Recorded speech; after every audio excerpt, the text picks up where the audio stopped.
My co-star from the blockbuster production Disney Pixar Sodas, Felix Biederman, is officially in the building. But he immediately ran into the bathroom. So we're going to continue with this video.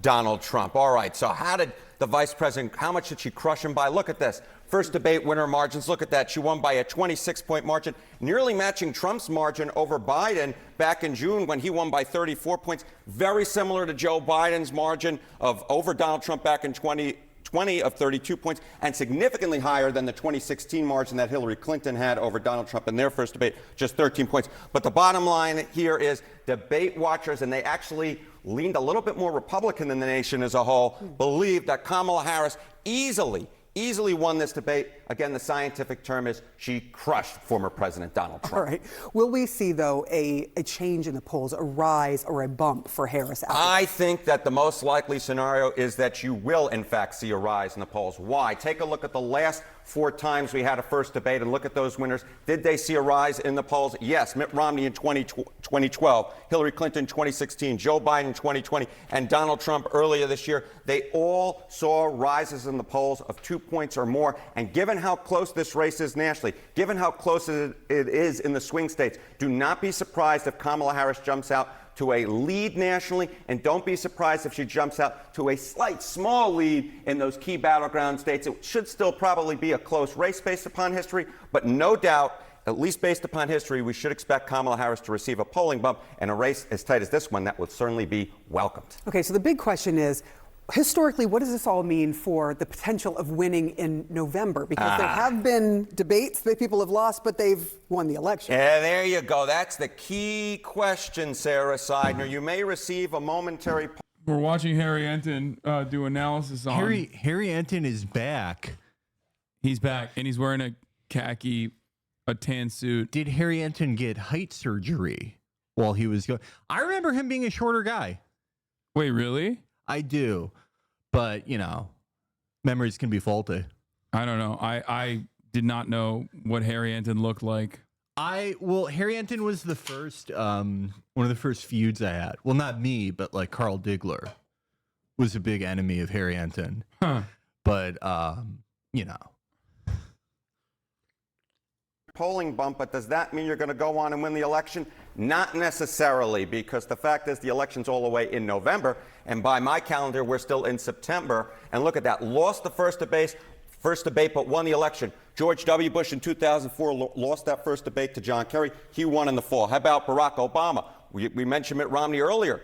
Mitt Romney won that first debate, but Barack Obama won in the fall. And of course, Donald Trump in 2016, he lost that first debate to Hillary Clinton, but he went on to win in the fall. So the bottom line is, yes, last night was good news for Kamala Harris. She won the debate in the minds of debate watchers. Yes, like... based upon history. I have no idea. I don't know where he's one from. Of the places in New York that doesn't matter. Not Manhattan. Yeah. Don't wave at me. Oh, we have we have reincarnated Adolf Hitler. Yeah, I was okay. So I had I've had a very annoying morning. Into early afternoon. That's why I was late. I had a bunch of, clerical things. I was working out, but sitting around working different phone lines and waiting for calls, I stumbled upon my favorite filmmaker in the world, Tyler Oliveira. His videos. I saw his Austin. Have you seen his Austin video? No, but I assume it goes a little something like this. Tyler Oliveira has an insanely racist or insanely fucking supercharged right-wing premise. Like, homeless people are raping white women only in this insert city of America that is usually a blue city. He goes there. He talks to like as many crackheads as he possibly can, inevitably finds a person that says, yes, I love raping white women. And then he turns around and talks to a bunch of other people that are like, no, that's not true. So then he's like, okay, I couldn't make a coherent enough analysis on this, so I'm just going to go find literally a Hitlerian blogger who's going to be like, I'm I'm a local journalist who's been ousted. Yeah. And then you look back on his background of the local journalist, and it turns out he was like an actual pedophile rapist who says, no, homeless people are doing this. My favorite thing he does is like he'll go to cities and he'll find a guy who like has Aryan Brotherhood tattooed on his face. Yeah. And he'll be like, this guy's a regular homeowner, and listen Yeah. to what he says. And the guy he talks to is like, yeah, I actually tried to get my prescriptions at CVS, but they gave it to a black guy and I can't do anything about it. Yeah. I saw a video he did. I watched it literally just before I came here, where, do you know about that lake in Austin where all those bodies are washing up and the police say it's like drunk people falling in, but other people think it's like a serial killer or something? No. It's a weird story. It's actually, some people think it's a cop doing it, so it's very reminiscent of any Judgment fans out there. The real best RGA series, Judgment and Lost Judgment. But anyway, Tyler Oliveira goes there, and in his journalistic pursuit, he does like 8 shots and then jumps in the lake, and he's like, there's no way I could die right now. He's so good. He's the greatest filmmaker in the world. I love him. I'm a Tyler Oliveira fan. I hate him so much. Like, words cannot describe how much I hate him. Like when he did the Venezuelan apartment story, where he literally was so insane. Like he would just like go up to people and be like, "Donde está la tren de agua?" Yeah. He would just like yell at like Venezuelan migrants on like temporary protected status, like going to their fucking, 8th job of the day so they can pay $1,300 to live in a condemned building, and harass them with like broken ass fucking Spanglish. Yeah. It was all people who are like working harder than like really like anyone has ever worked. Like people doing the shittiest jobs you can fucking imagine. Like a guy whose job it is to like polish urinal cakes for 35 cents an hour, and he lives in a refrigerator box, and Tyler goes up to him and he's like, "Biblioteca?" And he's like, there you have it. He's making $1 million a year from welfare. Yeah. It's so, oh God, it's so fucking gross. But I can't say my true feelings about like what I think he deserves. An Oscar. So, yeah. Well, I like, out of professional courtesy, I'm a filmmaker. I respect other filmmakers. Yeah. You're not in the filmmaker community. That's true. Even though we are technically co-stars in Disney Pixar's cinematic universe. We have to fucking sue. Yeah. We're fucking suing. For those of you who don't know, during the writer's strike, we got together for E1, a podcast, episode 1. It was created by community member Intelligent. Okay. And I co-starred alongside Felix Biederman here, and we scabbed, but it was a really big bag. It was like, a lot of people are going to say like, you broke your principles the first opportunity you got. Technically true.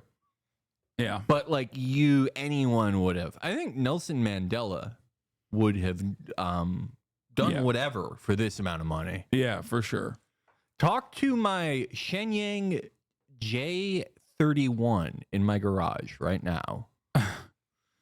Yeah, I got a lifetime supply of Zins and Diet Mountain Dew. So, I had to do it. It was a great opportunity. Since then, I've also grown. I went from a Diet Mountain Dew boy and a Diet Coke boy to a Diet Dr. Pepper boy as well. The new Diet Dr. Pepper, like the new zero sugar Dr. Peppers are fucking incredible. Yeah. I have been indulging in a full strength soda like every once a week, where I do like where I redline on like Olympic lifts. I will drink like 10 ounces of full strength soda just because I'm so wiped. Strength. But I think it's medicinal. It's like, I don't know. I've been having a good metabolic effect from it. I feel like this is like when Coca-Cola was originally invented, which, by the way, goes back to Judd Apatow, who is directing the Coke-Pepsi rivalry movie Cola Wars from Steven Spielberg and Sony. Is this okay? people saw the Jerry Seinfeld Pop-Tart movie, which is one of the most upsetting things I've ever seen. Really bad, really diminished just from my enjoyment of life and my experience as a living person, consumer of the arts.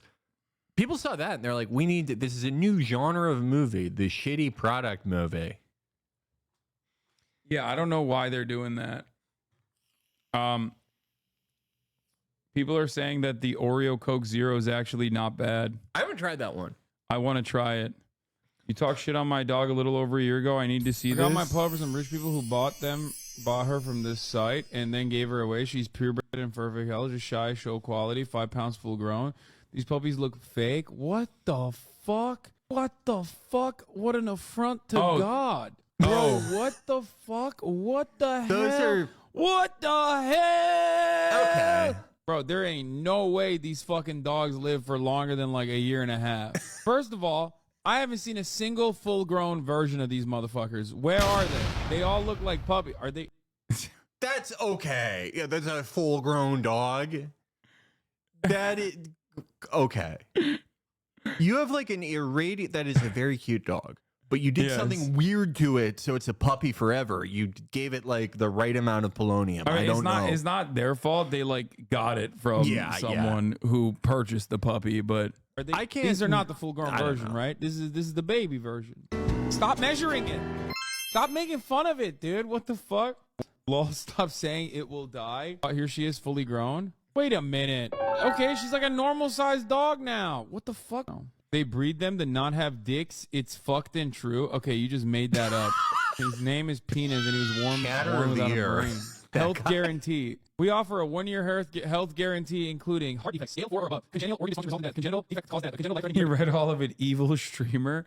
Yeah, I read all the. Yeah, I had to read the fine print of your fucking designer dog that you adopted. The puppy dead. Evil streamer. What the fuck? Yo, this is fucked, dude. This is some dark shit. Do you realize how evil it is to give a guarantee for a dog for a year of being like, it won't die for like at least like a year? Yeah, and then after that, you're fucked. Yeah, why do you think they have a guarantee? Also, what are the guarantee? The guarantee is that they swap out your dog with a new one. Yeah, well, then like the ideal system for a lot of people would be 9 months of having a puppy, it dies, you get a new one, and you're just perpetually like I am not accusing her of this, but what people said Lena Dunham did, which I don't believe she did. I don't think she did for longer than like a year and a half. It's a very cute dog, though. Like, don't get me wrong. Yeah, he's also like, oh my god, smaller than the cat. Watch out, the cat's gonna eat the dog. Yeah, orange cats are extra strong. That dog may be screwed.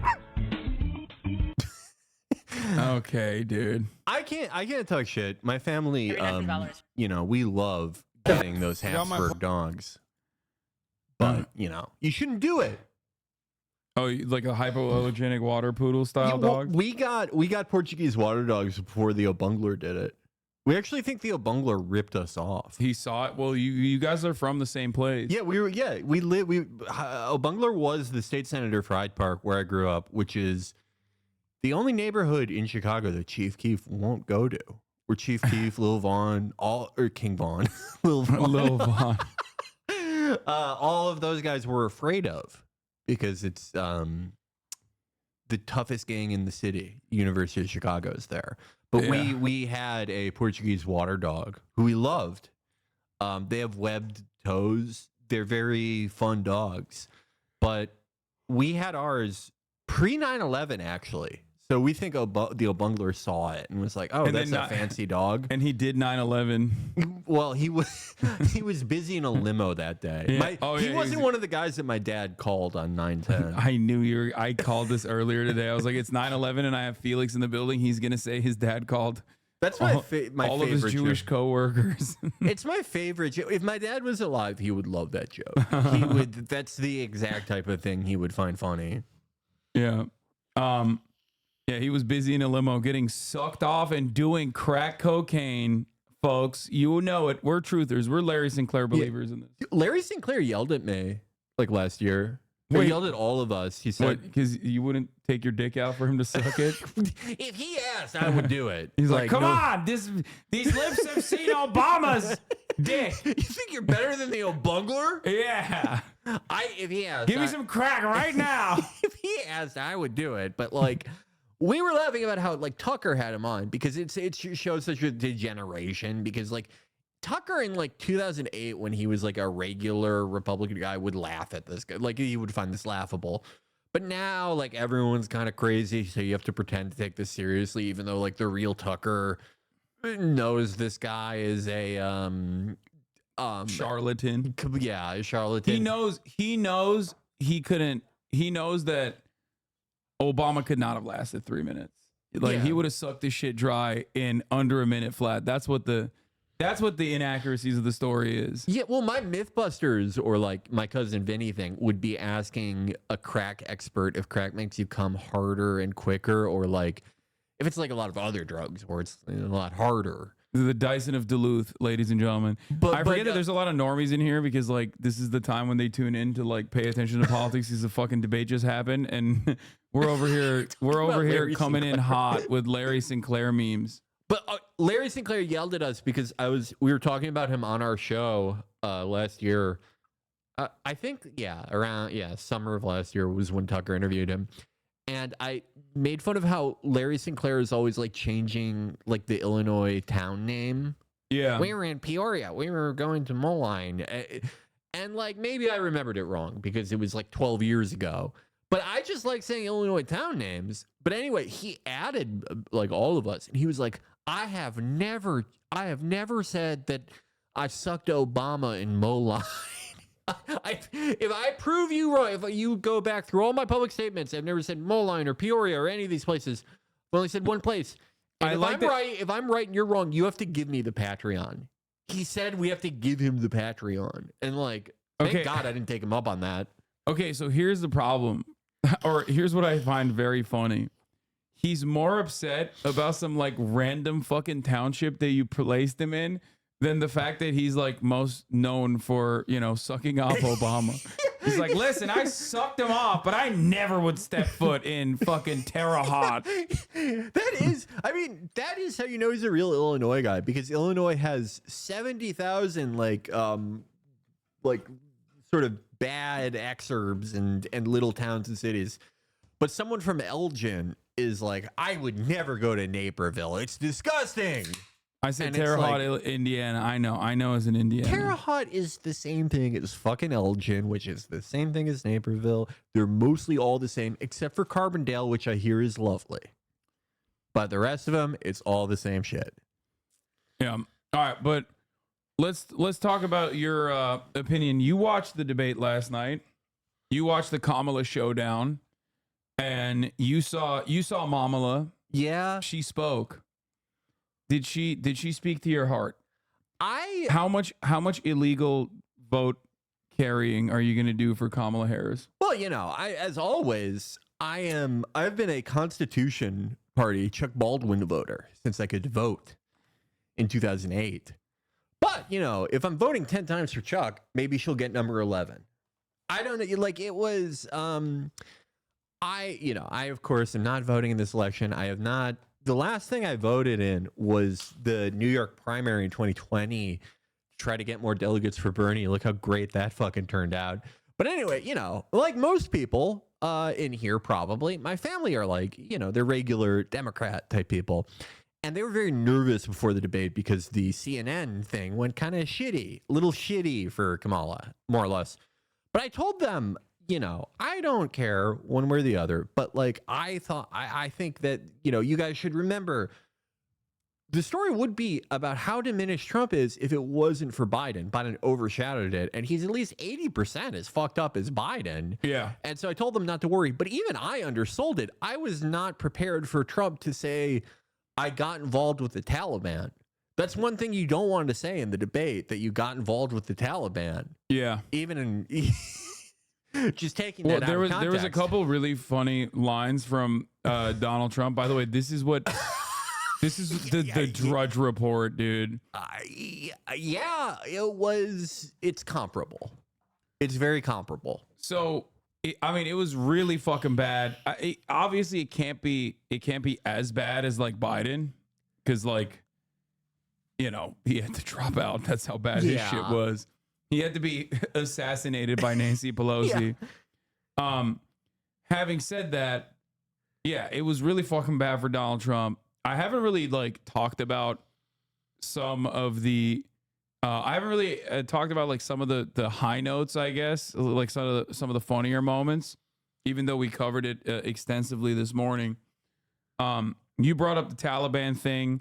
There was another really good moment where he was like, "Oh, you wouldn't ever be able to pass that legislation anyway unless you go and vote, because the Senate is 50-50. It's like, why are you saying that? Well, yeah, no, I zeroed in on that one last night because it was like he's saying, you're a Marxist, your dad was a Marxist, all your plans are scary and they're going to ruin America. And you're not even going to be able to do any of them. Yeah. All the things I said were so terrifying. You're not going to do any of them. Except for me, I did the abortion thing you all hate. Don't forget, it was a fucking disaster. He said JD Vance doesn't know shit about him. He That doesn't was cool. talk to JD Vance. He looked like and this is my medical opinion, I'm not trying to be shocking. He looked like he slept inside of a gross guy's asshole. That is the medical like definition. shit. He looked like Jason Miller put his entire asshole on him while he slept. He had 2 pink eyes. Yeah, at this point, I feel like I feel like he's just so one note on like the immigrant stuff. I don't know why, like this is a winning issue for him only because the Democrats have not messaged on this at all, right? They just completely capitulated to right-wing framing, and they were like, you're right, actually, immigrants are rapists. We are the party that will deal with it, to win, I suspect, absolutely 0 votes on that issue when Donald Trump is like beating them on immigration by like 30 fucking points, only growing, right? Yeah. And their big gamble was, oh, we'll put forward the 2020 border bill that you wanted to pass, but we'll do it ourselves, and then you'll stop it from happening, so then we can say you're hypocritical. Yeah, and like normal. Okay, so that was the whole border bill thing is like classic stupid Democrat bullshit. Yeah. And it is not going to work to get them any votes, right? But somehow, and this was a recurring theme with Trump last night, he allowed himself to get baited on this when it would have been so easy for him to say, that's what I mean. You know, anything but what he fucking said. It was baffling. It was like he was trying to lose. It was like he saw the possibility of spending 4 years with JD Vance and thought, not worth it. I'll go to prison. I don't care. I have never seen a worse performance from him. I have said that I think like the shooting fucked him up a little bit, but I think this is a combination of like his age, because he is, you know, he's not as bad as Biden, but he's pretty fucking old, and just I don't know. He you know, in his mind he almost fucking died recently, so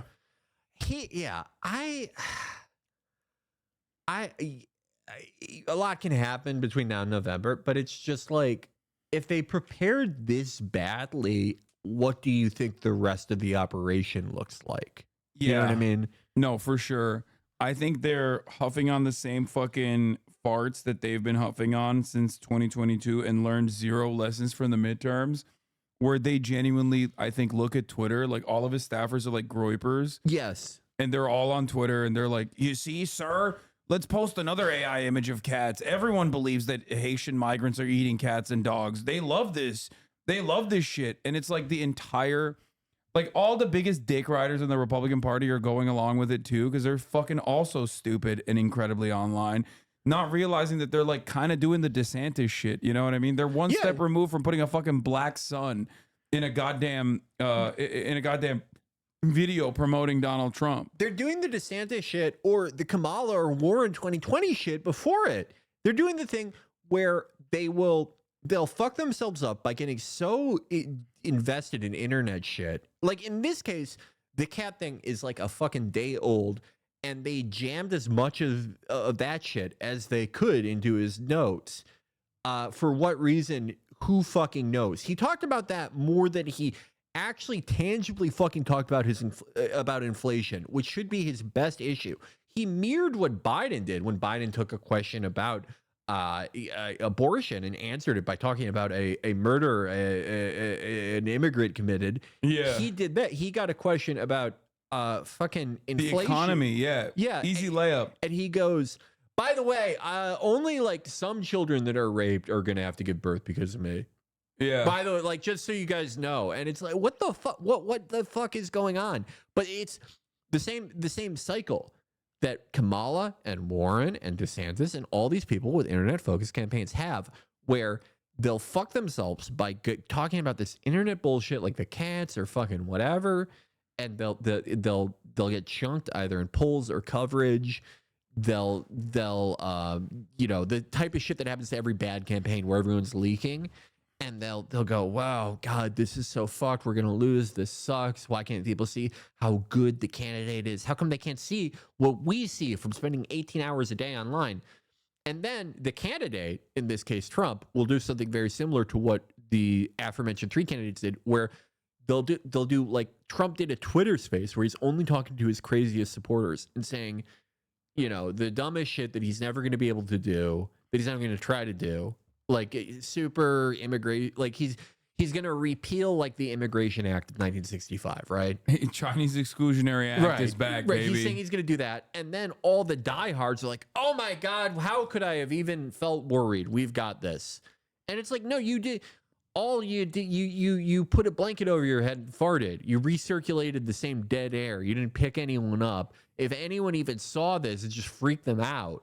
Yeah, but the problem is, and I am really annoyed with this, Democrats are looking at polling that shows, like, you know, there was the Pew Center research that was like 60+% that are in favor of mass deportations.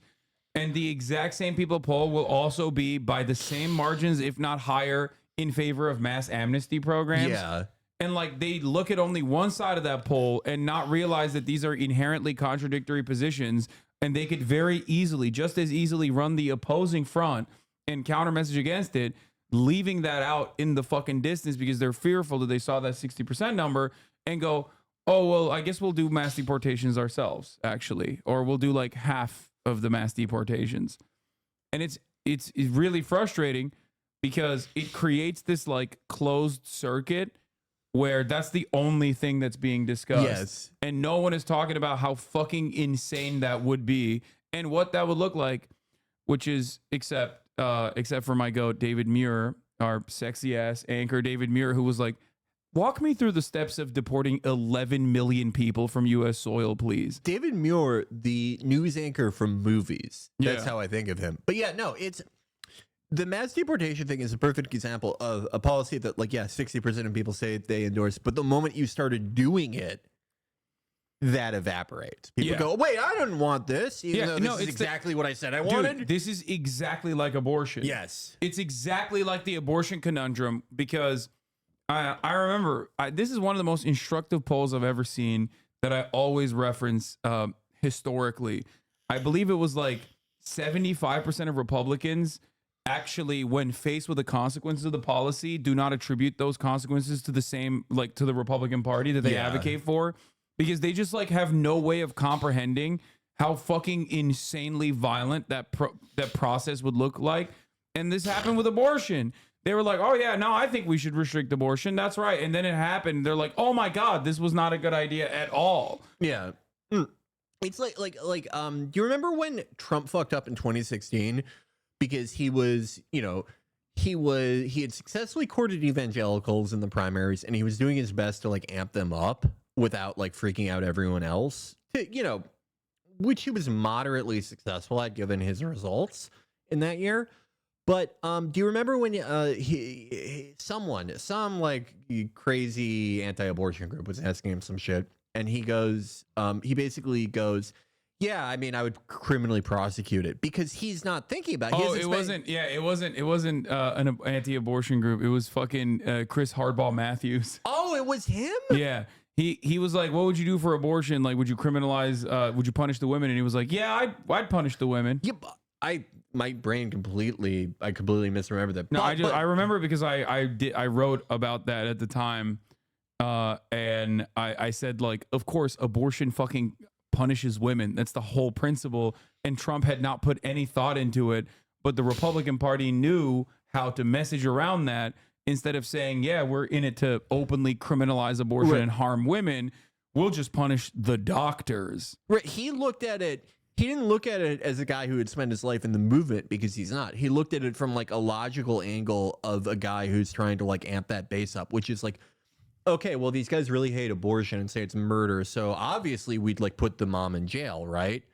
Not knowing that like that is a sticky wicket with the anti-abortion people, and they kind of avoid saying that, even though in practice, That is what they're asking for. Yeah, in practice, that's exactly what they're asking for, to the point that they will have imprisoned mothers who have had miscarriages. But saying it like that is a no-no in that world. Yeah.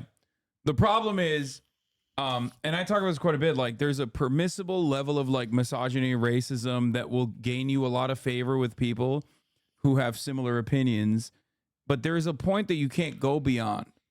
And the more, like, which is ironic, because Donald Trump used to be a great room reader in general. Yes. But he has completely lost his sauce, and he just regularly amps up the rhetoric, thinking that like the people like it, because I think he goes to his fucking rallies and he listens to people cheer on whenever he talks about like trans stuff.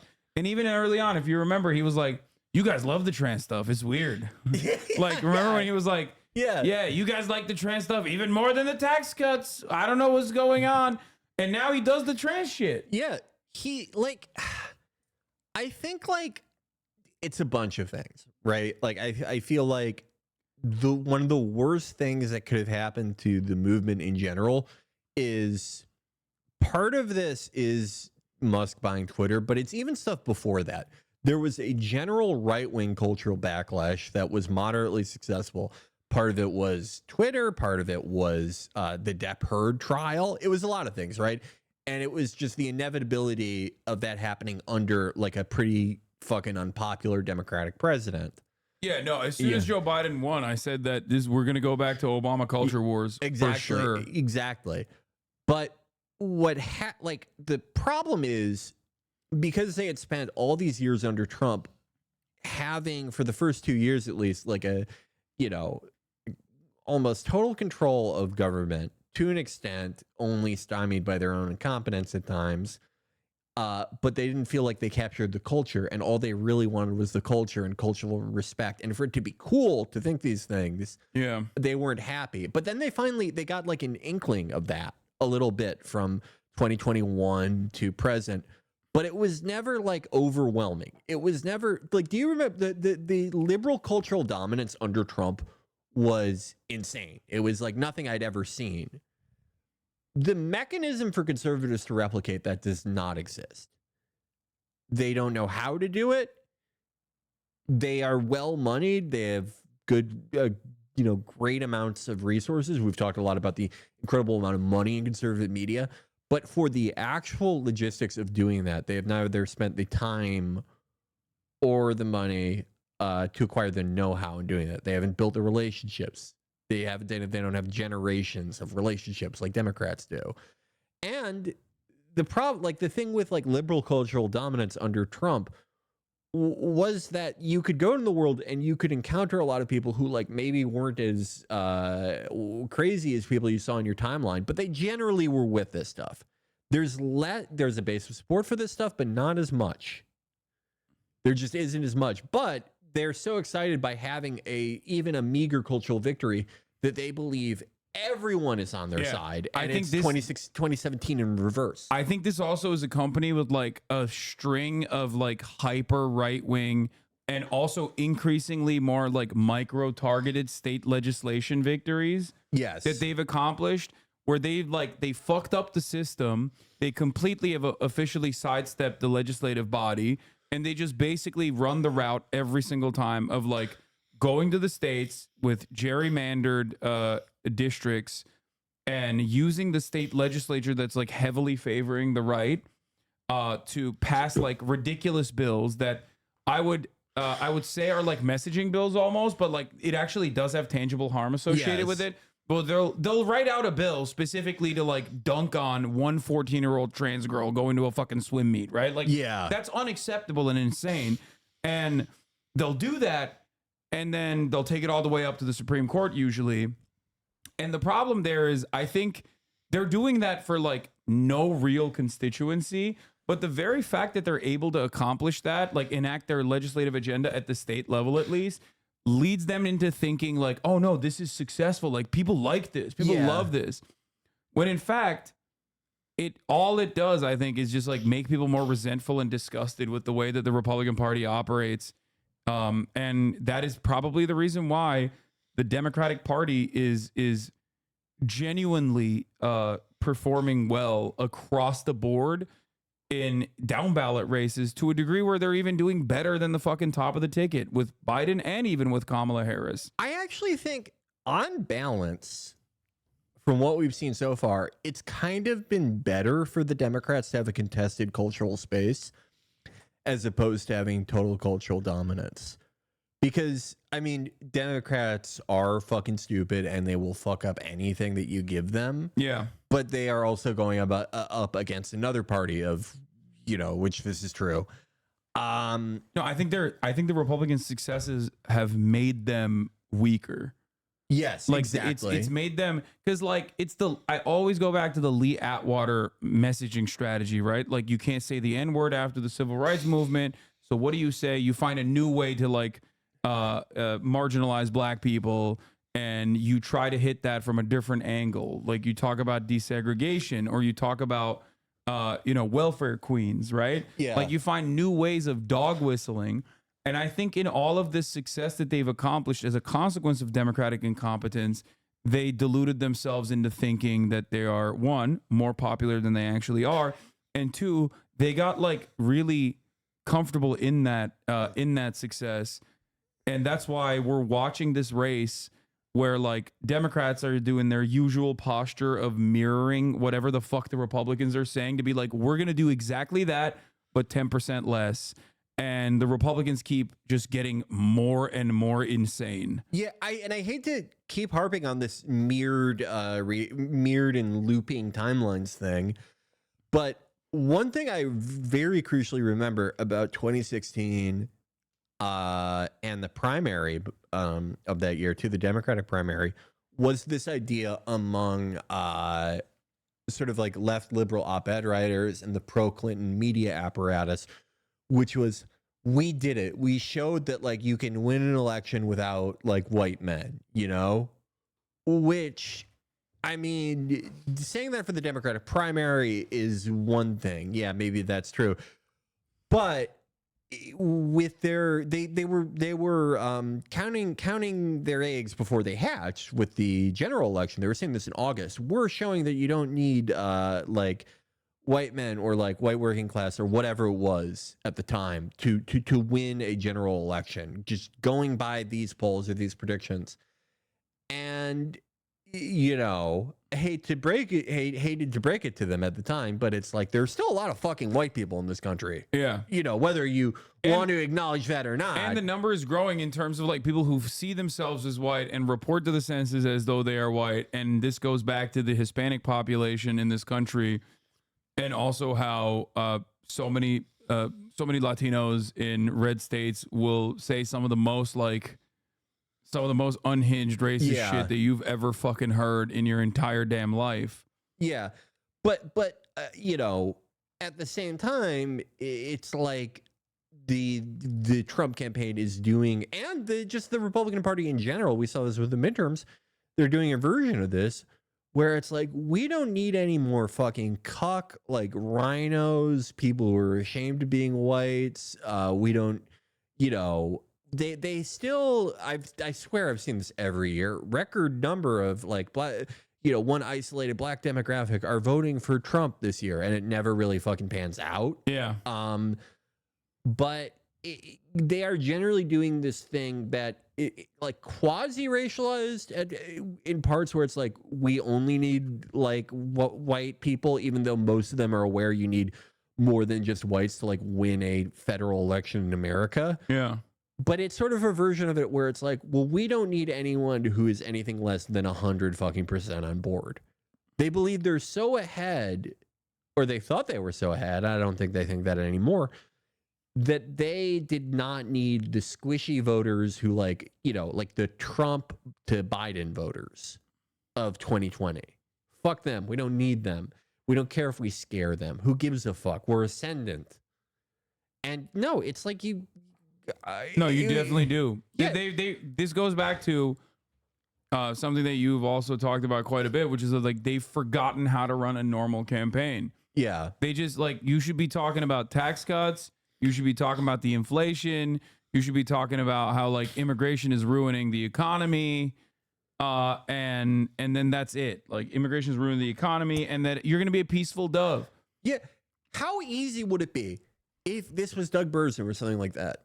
Or if they were just running like a Burzum inspired campaign to go look at the world in 2020 and then compare it to what has happened under Anthony Blinken's tenure at state. Do you think things are better? Yeah. How easy would it be for someone who can run even a halfway normal campaign? Would it be for them to do that? Trump in 2016 again, people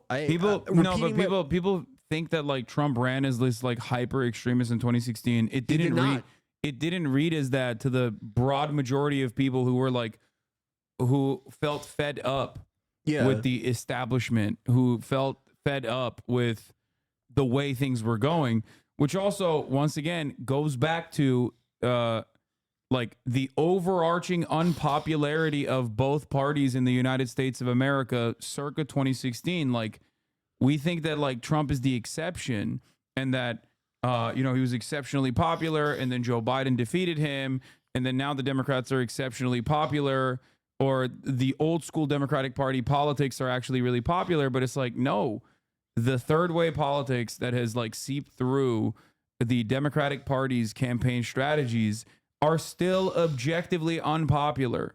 Yeah.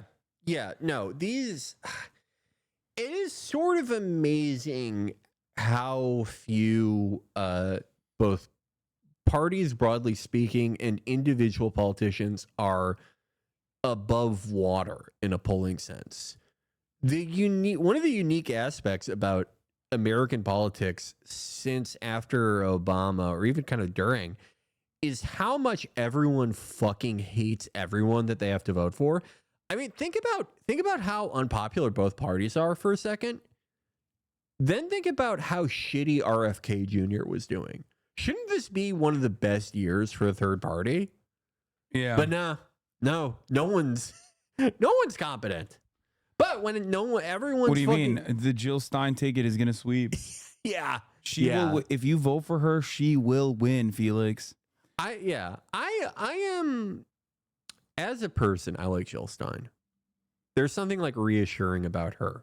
She reminds me of like one of my mom's friends who's like, I just found this new toothpaste without fluoride. It's great. And it makes your fucking gums bleed, but she's so nice. You're like, oh, I love it. It's great. Yeah. Oh, people do legitimately think, because I think they saw the CARE study of like Arab voters, seeing that like 60% of the Michigan Arab voters will vote for Jill Stein. And they're like, oh no, she's going to win Michigan. Yeah. I mean, and I don't fucking blame them at all, or anyone who votes for Jill Stein for that matter. Like, I get it, even though I think like, just like the model of the Green Party, and I have thought this for the longest time, is kind of like, it doesn't seem like they want to get anywhere.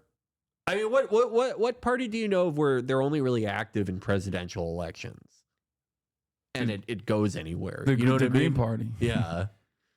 Yeah. I don't know. But I'm not even voting, so I don't want to scold anyone.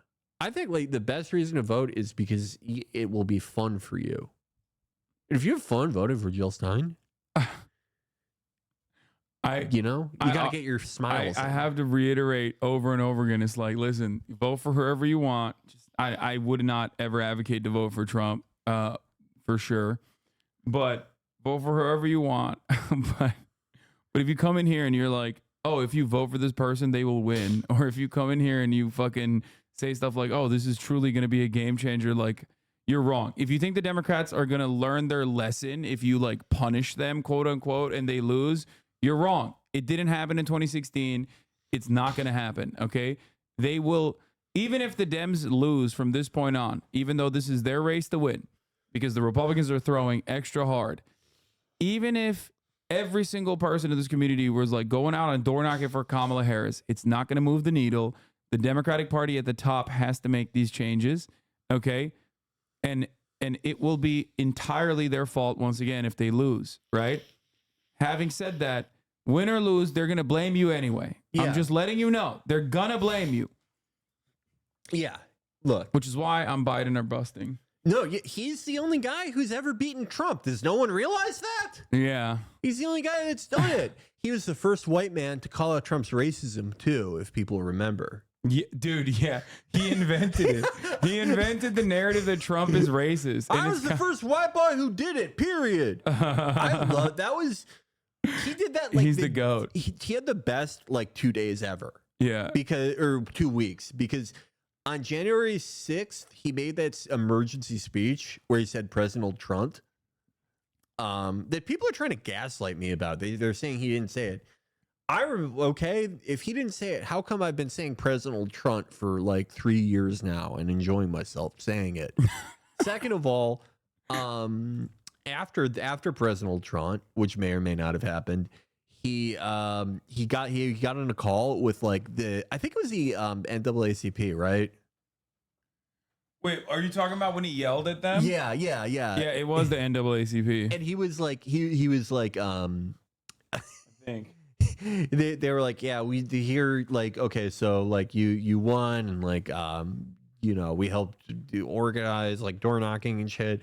Here's like some of the things we want. And he was like, shut the fuck up. Do you realize I was the first white guy who did it? Period. Yeah. Well, I'm voting for Joe Biden because I'm an AUKUS voter. Yeah. I think he has been resilient in protecting our interests in the South China Sea. I'm an AUKUS voter. We exist. Yeah. NATO means a lot to me, and he did NATO. He's the first guy to invent NATO. No one did NATO before him. And Yeah. like AUKUS, do you realize that Australia and New Zealand were like closed societies before Biden? He's like Nixon, and he was the only guy who could have opened it. He's like that American general that came in with cannons to Japan and forcibly opened Australia. Yeah, Matthew Perry from Friends. Commodore actor Matthew Perry. Yeah, he went in there and it was like, you need to open up your ports. You're going to do trade whether you like it or not, Jack. They were walled cities until Biden. Like, people don't know this. Like, now people talk about like Australian accents and New Zealand accents. They, in the last 3 years, this is their first time learning English. Yeah. We spent 3 years That's why they have a weird accent. English. That's why they have a weird accent. Yeah. That's what it is. We actually like Boy, they came here as part of a program. Yeah. Like to this stream. Yeah. Again, like me and Hasan were paid billions by the State Department. Yeah. To talk to them and teach them English. Yeah, and we failed, but it's we okay. did a terrible job. Yeah, they barely do it. They can barely do it, but it's fine. But we successfully stopped them from being a protectorate of China. Yeah. And isn't that kind of what matters? Yeah, like, that's what I'm voting. That's why I'm voting for him. And the only reason why I briefly thought about voting for Trump is because Viktor Orban likes him. A thing that he keeps repeating. Oh my God! Why did he do that? It's like he says it so much, and I think it's really funny. And it goes back to that same fucking thing that I'm talking about, like where he's just like so hopped up on his own farts, where like this benefits no one except for Viktor Orban. Okay, when you, as the former president of the United States of America, say, you know who likes me? Viktor Orban. You are not moving the needle in any direction for your fucking for your fans who probably think he's like, I don't know, Dracula's nephew. Yeah, like they have no idea what the fuck that is. It sounds like a fictional character. Do you remember the scary ghost from the painting in Ghostbusters? Yeah. He endorsed me. No one knows what you're talking about. Even if they do know, it's like, oh my God, the guy from a country of like 3 million people that exists off of EU No, runoff. that's his dude. That's literally his fucking I did NATO moment. Like, That's like, even Biden wasn't like, the leader of Estonia likes me a lot. I'd be like, what are you saying? It is so good. You remember when Biden would go, I was the guy who got Finland and Sweden in. It's even like worse than, that's what I wanted to say. I was talking with my family about this last night, and they were delighted because no one expected for Trump to do this bad. And my brother was saying that, Biden is still the gold standard for fucking up, right? Yeah. Because, he had to leave. I think who really knows at the end of the day, there are no counterfactuals, but like, we all probably think that he would have lost badly and lost the popular vote if he had gone to the general. But I think that I think he's right. And I think people are right that Biden still fucked up worse, obviously.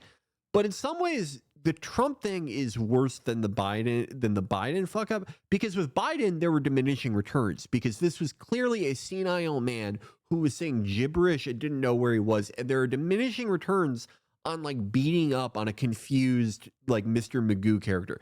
Even though Biden is a piece of shit and deserves this 1,000 times over, the average person sees a confused old guy wandering around, and eventually they're going to think, okay, stop beating up on this guy. We get it. He's gone.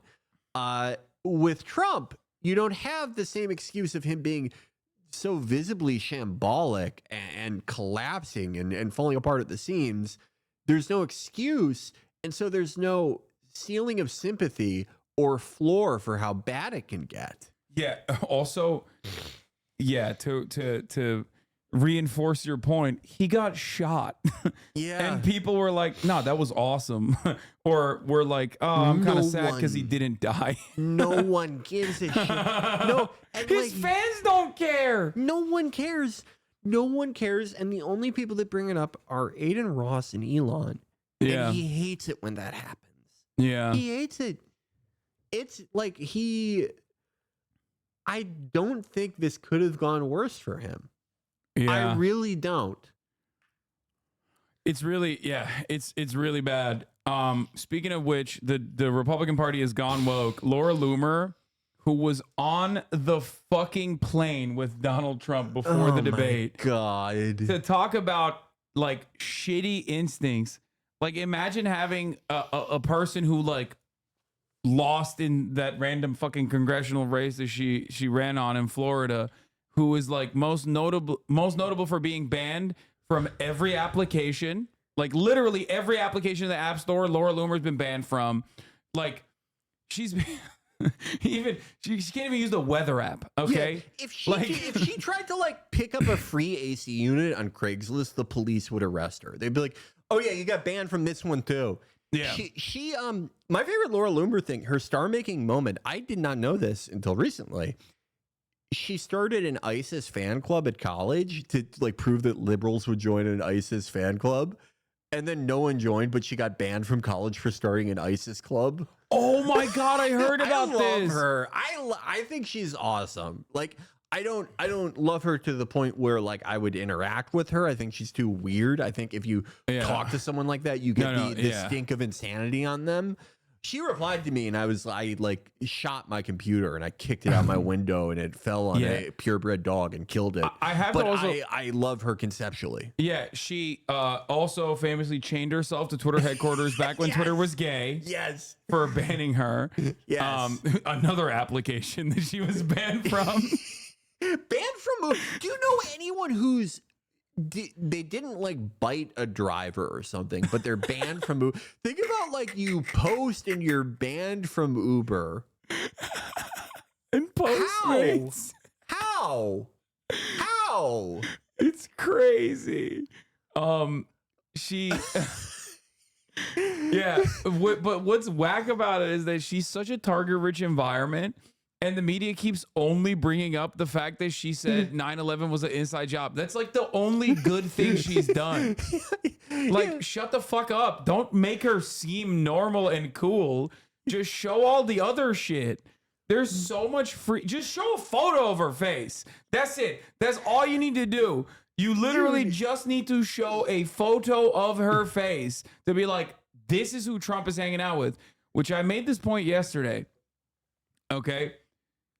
We know Trump, my asexual, aromantic queen, my zesty king. Okay. He likes to have like hot women around in a way to like, not even in like a sexual desire. It's just about power for him. Like I have this whole attitude about it. Like I think he just, he only like has sex to enforce power. Yeah, and to like tell other men about it. Yeah, and to tell other people about it. And he likes to have like hot women around, like you know, Alina Habba or Hope Hicks. Yeah, Hope Hicks, the most beautiful woman ever in politics. And considering how hideous Laura Loomer is, he must have her around because he thinks she has good ideas. Yeah, which makes it so much funnier. It's like you know what's crazy is like everyone, there's like a fan for everyone, you know? Like there are people who are like Jacob Wohl fans, you know? That's crazy. Not a lot, but there were a few. I miss him. I was just thinking about him the other day. But my point is like the most unappealing person you can think of. There's at least like 10 people who are like, yeah, I'll fucking ride or die for this guy. I'll be in their fucking Discord. I love them. I've only seen like one guy ever like do that for Laura Loomer. I've only seen one organic Laura Loomer fan, and I'm pretty sure he's dead now. I'm pretty sure he's dead. I've never seen a Laura Loomer fan. Thank God. It was like the one organic fan of hers I ever saw, and this is like what her natural fan base should be. It's like 73-year-olds in Florida who were like members of the Irgun. Who like someone who personally blew up the King David Hotel, and now they like live in Florida and they have blood diseases, and they're like, you're one kick-ass badass Jewish lady, like the ones that I knew when I was doing the Holocaust in Israel in 1949, and those are her natural fans, and they all died from COVID. Well, one of them is still the hype guy for the Israeli military. Yeah, they just like roll him around like Jimmy Carter to be like, kill all the Arabs. That fucking prophet from Halo that they trot out, who's like, with love, we killed the preschoolers. what Wait, I think he might have died actually. Maybe he did. That's the last Laura Loomer fan. He's dead now. He's dead. I hope he has recurring payments set up just for her sake. Do you ever think about like someone like Laura Loomer? How do they like pay rent? You know what I mean? Like I get anxiety about that. I don't understand it. That's how I feel about like when you watch like a reality TV show and then there's this guy, like you'll watch like 90 Day Fiance or something, and this guy like has a house and you're like, how did you buy this house? Yeah. Like you're such a fucking loser. How are you capable of having a home? Like it makes no sense. That's how I feel about those right-wing guys where they're like Michael the Black Man. Yes, yeah. Like what does he do? He just runs a website that looks insane. That looks like it's a website that was last updated in like 1994. Yeah, I have the same thought where it's like every month this guy has to like, you know, pay a company or an individual landlord. How does he scrounge up like a couple, you know, depending on where they live, even a few $100s? Because I don't believe these people can do it. Like these are people where it's like, for $1 million, could they use the oven in my apartment? Yeah. No, I think they would blow up the building and kill everyone, and I would feel bad. What is this? What's she saying? I can't understand her. What? The election. That is What's she? censoring and shadow banning. How about it in? 12 and a half, 15, 7 and a half, $20, 2 and a half, 5, 7 and a half, 30. Yep, $30 down here, 2 and a half, 5, 35. What the fuck is going on? She's protesting Foghorn Leghorn. Yeah, what 7 and a half, 40. Hit $40, 2 and a half, 5, 45, 7 and a half, 50. Hot $50 down here, 2 and a half. Officer, will you escort this young lady out, please? Hit 2 and a half and now 5, 65, 7 and a half, 70. Hot 2 and a half now 5, 75, 7 and a half. Who's speaking? Show me the guy doing this. 75, 400. Yeah, but 4 and a quarter, 4 and a half. We're selling the cell phone there. 4 and a quarter, 4 and a half. Hit 4 and a half, 475, 500. Congressperson was a former auctioneer. I mean, that's also cringe, in my opinion. Like, anyway, whatever. The Congress member was trying to drown her out. What was this one about? Like, what was she? Shadow banning. For sure. Yeah, that was her number one issue. That was the big thing for Republicans for so long. Like they were just like, oh, all of the social media hates us. They had hearings about it. Yeah. God, I fucking hate. Oh my God, I hate all this shit. At the time when they were complaining about Facebook, and that resentment still exists among the Republican Party, which is so weird because like Facebook is the number one like Republican hangout. Facebook is the best thing that's ever happened. Yeah. To them. But what is really interesting about it is that at the time I remember like they had like a board of moderation, and like out of the 5 people that were responsible for moderation, like 3 of them were directly from the Heritage Foundation. Yeah. So Facebook had never at any given point like curbed back on like insane right-wing conspiracies, but they just kept repeating over and over again that it's like a liberal woke shithole.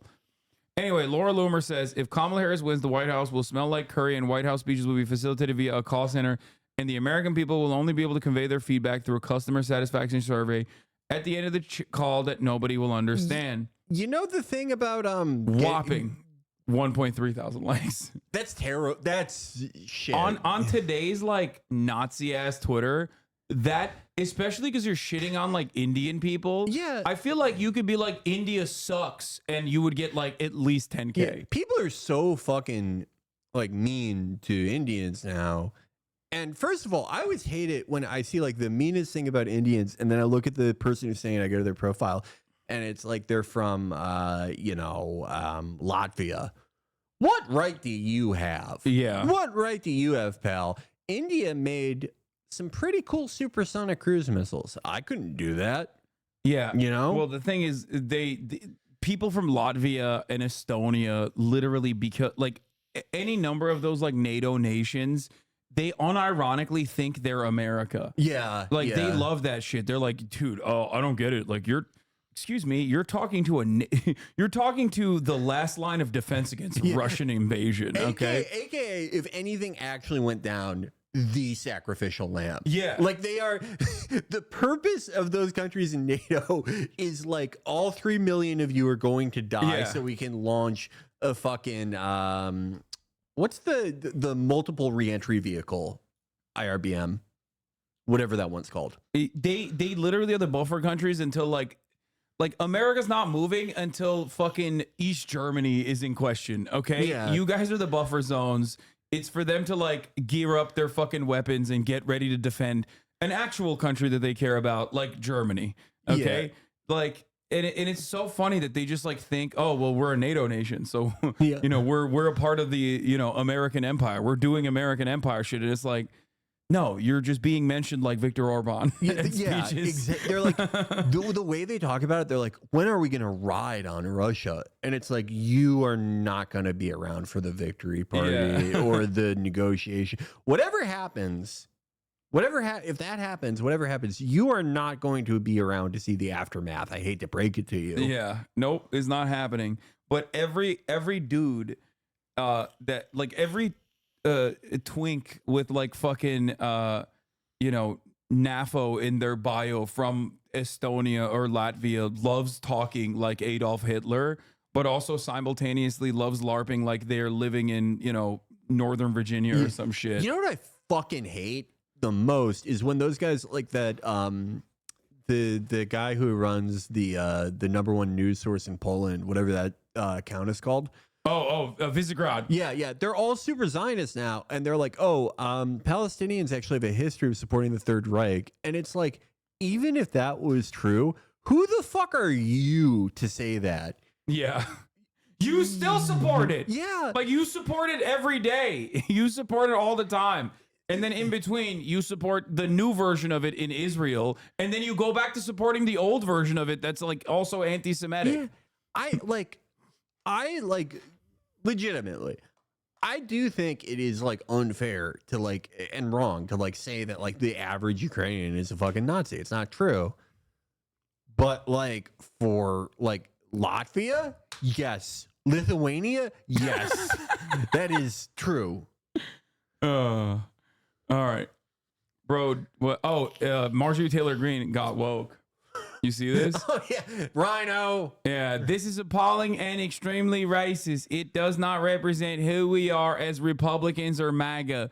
This does not represent President Trump. This type of behavior should not be tolerated ever. Laura Loomer should take this down. And honestly, I think it's because like there's a slot for one hideous woman in the Trump campaign, and Marjorie's like, first it was Sarah Huckabee Sanders, and then I thought after she went on Ozempic and became governor, it would be me. But now Donald Trump is bringing Laura Loomer as the ugly woman in his corner. It should be me. I fucked Kevin McCarthy. Kevin McCarthy cannot stop fucking these Congress ladies, by the way. He's a madman. Laura Loom, like going back to her like hideous post that she just made, I think that like it's getting condemned in part because it doesn't make any fucking sense. It's like a classic example of like too mad to tell a joke. What do you mean that the speeches would get outsourced to call centers? How does that work? Do 300 million Americans call the call center and they get an individual she's like, speech? haha, like get it, Indians, they do call center. There's just, I would never do this unless I was paid like a few $100s. But if I had to write a joke for a racist person, it would be so much better than that. It would make way more sense than that. Republicans fear Laura Loomer is influencing Donald Trump. Yeah, Jigsaw. God, she looks. She's got him in her trap, dude. A whimsical contraption. She was supposed to marry like a sort of ugly orthodontist and have a happy life where she like raises money to send, you know, I guess body armor to the IDF. But instead, she got the craziest surgeries ever, and she's doomed to like make the Trump campaign more incompetent. That's her main job. Yeah, look at that. Look at that. Like, what the fuck? I mean, it's not like she was, you know, great looking before, but like now she just She does looks like not. a normal person. Yeah. Community note: the puppet from Saw is called Billy and not Jigsaw. Okay. All right. Fucking Community. Okay. Yeah. All right. What the Sigma? I hate community notes. Me Whoever too. put a community note on the Vladimir Putin oldest vault thing, fuck you. Wait, they did, but that's the truth. That's how you know community notes are compromised. Yeah. No, that's really fucked up. Yeah. Actually. Fuck whoever did that. Okay, so let's do Haitians eating pets from the reincarnated Adolf Hitler. Tyler, there are a lot of like face tattoo guys in this video as the protagonists. Yeah.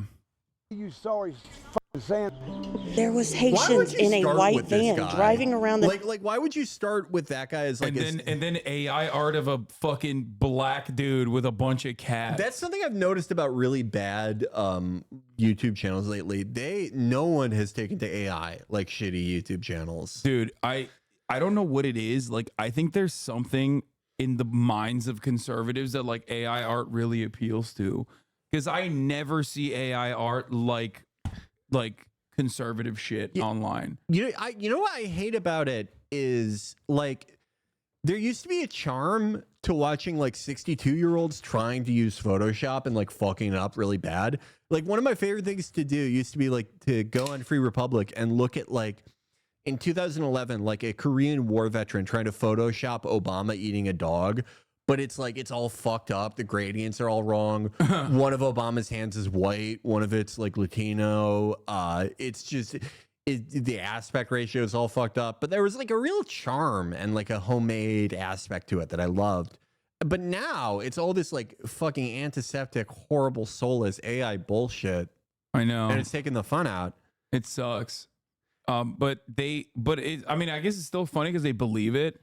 Also, yes, I heard Kendrick Lamar dropped another fucking Drake diss track. We're not going to do that right now. We are, however, going to run the 3-minute ad break at the top of the hour for the record. My white hip hop podcast, the Massachusetts Institute for Technology, will be analyzing the Drake Kendrick beef in a special 9-hour episode tomorrow. It's been and boring anyway. Okay. Here's the 3-minute ad break now. Let's get back to the real issues that pertain to American society. The real Kendrick Lamar, Tyler Oliveira. Yeah. The neighborhoods collecting cats, skinning them and eating them. In my opinion, they're worthless. Bunch of worthless fucking saints. They're getting thousands of dollars in government assistance, even the cash assistance cards. They're calling them the magic money cards because they never run out.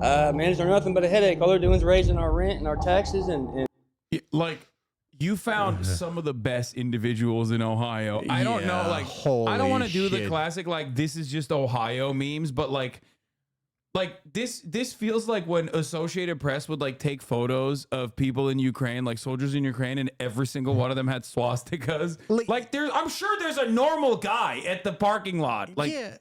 Well, like I in this town, I'm sure there are a ton of normal people, but the normal people won't like go on there and say like, oh, a fucking Haitian immigrant actually took my house.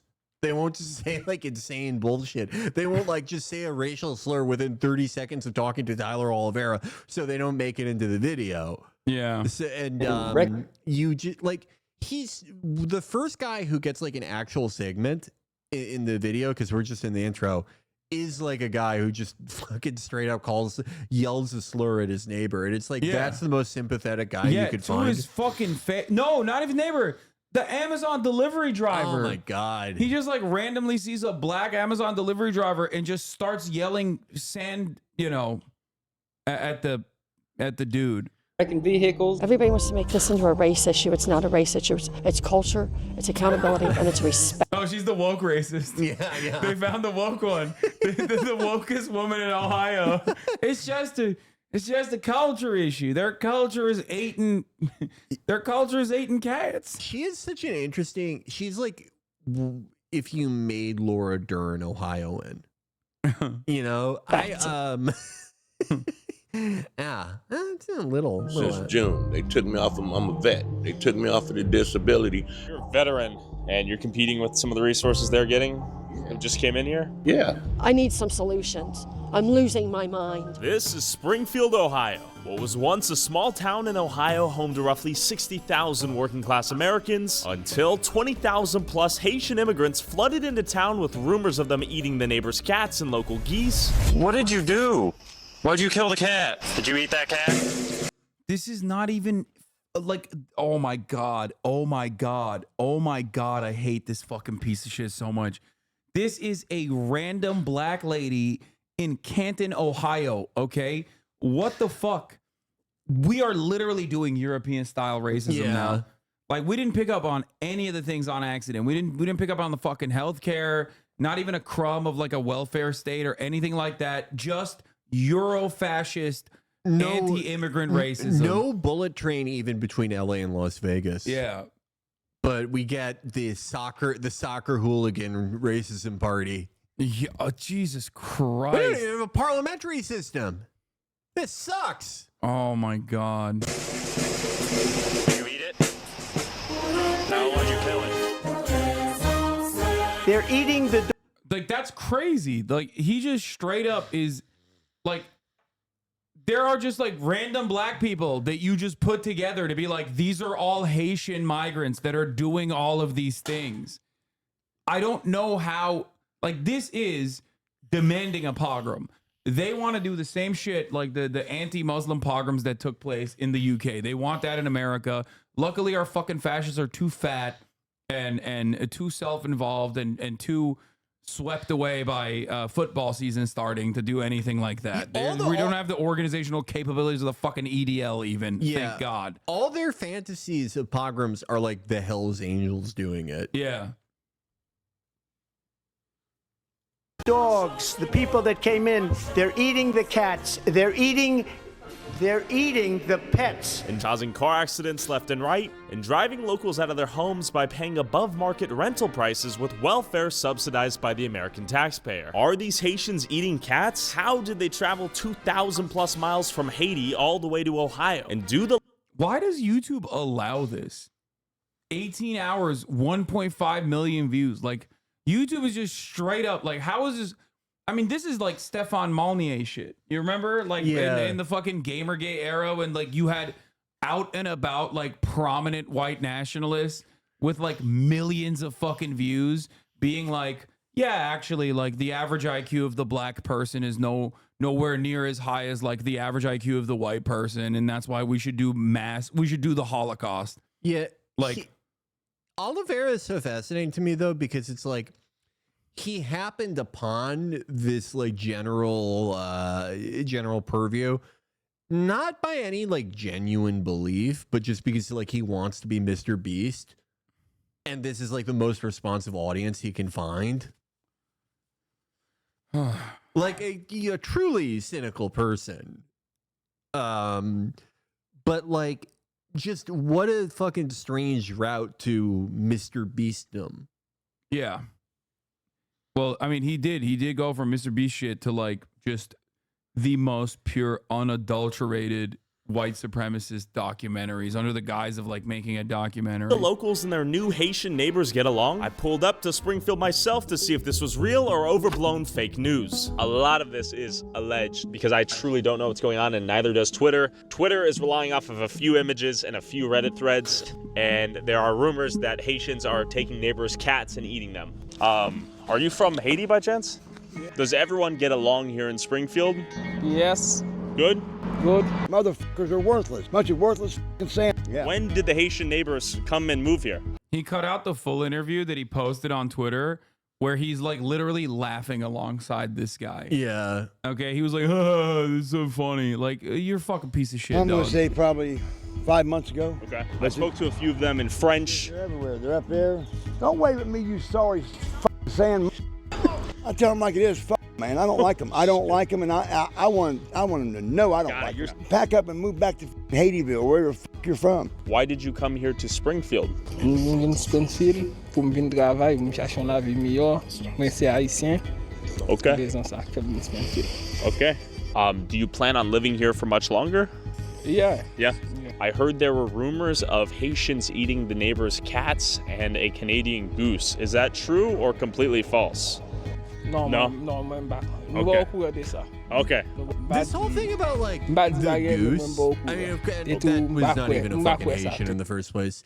It reminds me, it makes me feel like Ralph Cifaretto talking to Tony Soprano. A horse? You eat beef and pork by the fucking truckload. Yeah. People who eat the most disgusting, like factory farmed, abused animals on earth. Oh my God, an innocent goose? Yeah. What the fuck are you talking about? It's also fucking like conservatives that are saying this. It's like, don't you guys go duck hunting? Like, what the fuck? Like, I don't understand. Like, so if it was a white dude wearing like a tactical hunting vest, you'd be like, oh, this is real America. But the moment it's like some fucking rando black dude, you're like, oh, then, you know, this is weird and fucked up. Yeah. Yeah.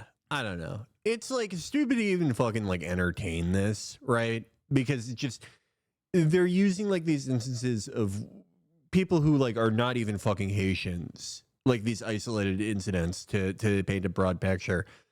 But like when it comes down to it, what is the fucking difference between a goose, eating a goose, or a cow, or a fucking chicken, or anything?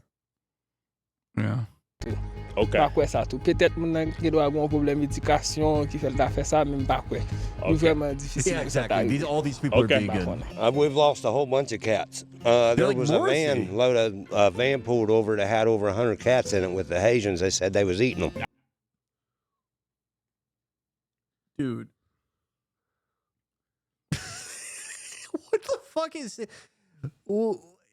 Where does he find these fucking meth heads, dude? I mean, Ohio, I guess. There's just... Is he putting like copper wiring under a box and trapping them? I'll let you go when you fucking say you saw a guy taking cats. Actually? Yeah. Not fake news. Not fake news. So a van was collecting cats and eating them. I watched it happen, yeah. Watched them get pulled over with the cats and admit to the police that they was eating them. You're not joshing with me. No, I'm almost 50 years old, buddy. No. You don't mess around. No. Twitter is saying the Haitians are... Yeah, that seems like a reliable orator. Yeah. So you say he heard everything they said to the cops, presumably. Yeah, he was in the van. He was in the van. He was also being kidnapped for being white. Yeah. He was They cook the cats and eat them and use whites like basil leaves. They don't actually eat them. They're just for flavoring. Yeah, they make you dip your hand in there for a little bit. Yeah. Just to swap out the taste a little bit. This take, new form of citizen journalism where the guy tells you he saw Bigfoot and you're like, okay, you're not Joshua me, right? Now that's literally what's going on. Yeah. Like think about the dumbest person you know, okay? Like think about some of the fun things that he says that you and your group of friends sometimes will be like, haha, that's really funny. Did you hear what Dave said? You know? That guy is talking to a fucking YouTuber and 1.5 million people are like, that's right. It corresponds to what I believe. I love his credential. It's like, are you lying to me? I'm 50 years old. Okay. Yeah. Okay. Yeah. Yeah. There are no 50-year-olds who just tell outrageous lies for no reason. Yeah. He's too Start mature. eating cats and can't drive. Is that true? True or no? No. No? Okay. I believe it. Like, I've heard rumors about them taking the geese and killing them and eating them, so I try to stay clear away because I've even heard about them eating the eggs over there, so I'm like, okay, that's kind of disturbing. Not. There he is. This is your guy right here? Yes. Okay. So far, so good. I haven't had no issues, but they kind of know us. And are they chill? They're all right, I guess. I don't pay no mind to them. You know, and they're everywhere. They take our fucking apartments. The landlords make the people move out so they can rent to the Haitians to get more money. You know, it's bullshit. You know, you go to the grocery store, there's no fucking groceries because, you know, they give them $3,000 a fucking month plus food stamps. I'm an American, just like you. Yeah. And these motherfuckers come from Haitianville, wherever the fuck they're from, and they get everything. They get medical care paid and everything. You know, it's bullshit. Where are they getting the money? The government. They said it's a fucking program for them to... For, like, migrants, like asylum seekers? Yeah. Okay. I mean, they're like roaches, man. Yeah, I get along with them as long as they don't go pulling their crazy machetes when they're out mowing their grass with it. Have they brought out machetes? Oh, yeah. That's how they trim their yard. Actually? Yeah. It surprised me they let them all in, but I think... I love his follow-up questions. Actually? Well, wow. there you have it. Why? Okay. If like riveting reporting, if just some like guy who spends all day staring at one side of the sidewalk and then the sun goes down and he's like, time to look at the other side of the sidewalk. That's his job. Yeah. If that guy, you can go, okay, it's happening because the sidewalk guy said it's happening. And I said, is it really happening? And he said, yep. Then like when you ask like a Haitian guy, are you eating cats? And he goes, no. Well, don't those cancel each other out? There's the same like rigor of reporting on both of them. Yeah. Like, wouldn't those two things just cancel each other out completely? The best counter argument to an anecdote is just like another dumb guy who just says, no, that's not happening. Yeah. I mean, this is like the broader anger that I have for the likes of New York Times and shit, completely dropping the ball. Deliberately, as they are designed to do so when talking about issues that pertain to American foreign policy, is that like there's also more people making the valid argument that they're doing misinformation and that there is like less trust in these mainstream institutions when like, you know, these guys are somehow even lowering the bar further than you know the New York Times does. And this is going to be all that we have in terms of like reliable reporting or trusted, verifiable reporting at the end of the day in a couple fucking years. And that shit pisses me off. Well, if David Moore. Yeah. Luckily we have David Muir. The newsman from the movies. I think that if they're going to come in, they should be legal and not illegal. And I don't see why they're giving them all this money and everything like that when our people are the ones suffering for all this, for them coming in. I'm getting ready to be homeless. They're getting ready to sell my house because of the Haitians. Do you think a Haitian will move in? Yeah, they're coming Wednesday to look at it. Actually? Yeah. And when they buy this house, we'll both be out here on the streets. We ain't got nowhere to go. We're on fixed income. Are Haitians paying rent? Are they paying their bills? Are they being paid to live here? They're being paid to live here. I don't see why they'd have to pay rent if they're being paid to be here. Who's paying them? The government. Okay. And that's our biggest issue too, is they're taking our school. The thing I think is interesting, I've seen a lot of Tyler Oliveira videos. I saw the video he did about like the Lee County, I think it was, a sheriff in Florida, like the really tough on crime sheriff that has like a $250 million budget. And like from time to time, he will like do a follow up in the laziest possible way, in the way that like an actual documentarian would have to do. Like for the Lee County video, the sheriff says we were, the third most dangerous or sixth most dangerous place in America, and now we're the third safest city. We're the third safest county. And Oliveira goes, I tried to look it up, but I couldn't figure it out, which could mean anything. I take it to mean that he like Googled safest county in America and gave up after like 10 seconds.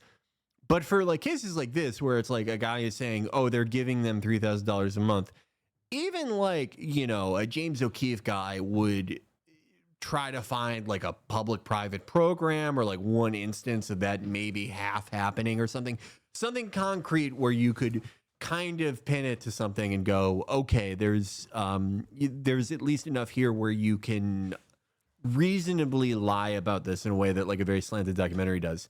Oliveira just like never really does that, except when he goes, I tried to look this up and I couldn't figure it out, so who knows? Honestly, I think that he is a more dangerous operative than James O'Keefe, though, because what he lacks in like at least trying to present it as like verifiable evidence, he makes up for by like his content brain. Yeah. Like there's a reason why he's talking to the most racist crackheads you've ever seen, because that shit also like it plays well in TikToks. Right. You know what I mean? People, there's like a shock value to it.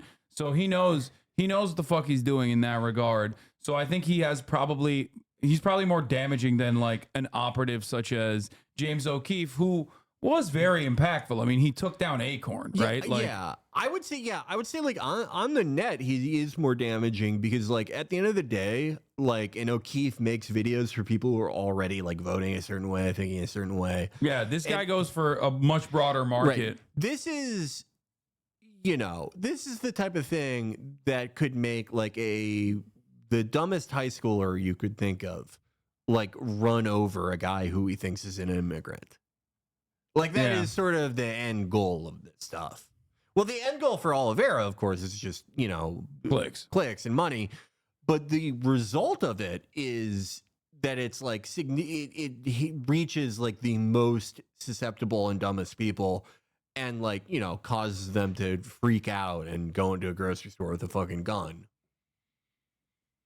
School's over and they're running the Americans out of our own countries, it feels like. This country has gone to hell. 12 motherfuckers live there, and there's another 7 or 8 lives right here in this corner house. It's just like a streamer talking about things. Yes, you're right. You're right. No, we're worse. We're worse because we're not doing real on-the-ground reporting like Tyler is doing. I'm actually in this video. I say some pretty bad things. Knock on that door, yeah. And 4 of them just moved in here. They ain't in there. Do you think you'll sell the house to a Haitian family one day? Hell no. I wouldn't give them motherfuckers the sweat off my balls if they was dying of thirst. I'm for real, man. I get it. I am fucking sick of them. He's I don't like, give I'm fucking racist. Yeah. How many more different ways can I tell you how racist I am? Put a Haitian in every fucking house. I'll be the only white person here. Twitter is saying that Haitians are kidnapping the neighbors' cats and eating them. Is that true or false? I gotta ask the hard questions here. You take her out, You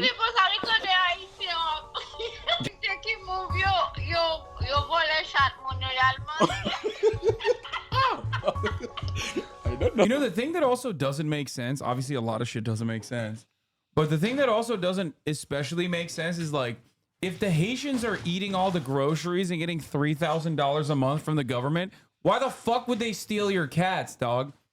Like, why would they steal your cats to eat? Like, what's going on there? Like, even in like the logical conundrum that they've built for themselves, like it still doesn't make sense. And it's just, I guess, like they just have what? They specifically love cats. Is that what it is? Like they're balling. They're balling on welfare. I have seen the line against like guys who are more like into the movement, into the European style right-wing movement than Oliveira, say that it's like a Santeria. Oh, thing, like voodoo type yeah, shit. Yeah, okay, yeah. Ritualistic sacrifice. Oh my God. Okay. No. Non. Okay. Why is everyone coming here? You know? Haïtien viennent ici pour travail, mais manger chat, non. Parce que, non, pas manger chat, non, non. Si nous besoin de viande, manger viande, aller dans Walmart, non acheter, mais manger chat haïtien, pas manger chat. Okay. Why did you leave Haiti?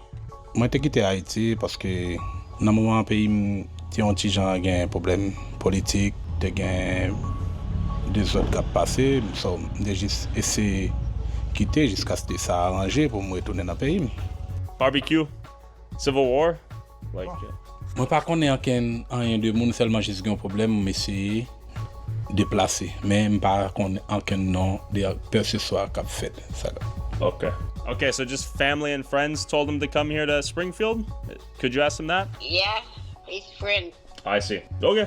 Merci. Okay. I don't eat cat. Okay. She clarified, I don't need cat. See how that trash can is right there? Right there. Yep. Okay, every Haitian house you go around, it's honestly filled to the brim. There's trash that leaks out onto the corner, everywhere, but we're expected to live clean environment. Sure. And then on top of that, with the rise of immigrants. Bitch, your trash can is filled to the brim. What the fuck? Can is right there? Right there. Ain't no fucking way, dude. Dog, this is, oh my God, bro. That's literally, there is no better demonstration of like people just being like obviously fucking racist than the fact that she's just like, that trash can right there is, when Haitians fill it to the brim, it's bad. But when mine is filled to the brim as well, but that's good because it's white trash. Yeah, it's all these people who like. Also, the fucking trash can isn't even like that bad. Even if it's hers or the Haitians, like this is like normal. Okay, what the fuck do you mean? Yeah, it's just like all these people, like just saying that they're doing the things they're doing. Yeah. Oh, I bet they go to abandoned houses and take out the copper wiring. Yeah. Yeah, they got scary face tattoos. I don't know what's going on with that. And it's like the dude is tatted up himself. Yeah. Oh, I wonder what they're doing. Oh, I bet they're taking a 7-Up can and crinkling it and smoking an Oxycontin they found on the ground on it. Okay, every Haitian house you go around, it's honestly filled to the brim. There's trash that leaks out onto the corner, everywhere, but we're expected to live clean environment. Sure. And then on top of that, with the rise of immigrants and they get assisted living freely, it makes it harder for people like me or somebody else who doesn't get assisted living to find affordable housing. Are they driving the housing costs up around here? Yeah. Like nobody. Big time? Yeah, like. What are we talking? Okay. Honestly, in my opinion, it'll be a surprise if I don't get kicked out so they can boost up the rate on this place. How is that the fault of the random fucking Haitian dude, bro? You have a landlord who is going to evict you, but your fucking landlord is white and the Haitians are black. So you're like, you know whose fault this is? The black people, not the landlord. Like, that's the third time in this video we've heard a motherfucker be like, Haitians are coming in and they're driving up the property prices. And it's like, dude, what are you saying? Like, it's your fucking landlord that's making rent more expensive. Dude, one of them has such like a peasant mindset that he goes, well, the landlords can't even make money unless they charge the Haitians $3,000, which we can't pay. It's like, what? Who told you that? A fucking landlord? Yeah. They'll probably fix it. I see. Get it where it's looking better and boost the rate up on it. They pay $1,200 a month. How much money does the government give you per month? Pero el first time me doy como primera vez te pusieron como 500, segunda 300. Okay. ¿Cuántos Haitians vive aquí en las 2 años? No tengo un mensual, pero yo nuevo por ahí. Okay. ¿De dónde eres? En Haití. ¿Haití? Sí. ¿Cuántos meses vive aquí? Tengo 2 meses. ¿2? Sí. Did anyone tell you to come here to Springfield, Ohio? Sí. Did a friend tell you to come move here for a job? How did you learn about Springfield? Yo tengo mi padres por ahí. Okay. This dude could have read one article, dude, like the PBS documentary that was done on Springfield, Ohio, about how the town needed labor. There was a surplus, or I mean, there was a shortage of labor in the town with all the new jobs that were readily available, and like a couple Haitian people moved in, and then word spread that there was jobs there. So a bunch of Haitian people were like, "Oh, thank God!" Yeah, and that's how you build a fucking enclave usually in this situation. Like people are trying to be protected from the dumb racist hicks that want to kill them. So they're like, "Oh, there's safety and job security here." Yeah, no, that is generally how like immigration patterns work. And like, was that the same article where they're like, yeah, they're like great employees, they like show up on time. Yeah, they're not fucking. Yeah, I mean, this is the smoking oxys in the car. They also apparently like attend church. They're like very religious. Haitians are incredibly fucking religious. It's like one of the most like Christian populations. In the hemisphere. Yeah, Frank Luntz posted this from the PBS documentary, and Stephen Miller. The fact that our corporations want cheap, pliant foreign labor doesn't mean the rest of us don't get to have a country, Frank. This is a nation. Nations owe their loyalty and allegiance to their own citizens, to their own towns and communities.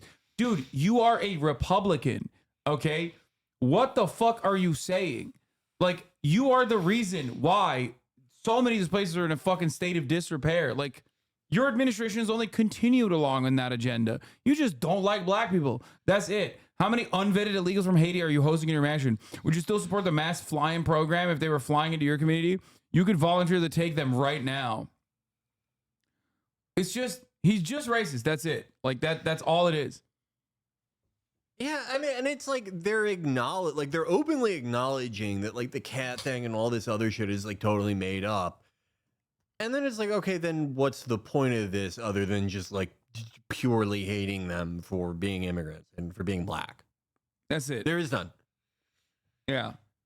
Yeah, and those motherfuckers speak like 4 languages too. That's the other part where they're like, oh, these are some dumb, uneducated, lazy cat eaters. And it's like, dude, you are literally inbred. You are so inbred. You look like the human version of one of those little fucking teacup poodles that we saw earlier. And you're over here talking about fucking how lesser than these people are.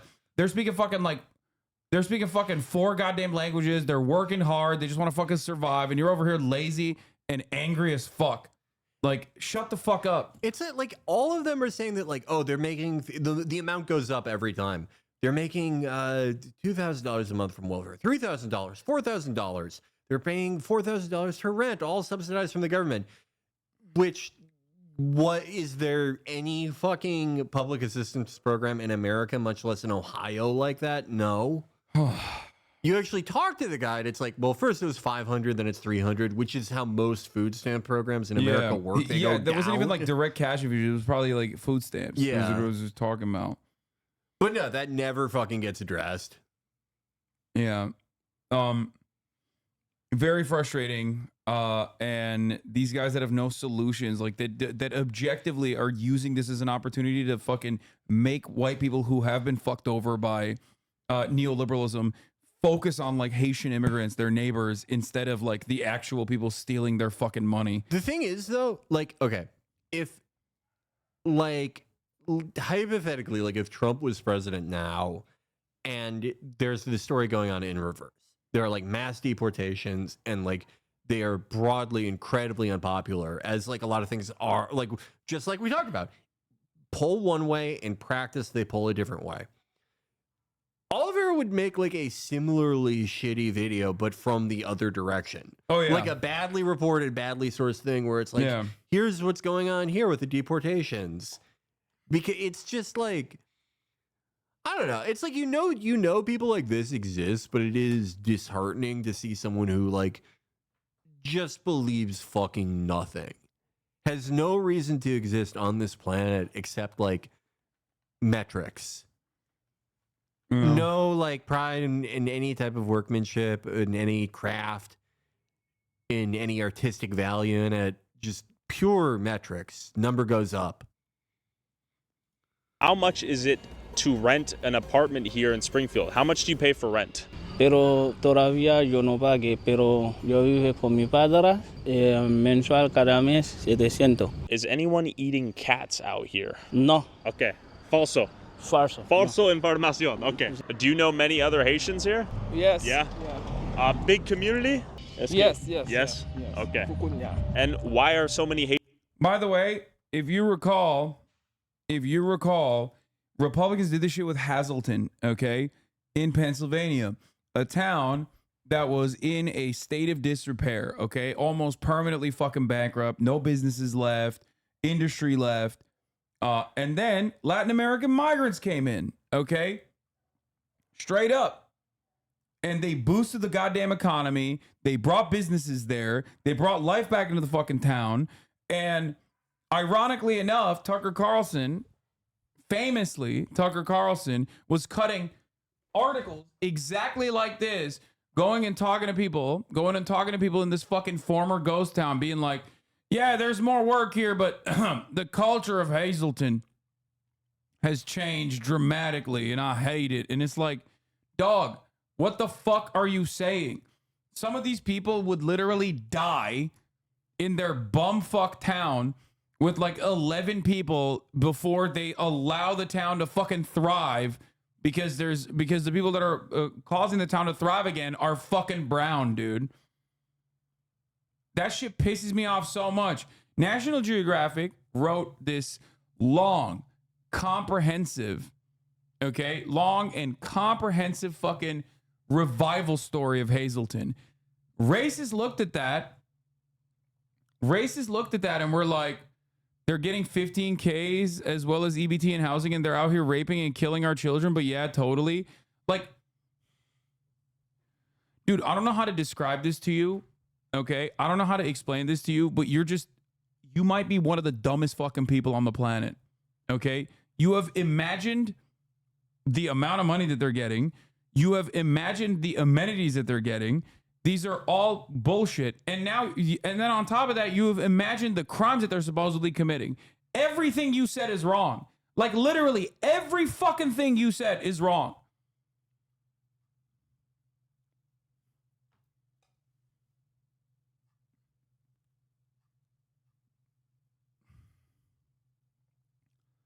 It's psychotic, dude. Oh.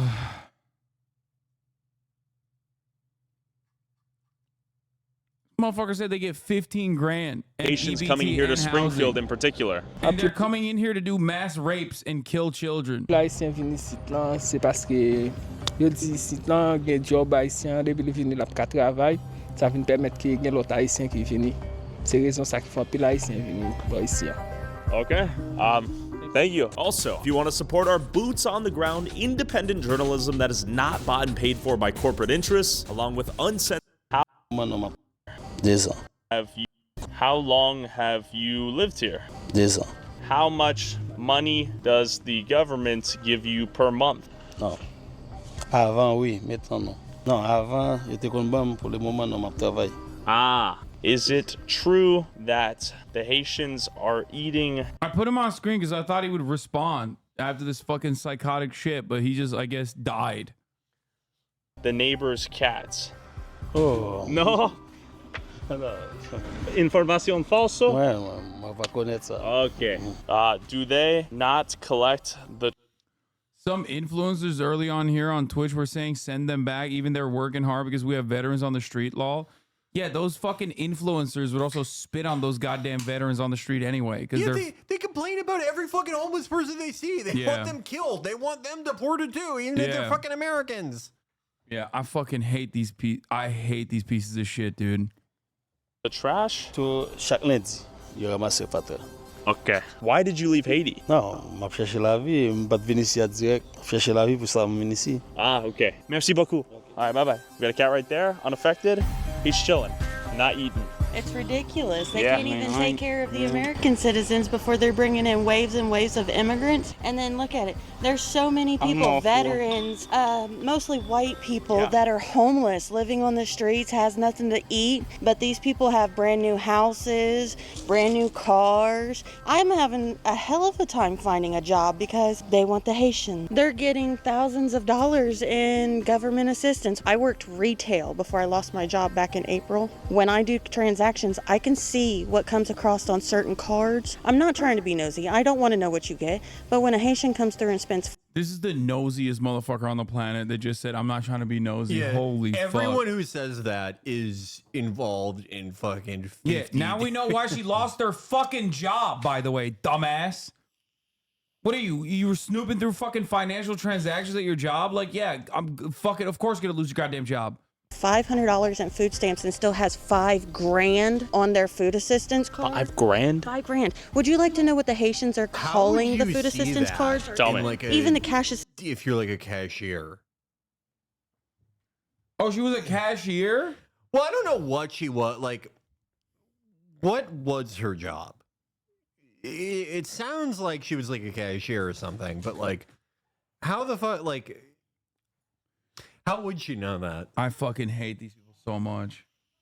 Assistance cards. They're calling them the magic money cards because they never run out. I'm homeless. I'm jobless. I'm sleeping on friends' couches because I can't get government assistance because I come from the wrong country, apparently. You all get along out here or what?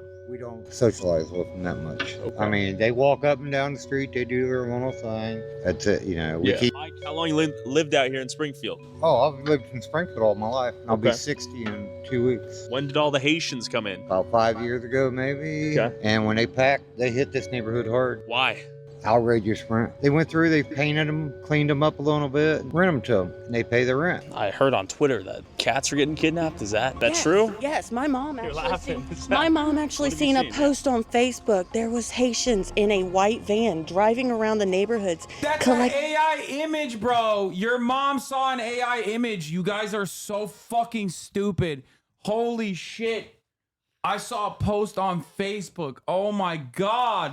Riveting reporting. Cat. For what? Skinning them and eating them. Snyder Park, our actual park. If a Haitian is caught walking the grounds down there, they can get arrested because they're going down there and they're killing the Canadian geese so they can take them home and eat them. I wouldn't be surprised though, because we used to have a lot of cats around here. And especially down here at the end of the street, that lady had probably 50 of them. Now she's lucky to have 5. And the geese down at the park, they're declining. So I don't know if they're eating them too.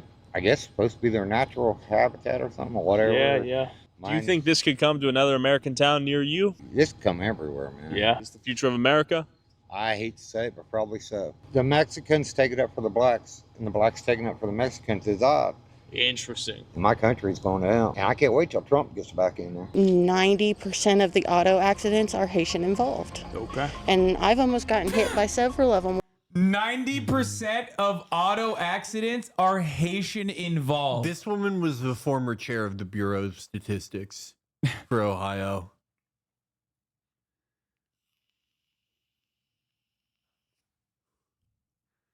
I don't. My mother saw it on Facebook. 90% of auto accidents are Haitian involved. Everybody knows this. Walking. No, this is literally like, when I see this shit, I do actually advocate for re-education camps. Like, I just, like, I don't know. I think, like, we need to put these people on a fucking works program, you know what I mean, immediately. I don't know, start picking up trash on the side of the highway or some shit. You know, you need adequate payment. You need a good job, okay? You need good protections. You need housing. You need forcible education program, okay? You got to go back to school. It's no. What if you did like a Clockwork Orange thing, but it was like you're showing them like lib culture. You're showing them like No, I don't want them to kill themselves. No. He doesn't kill himself in Clockwork Orange. No, but like, it's like, but like if they saw fucking that what's that lady who was like, my husband said she loved Kamala's debate speech last night. She's gonna get 2 blowjobs tonight. That's like the lipstick lady. Yeah, Sarah Cooper. Sarah Cooper, thank you. No. Imagine blasting these people with Sarah Cooper, they'd kill themselves. Not that. I mean, like, higher end liberal culture. The Clockwork Orange setup where it's like they have to watch every Noah Baumbach movie. Then they have to watch Real Time with Bill Maher, which I think is a reward for everyone.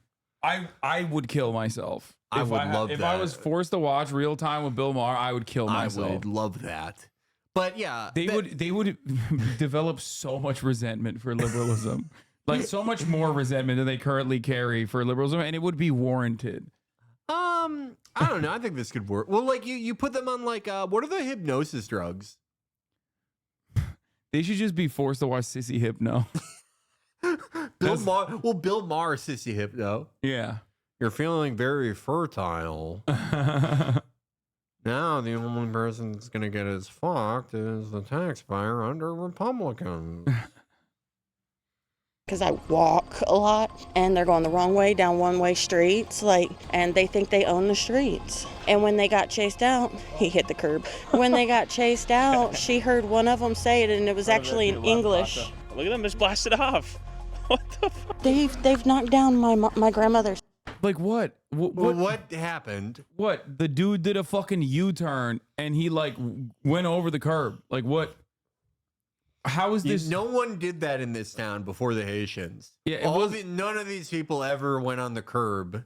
Look at them just blasted off. Chased out, she heard one of them say it, and it was actually in English. Look at them just blasted off.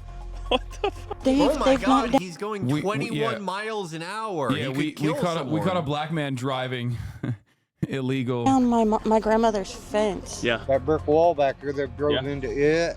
They've hit cars around here. I mean, they cannot drive. Whoever's giving them driver's license ought to have theirs taken on. But look, every time a country moves into another country, talk about we're taking over, that shit leads to war. 100%. Like when you have the old black dudes. Yeah, 100%. Yeah. Yeah, that guy's gonna do the war. I can't wait. That is what war is. I can't wait for you to fucking do the war, sir. But look, every time a country moves into another country, talk about we're taking over, that shit leads to war. Yeah, 100%, dude. That guy. That guy's gonna do the war. That guy is a professor at the local college. Like, luckily, these people are so fucking. They're such losers and so goddamn incompetent. They can't even hate crime appropriately.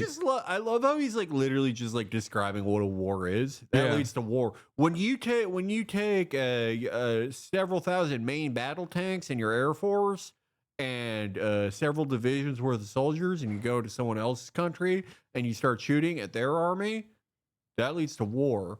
Oh my God. Okay.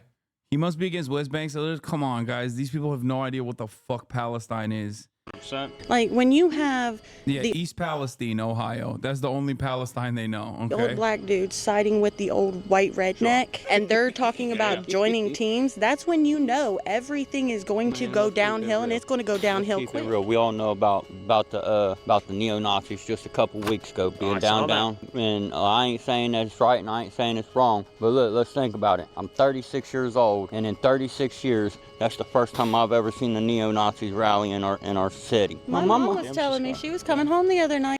He's literally like, yeah, I saw black people, and now I kind of agree with the neo-Nazis. Like, that's it. That's all he said here. Yeah. He's like, I'm 36 years old, okay?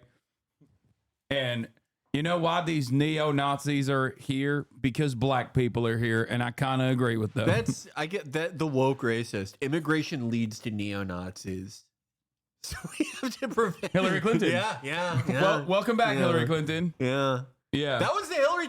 He was Hillary's 2008 campaign manager. That guy. He's fallen on hard times. Remember when Hillary said that about Europe? She was like, "Hey, you guys have to like capitulate to the fucking far right on their anti-immigrant sentiment because otherwise, like, you know, the Nazis are going to take over." And then they did anyway. They did capitulate, and then the Nazis did take over. So it's weird. Yeah. I was a lib until I saw a black man. This really is Hillary 08 vibes. Yeah. This is, I ain't seen a carload of Klan members. Klan members? Yes. It's just full on war going down right now. That's what it's coming to. Okay. And it's all going to be against the same people. Yo quiero hablar contigo sobre would try to get footage of that. Yeah. Instead of wait, there's a race war happening? No.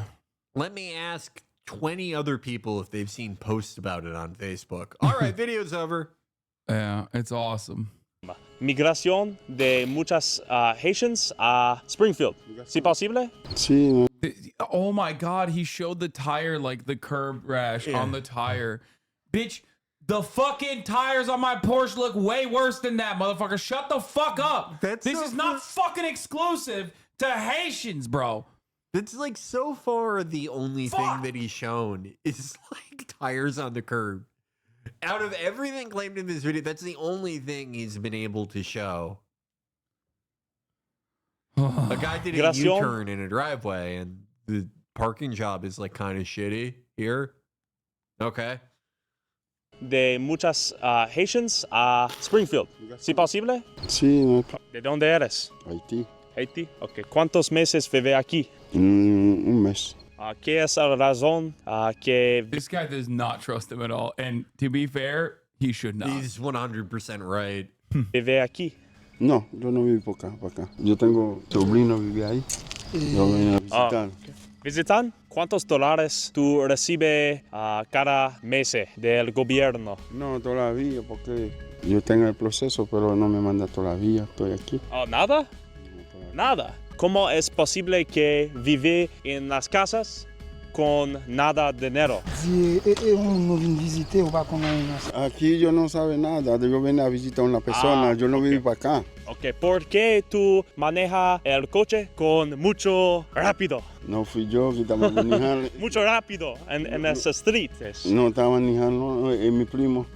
Ok. ¿Es cierto que personas comen los gatos o no? No sé. No, ok, lo siento.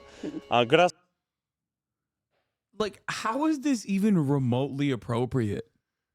Or like, is it because they're Haitian? Is that what it is? That like people don't read this as like the most racist thing that's ever happened? Seen, like, other videos. This is like his interview style. Like I saw his Memphis video today. I don't know why I was I think I was just like I was having like an annoying morning, and I like wanted to get into an even worse mood. But in the Memphis video, he just like runs up and down this highway, and whenever he sees like a black woman, he's like, "Hey, are you a prostitute? How much?" Wait, do you charge?" really? Yeah. Like, this is fucking insane. This is like walking up to random black people and being like, "Oh, do you like fried chicken and fucking watermelon, right?" Like, this is that. Like, he's just doing that to like a bunch of fucking random Haitian people. Like, how is this in any way, shape, or form any different than that? Like, if someone was doing that, you'd be like, "This is crazy. Like, this man is insanely racist." What the fuck? This is like Steven Crowder shit. You know what I mean? It's like shit, like lower quality than Crowder somehow. Like how is this like? Oh, does this guy get any hate or people praising him? No, they think he's like speaking truth to power, dude. Okay. It just doesn't. I don't understand it. I'm trying to get locals out here and hear their thoughts about the Haitians that have moved in. Yeah, no, I don't know. I lived here for 24 years. Yeah. I lived in LA for 38 years. Got it. It is causing probably some problems. I personally noticed it because it took me months on end to find an apartment to live in. Sure. The available housing supply has gone down and the prices have gone up, or what? I'm not 100% sure about the prices going up. I mean, I hear rumors that there's landlords ripping off some of the Haitian people, you know, like trying to put multiple families in a house and charging them too much money. But I don't know if that's true. It's just stuff I've heard. But yeah, it has affected the market because, you know, like I said, I couldn't even get anybody to call me back for months. Couldn't tell you. I haven't had any problems with anybody. I can tell you that. Again, no cat eating. How you doing, sir? What's your name? Pavon. Pavon. Oh, you own this? Yeah. You'd be a great person to talk to, then. Yeah, for sure. We've heard a lot of the Haitians that have moved here recently come here often. Yeah. What's going on here in Springfield? There's just like an influx of the population, the Haitian community. I mean, they're protected status here, so they're just like, I mean, obviously I've filled up the town with it, and yeah, They're a protected status. I think he means they're on TPS. Like, that's what he's trying to say, I think, right? Like, what do you mean they're a protected status here? They're not like a fucking like a dying breed of animal. They can't get any status effects in Springfield. Yeah. They won't get death blighted. No, white people are getting death blighted and their game's instantly ending and they're losing all their fucking runes? Well, to be fair, all the Haitian people that we've seen so far in this video look very normal. And all the white people we've seen so far in the video look very fucked up. Every status effect. Like with the exception Scarlet of that, Rot. with the exception of that one last guy who's like definitely a liberal, you can just like kind of tell from the way that they carry themselves. Every fucking white person was like, "Yay, there's a race war happening, and I'm signing up." You have any boluses, by the way? I got Scarlet Rot. I was hanging out in the Lake of Rot recently. Yeah, it's crazy.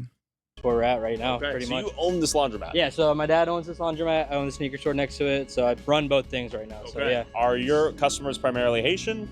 What's the split? Before, I would say the last like 2-3 years, I mean, primarily whoever was in town, Okay. but yeah, there's a huge influx in, the Haitian community. That's like primarily our like customers. So like, laundromats nowadays. So, are like yeah, a I will huge say there's TikTok investment. So this guy's like a Sigma invest win. Oh, is it? Wait, why? I didn't even know it was like that. I mean, there are a bunch of like, you know, every so often on like investor TikTok, like something like laundromats gets popular as like a good font of passive income. I think it's just his dad owns it. So he looks like a success win business guy to me though.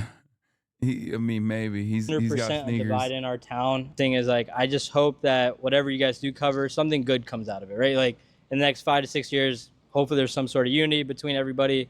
Hopefully there's some sort of change. That's the biggest thing. Like, I feel like you guys should cover just some sort of like way to bring people together. This is the guy you want to talk to. How you doing, man? We're You know filming a this guy? YouTube video. We're trying to see what's going on here. This is a guy. Big Wait, guy you running for YouTube. mayor? Oh yeah, I tried to find you. I know. That, oh my God, that's the fucking racist shithead who went on the fucking town hall and was like, hey, yo, the fucking Haitians are stealing the geese and the pets. Like, that's the guy. Of course, You can't even get him in person. Of course, the fucking local business owner immediately is like, oh, you should get this guy on. Like, immediately. This guy is the median voter. I hope something good comes out of it. I hope there's unity. Anyway, would you like to talk to the most racist guy I know? Yeah. I know who you are. So out of pure luck, I met up with Anthony Harris, the guy who went viral for giving this speech at Springfield's town hall. These Haitians are running into trash cans. They're running into buildings. They flipping cars in the middle of the street. They're in the park grabbing up ducks by their neck and cutting their head off and walking off with them and eating them like. And who's been going live on Facebook documenting the constant car crashes from the new Haitian drivers. We headed to the BMV to see how the Haitians are getting driver's licenses. There's something really funny about like Midwesterners complaining that other people are driving poorly. Yeah. That like, it's like, dude, it's illegal to drive sober in your state. What the fuck are you talking about? How would you even note it? Like, every trash can in this town gets hit by a car 3 times a day. Yeah, it's just like, it's so funny to just be like, oh, listen, it's the Haitians. That must be it. Yeah. You know, with this guy specifically, you know that like he like drunk drove through a fence or something. It was Yeah. like, oh, fuck. But he's I an told my American. wife I stopped drinking. Yeah, Guess and then he's who? like, oh, it's my the God, Haitians. You're not going to believe this. Yeah, it must be the Haitians. Yeah. That's what it is. They're giving the Haitians battle tanks. Yeah. Is in cars so quickly after moving here despite speaking 0 English. Question for y'all. What are your thoughts on the Haitians? They can't drive? This guy right here, my Haitian dude. Yo, bonjour. You got a cat right beside him. Stop! Do that! Oh, you're embarrassed? You're embarrassed by that association? Bro, stop, dude. You said that shit, not me. You take that back. I did shit. I'll tell you that, bro. Come on, bro. The craziest part about this is like, bro, you're black. Like the same exact sentiment will be applied to you and probably has, and you're just oblivious to it. Most of the people that they've like pinned like supposed like Haitian like cat stealing things on are just Like random black people in other parts of Ohio. Yeah. So, you know, it's very, very dumb. Like you're not part of the team, big dog. You're just not, you know, you are never going to be part of the team. Yeah. They will literally just assume he's Haitian. They'll be like, this one learned English quite good. Like he assimilated. Yeah. He assimilated so he can steal our cats better. It's crazy. If y'all ever seen The Americans, that's what he is for Haiti. Yeah. Fifth column style invasion happening now. We be playing, bro. There's nothing wrong with some jokes. Let's go see what's up. How y'all doing? Question for you. Do you know how the Haitians are getting driver's license? Can they transfer their license from Haiti or? No, they cannot transfer. Do they have to undergo the same test? I'm not allowed to answer the personal questions outside of the office. Well, okay. You know what they have to do? I do not. Okay. I really don't know. No, but I know they're getting them quick. They're getting them quick, right? We can ask. Sir, you are not allowed to take pictures in here, sir. Sir. In the go outside. Sorry. Are they able to transfer their licenses from Haiti to here? Oh, he's doing Project Veritas. Yeah, no, this is. No, he's doing Project Veritas finally. Undercover journalist. That's the only question I can answer. I can't answer anything else. Do you know how the Haitians are getting their driver's license so fast? I do not. Okay. All right, that's all I got for you. I wish I knew. Are they driving pretty good out here or what? No. No? The world's greatest reporter. Like, I'm losing my fucking mind at this. Like, he can't find a single person to answer this question. He does not. He refuses to do any research on the matter. And he's just randomly asking people, like, so do you think Haitians drive well? And they're like, no. And he's like, there you have it. Yep. I guess Pretty point crazy. proven, you know? Yeah, that's. I love how, like, every video he makes, you could cut out like 70% of it if you did like a Google search or something. But he's like, no, that's valuable content of me flagging down people outside the Dollar General. that Google search could be replacing. No, thank you. I think one thing to take note of is like how absolutely fucking dog shit living conditions are in fucking Springfield, Ohio. If you want to understand where this like resentment is coming from all these like random people, like I'm not gonna sit here and say that like they're nice people at all, okay? But they don't deserve it. And this is what happens when your town fucking sucks. No, yeah, I don't think like no one deserves to like live this shittily. Yeah. In the wealthiest nation on earth, mind you. Like, imagine that. Like, no matter, like, even if you are, like, standing around and being like, they fucking hit every trash can, you don't deserve to live in Springfield, Ohio. That kind of conditions. Yeah, it sucks. It sucks. Yeah, neither do the Haitians, really. Like, they don't. No one does. They should not have to live there, honestly. But, you know. Why they put their car in. Why is that, do you think? You don't know how to drive in general. Okay. Like they're like this guy's on his way to get his like third license after his like 8th DUI, and you're fucking asking him on the way over. This guy is such a fucking nervous disposition. Yeah. If I was a cop, I would arrest him for murder. Yeah. Just sight unseen. I'd be like, you killed someone. Okay, but like that's why he has to drink, because he has anxiety. From killing his wife. Yeah, and it calms him down. Oh no. So what if this guy's a millionaire and sues me? We're saying allegedly. Yeah. We don't know. In a Japanese style manga I'm writing. He's a character. I see him driving over there like trying to learn how to drive, but I don't think they have to drive at all. Okay. I don't even think they should have a license. No lights when they be driving around and nothing. Do you think it poses a threat to public safety? Yeah, it does. Yeah.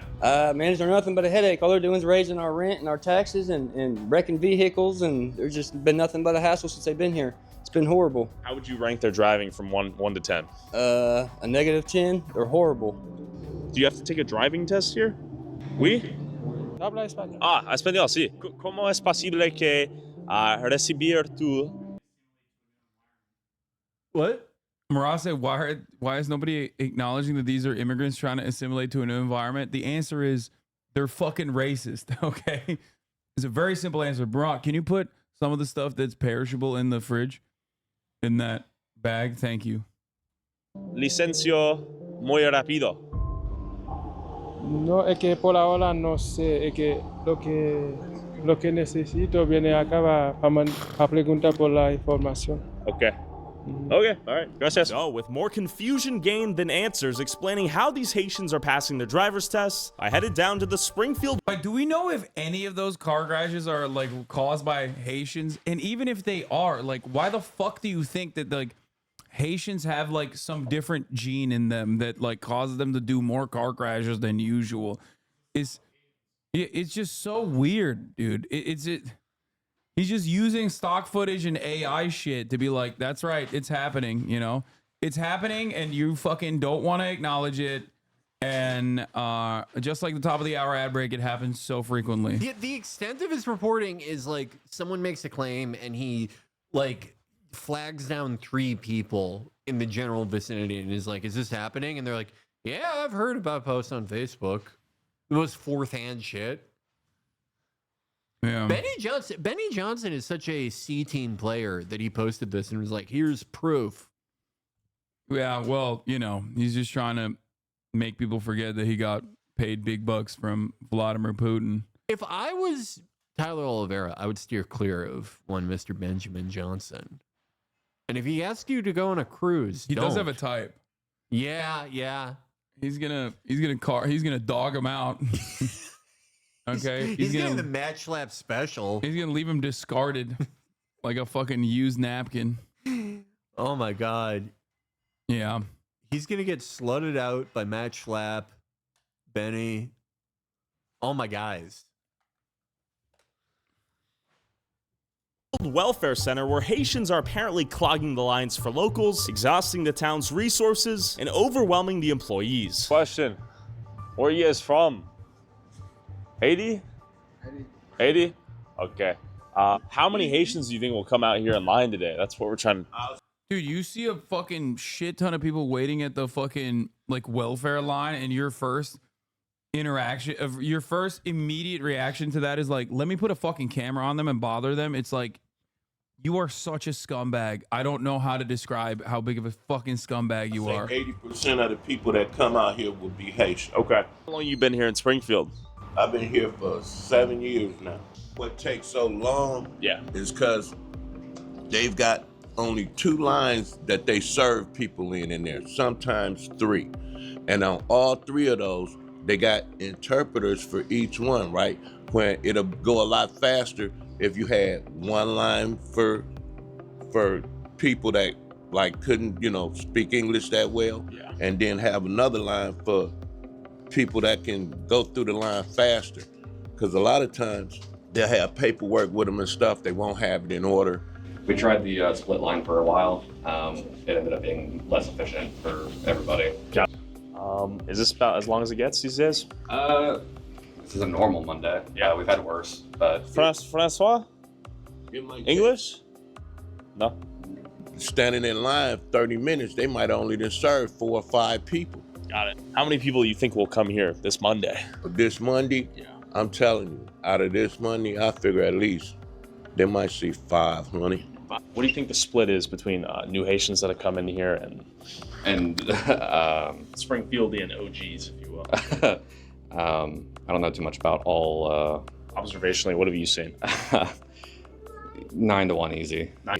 Like, I'm just here because I'm just trying to get them to clear a medical card. Are the systems stressed right now in Springfield? Can they handle the amount of people coming in? No, they really can't. I've been trying to get just a simple Medicaid card since June. They took me off I'm a vet. They took me off of the disability and made me start paying for my own disability. And I don't know why they took me off, but so I had to give them proof of income and disabilities. This video is a perfect demonstration of like every single fucking issue that every single American citizen has experienced is either directly the fault of the government for refusing to fund these fucking programs and mismanaging them, or directly the fault of a fucking landlord. Okay. It is wild. You look at like this video is a perfect demonstration of the thing I talk about all the time with like austerity and comes economic instability. With economic volatility, economic instability, and wealth inequality comes a environment that is so fucking ripe for right-wing radicalization. Okay? So ripe. And the further we move away from addressing the root cause of these problems, the more that this society is going to get more Euro-fascist. Okay? It's great. Good stuff. I gave them all that. They still ain't did nothing. So you're a veteran and you're competing with some of the resources they're getting? Yeah. Who just came in here? Yeah. This America. You dig what I'm saying? But I'm saying that the things that the hoops they make us jump through can have you turn on each other in a sense or say negative things. I don't have anything that's negative to say or bad to say about anybody Haitian. Know what I mean? Do you think the town's taking care of their local residents that were here first and foremost? Oh no, hell no. Well, thanks for your service. Yeah. Appreciate it. Good luck in line. Like, and the thing is, there's people on Twitter and Instagram that don't think it's real. Like, don't think none of this We shit is just saw it in real time. You proved 0 of the claims. Yeah, okay, so he got booted off Medicaid, which is a thing that happens, like, unfortunately in every state. I kind of think it's like a standard practice at this point, because you see this in private insurance as well, where they will either deny someone's claim or just boot somebody off a medical public assistance program, because they know that for the most part, poor people do like that they will just be like too overwhelmed to like contest it most of the time.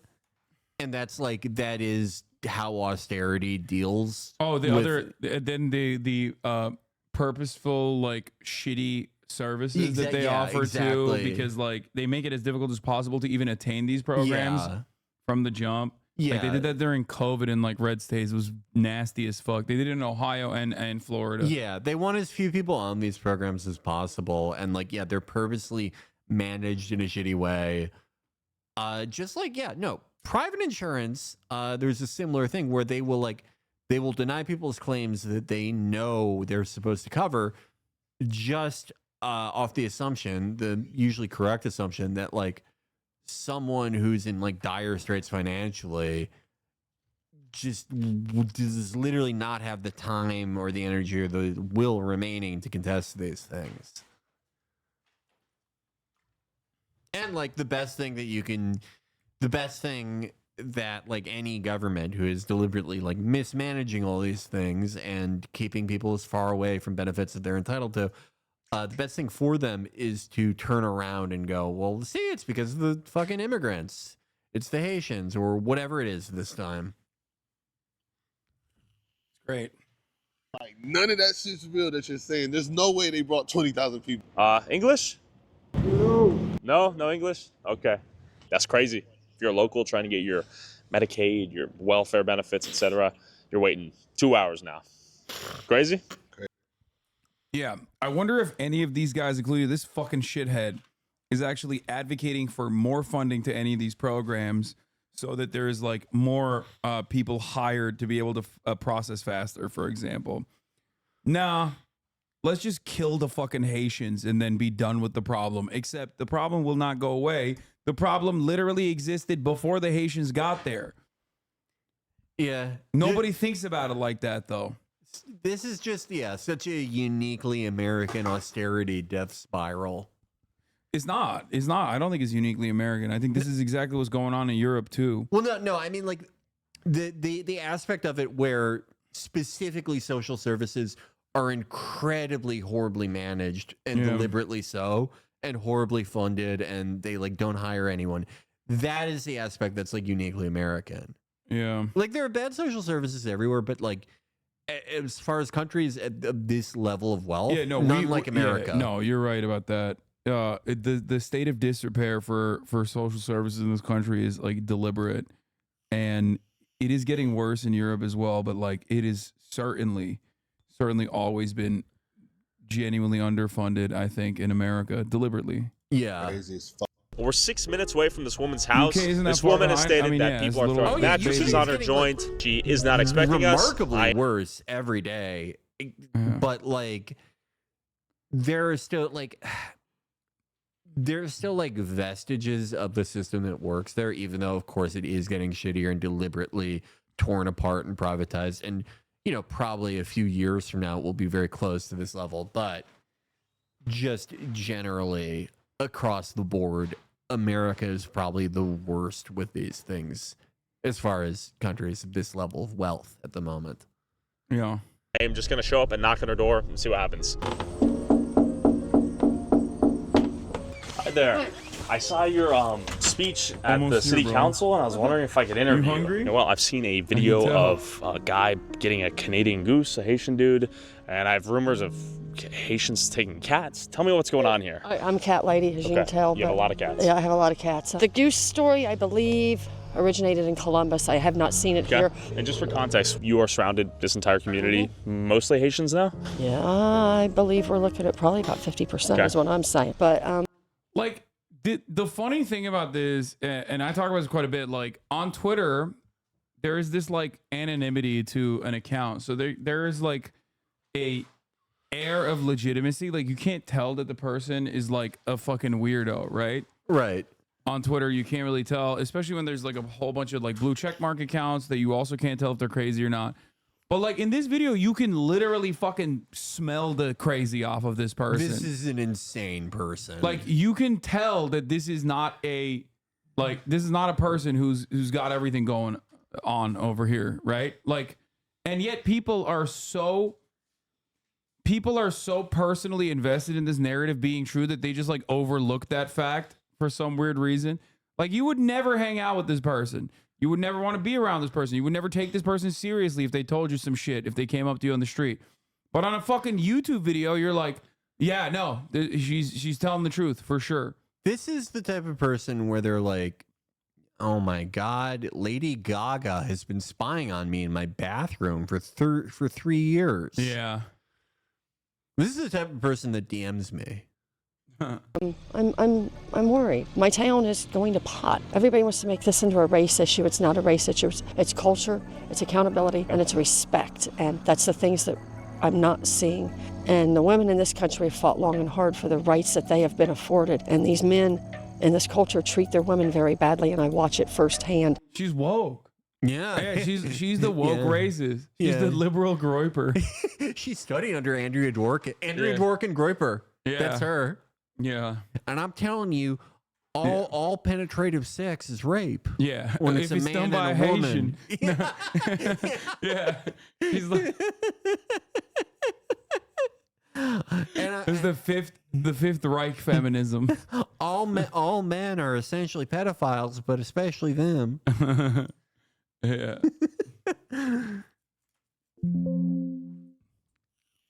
Come on, give me a break. Start acting like you got some sense. The driving of the vehicles is a main sticking point. Haitian men came down with probably a queen-size mattress and threw it in the front yard. Okay. It didn't go very well. I tried to explain. I tried to be nice. Didn't go very well. So And you explained in English? Yes. I had to drop the F-bomb and told them, take it and go. So they went down the street and ended up at that house right there. Got it. So they've thrown trash in the yard as they walk by. But is there anything in that yard? This I'm tired is of just dealing. a crazy woman. Come on. Have you ever been a fucking crazy person in your life? I mean, he has. He features them heavily on his YouTube videos. When he can't use them to like, issue anti-immigrant invective, he's like doing a video gawking at them and going, look at these fucking people. Shouldn't the cops kill them? I have seen virtually zero like good takes in this video from any of the Ohioans, with the exception of that one guy who was sitting behind his car. That guy, I agree with you that he's very lib coded. He definitely voted for the governor, hates JD Vance, like voted for DeWine, but then also voted for Tim Ryan. Yeah. Like that's a Tim Ryan, Mike DeWine voter.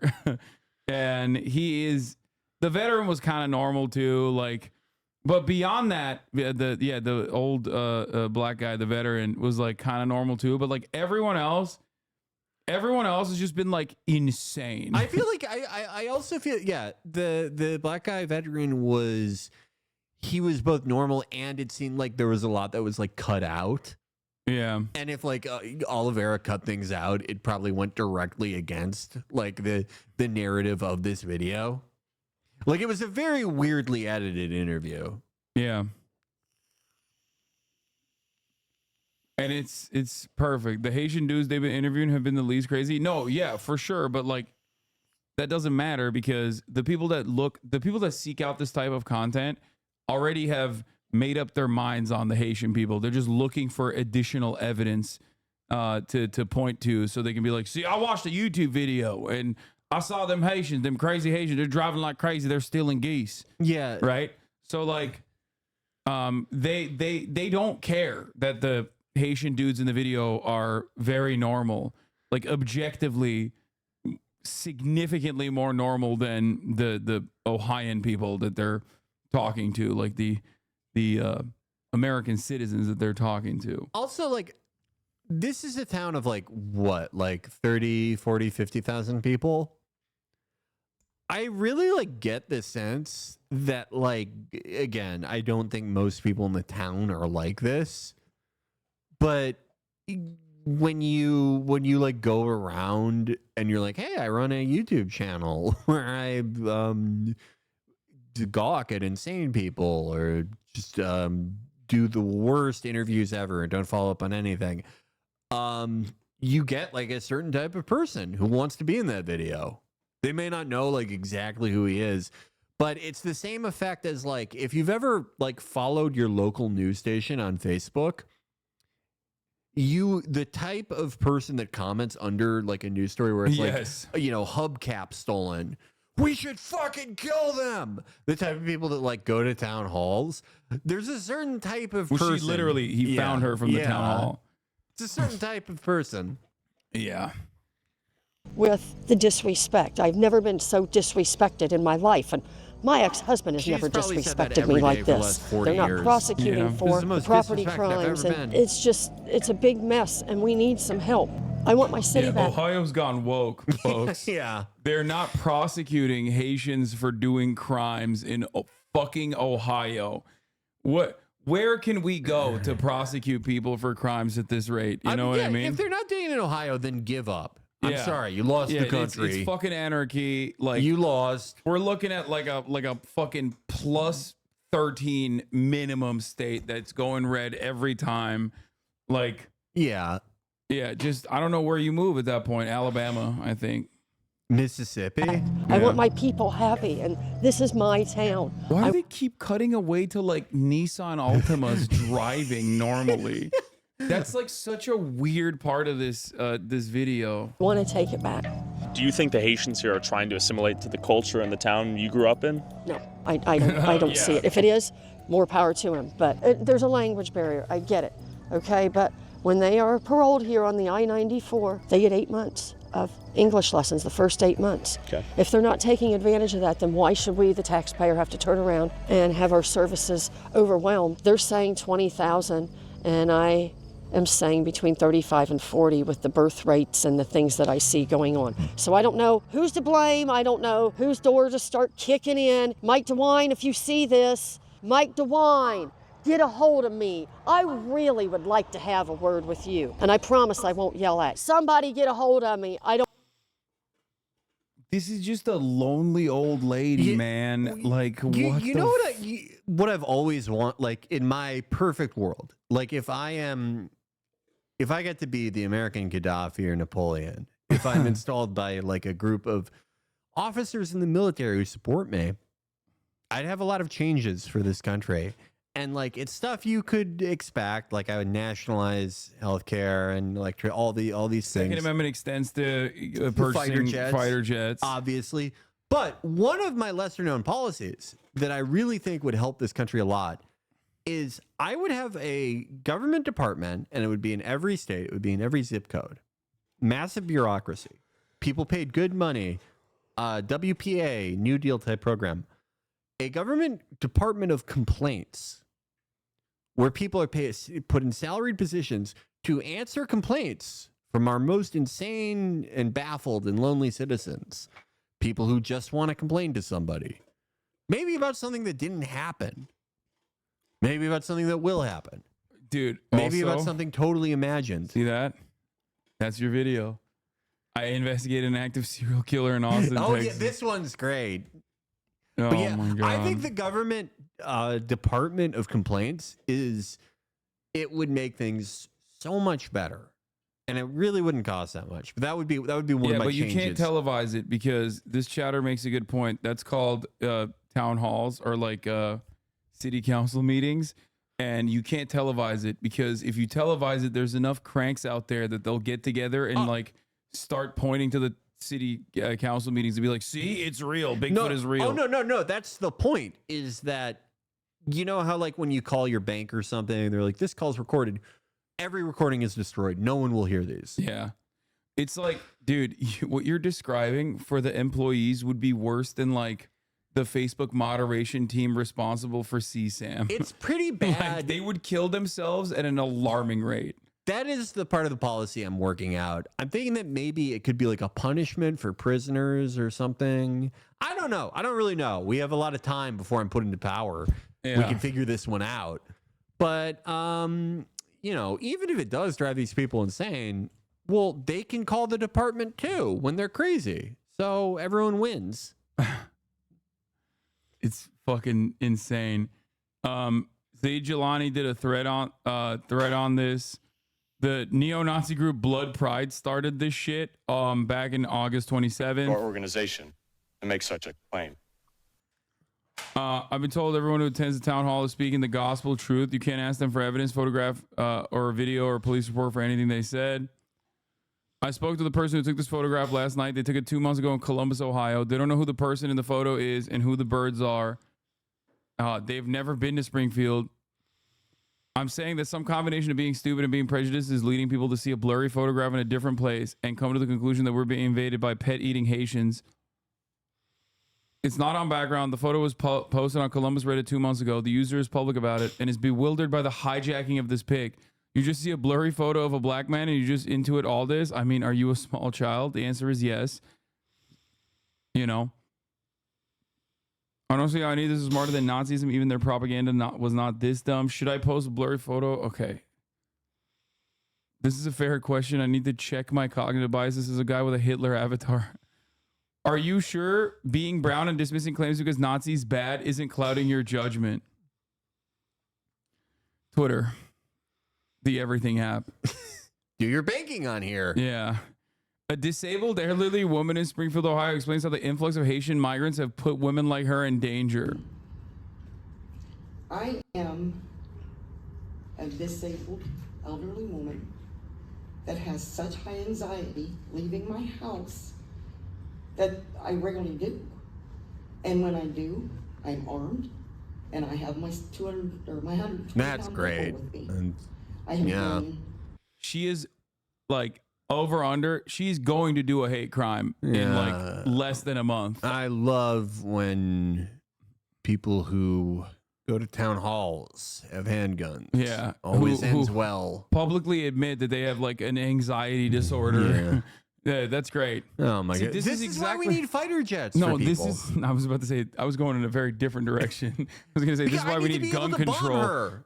If she's attacking people, I was going to go in the reverse Second Amendment position where I was going to say this is why we need gun control. Like this person should not have a gun. Okay, straight up. Or she can have a gun, but a good guy has a plane. Why is Super Mario in the background? Oh my god, I didn't notice that. I have come here to speak about a very serious issue. These Haitians have stolen my princess.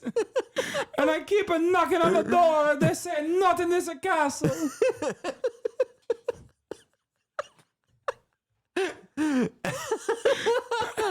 That really is him.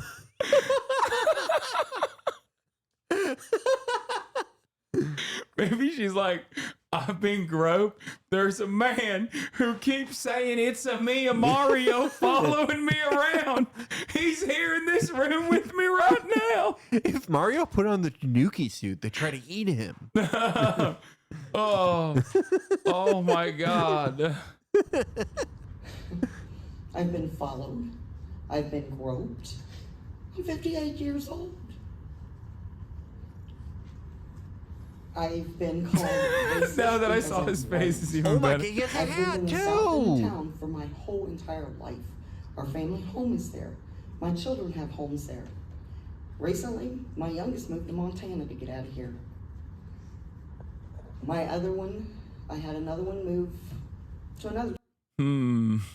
A lot of your immediate relatives seemingly are going hundreds of miles away from you. I am a person who's made a lot of outlandish excuses in my life. I can kind of spot them from a mile away. I know. Yeah, this really sucks. It's the Haitians. Yeah, it's really. I would love to stay here and listen to you complain about Facebook, but it's the like, fucking Haitians. It's literally, yeah, these Haitians, my children have told me the Haitians stole their phones, so they can't text me no more. and the other one, my little one, my youngest one said, Haitian stole her phone and texted me, please stop texting me. I don't want to hear about the gang stalking allegations. And obviously, she loves when I talk about gang stalking. all the way over in Montana, the Haitians are stealing their plane tickets. Yeah. They said they were coming home for Christmas, Yeah. but then they said a Haitian took it. Yeah. Oh my God. Town to get out here. My children are leaving me. My children are leaving me because of the Haitians. It's like, can no one spot a crazy person anymore? Or is that just, have people just lost that ability? I like that the Daily Wire stormed the town immediately. Investigative reporter for the Daily Wire went down there, former Manhattan Institute Logos fellow, goes down there and he's like on the ground reporting for the Daily Wire. It's like, you are doing Tyler Oliveira shit, dog. Like, yeah, the reputable institution of the Daily Wire. Oh my God. To another town to get out here. My children are leaving me. I do not blame any of this on any other people than our city managers. The influx has come in so fast, and they haven't been educated on our ways, on our laws. They need to know these things. Yeah. Yeah, they're letting the damn Haitians in. Yeah. Oh my God. Yeah, this whole thing is like terrible, but it is probably like pretty fun if you're a crazy person. Because like for a week, everyone has to like pay attention to you. Yeah. I can't know if she's telling the truth or not until the city manager weighs in. Oh God, they're so stupid. I'm not convinced they'd care if they knew the laws. This story is sadly the one that is going to sway the election. Like, yeah, dude. Yeah, definitely. Uh-huh. This is gonna make Ohio go red. Yeah, I was deep blue before this. Yeah, they were so woke. They were at the precipice of Medicare for all in Ohio. Donald Trump tried to talk about this last night and freaked everyone out. Yeah, like either people are clowning on him or going, I have no idea what the fuck that was about. And these people on Twitter are like so invested in the narratives that blow up on this goddamn platform that they are just like, they will never see it. Like they just, oh, Mario has spoken. Oh, what the fuck did he say? Ooh. Our wives and our grandmothers and our children are scared to go to the store because of the recent Haitian influx. It's out of control here. It's a big... Like, so what is that? So they're just like racist? Is that what it is? They're just like afraid of seeing black people around? I guess. They're afraid. There's too many black people here. This used to be a good town. Yeah, and there's like dude, the last crazy woman in the Oliveira video was like, they come from a culture where like women are treated horribly. Which, do they just like, do they think they're like Muslims or something and they're just repeating what they say about Muslims? I don't know. Yeah. No, it's that's always that's the woke way of shitting on immigrants is like advocating for the exact same things that you're claiming the Haitians are doing, but only when white people do it. Yeah. Yeah. A lot of right wingers see people memeing about it and think they are thinking the same. No. I think they're just fucking stupid, dude. Tinderbox. The traffic accidents. There's people that are scared to travel on this road out in front of us here because... Okay, I did not expect his voice to be like this with the outfit. Like, I really thought he was going to be like, yeah, the Haitians that are coming. Nope, we were wrong. They took my mushroom and became huge. Yeah. There's a lot of Haitians here who are wrecking daily. And they're scared. And it's a real concern. Those are the real things. Not the sensationalism of, pets being eaten. But here we are. Now we have the world's attention. Oh, he's sound. He's like, the pet story's fake, but my wife is still afraid of Haitians. Yeah. Yeah, like I'm just a little racist. Yeah, we don't believe that crazy shit. We just think all our wives and grandmothers are going to be human trafficked anytime they go anywhere. Let's focus on the things that are really happening here. 20,000 plus immigrants have come to our city, and we can't communicate with them. We're overwhelmed. Give us a little bit. We wouldn't even be having this conversation right now if there was only 5,000 of them. We would. Oh, yes, you would. Yeah. Yes, you would. If there was one of them, there would be this would be going on. Yeah. Like, No, Jesus you Christ. would. You fucking would. Welcome to our community.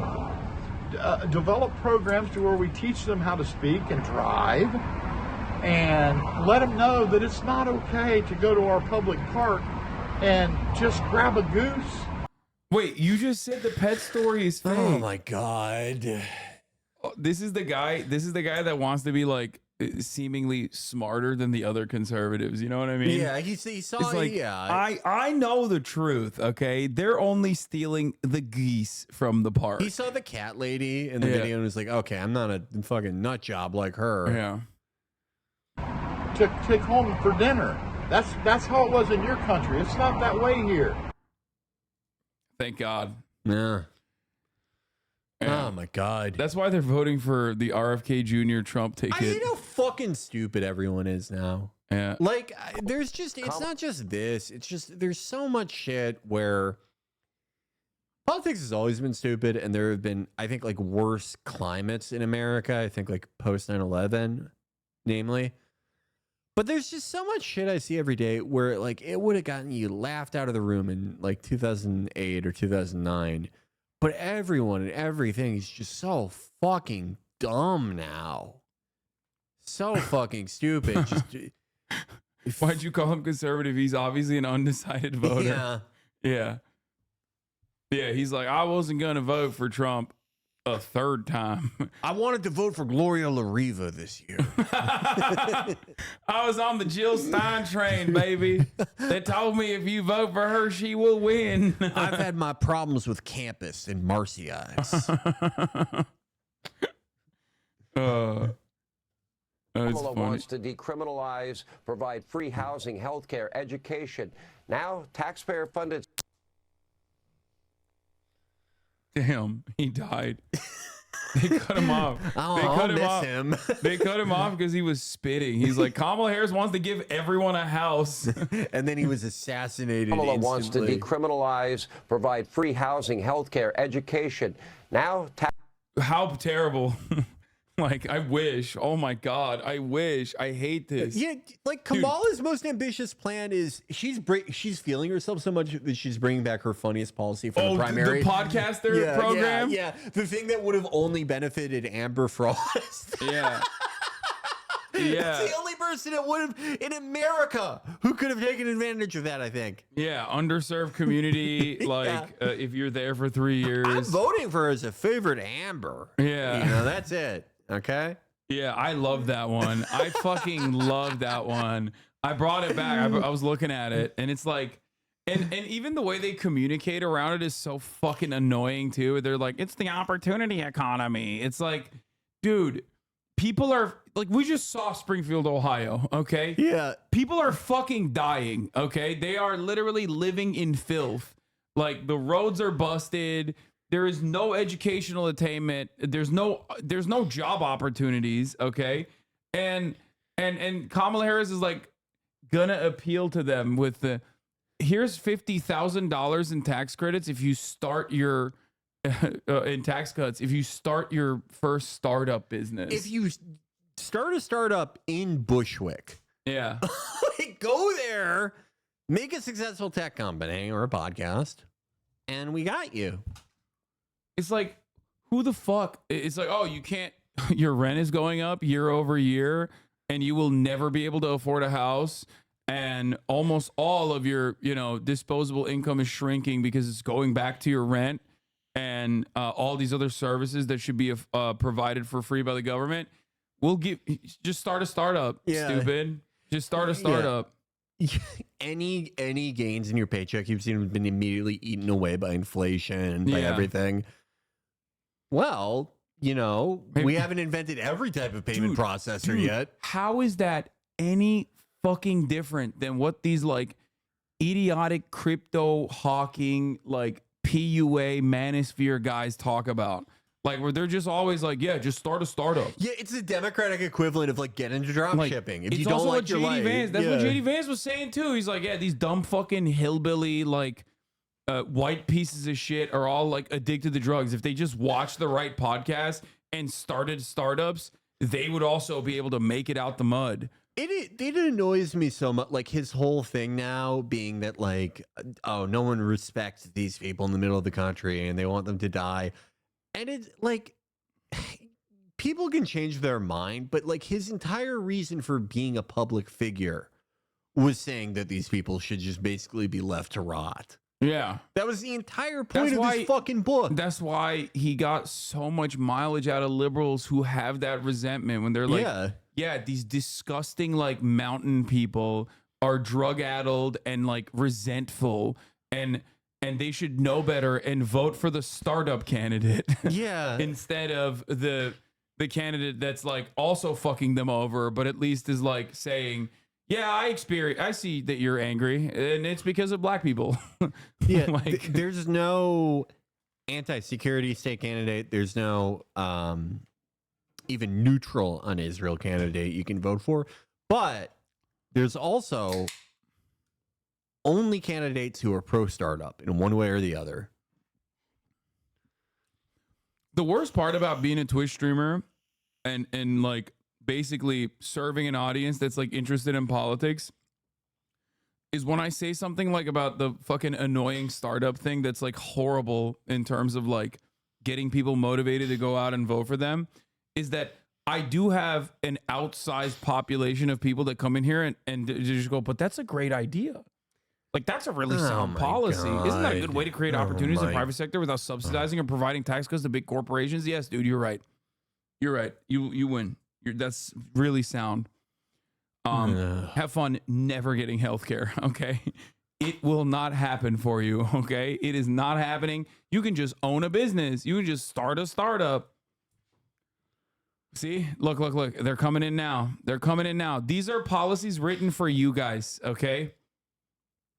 Immediately, you should understand if something appeals to you and you're like a guy who spends a lot of time on Reddit and you find something that Kamala Harris said to be appealing, immediately know that that's a bad policy for like the broader electorate. Okay? No one coming into chat who likes this policy, none of you will benefit.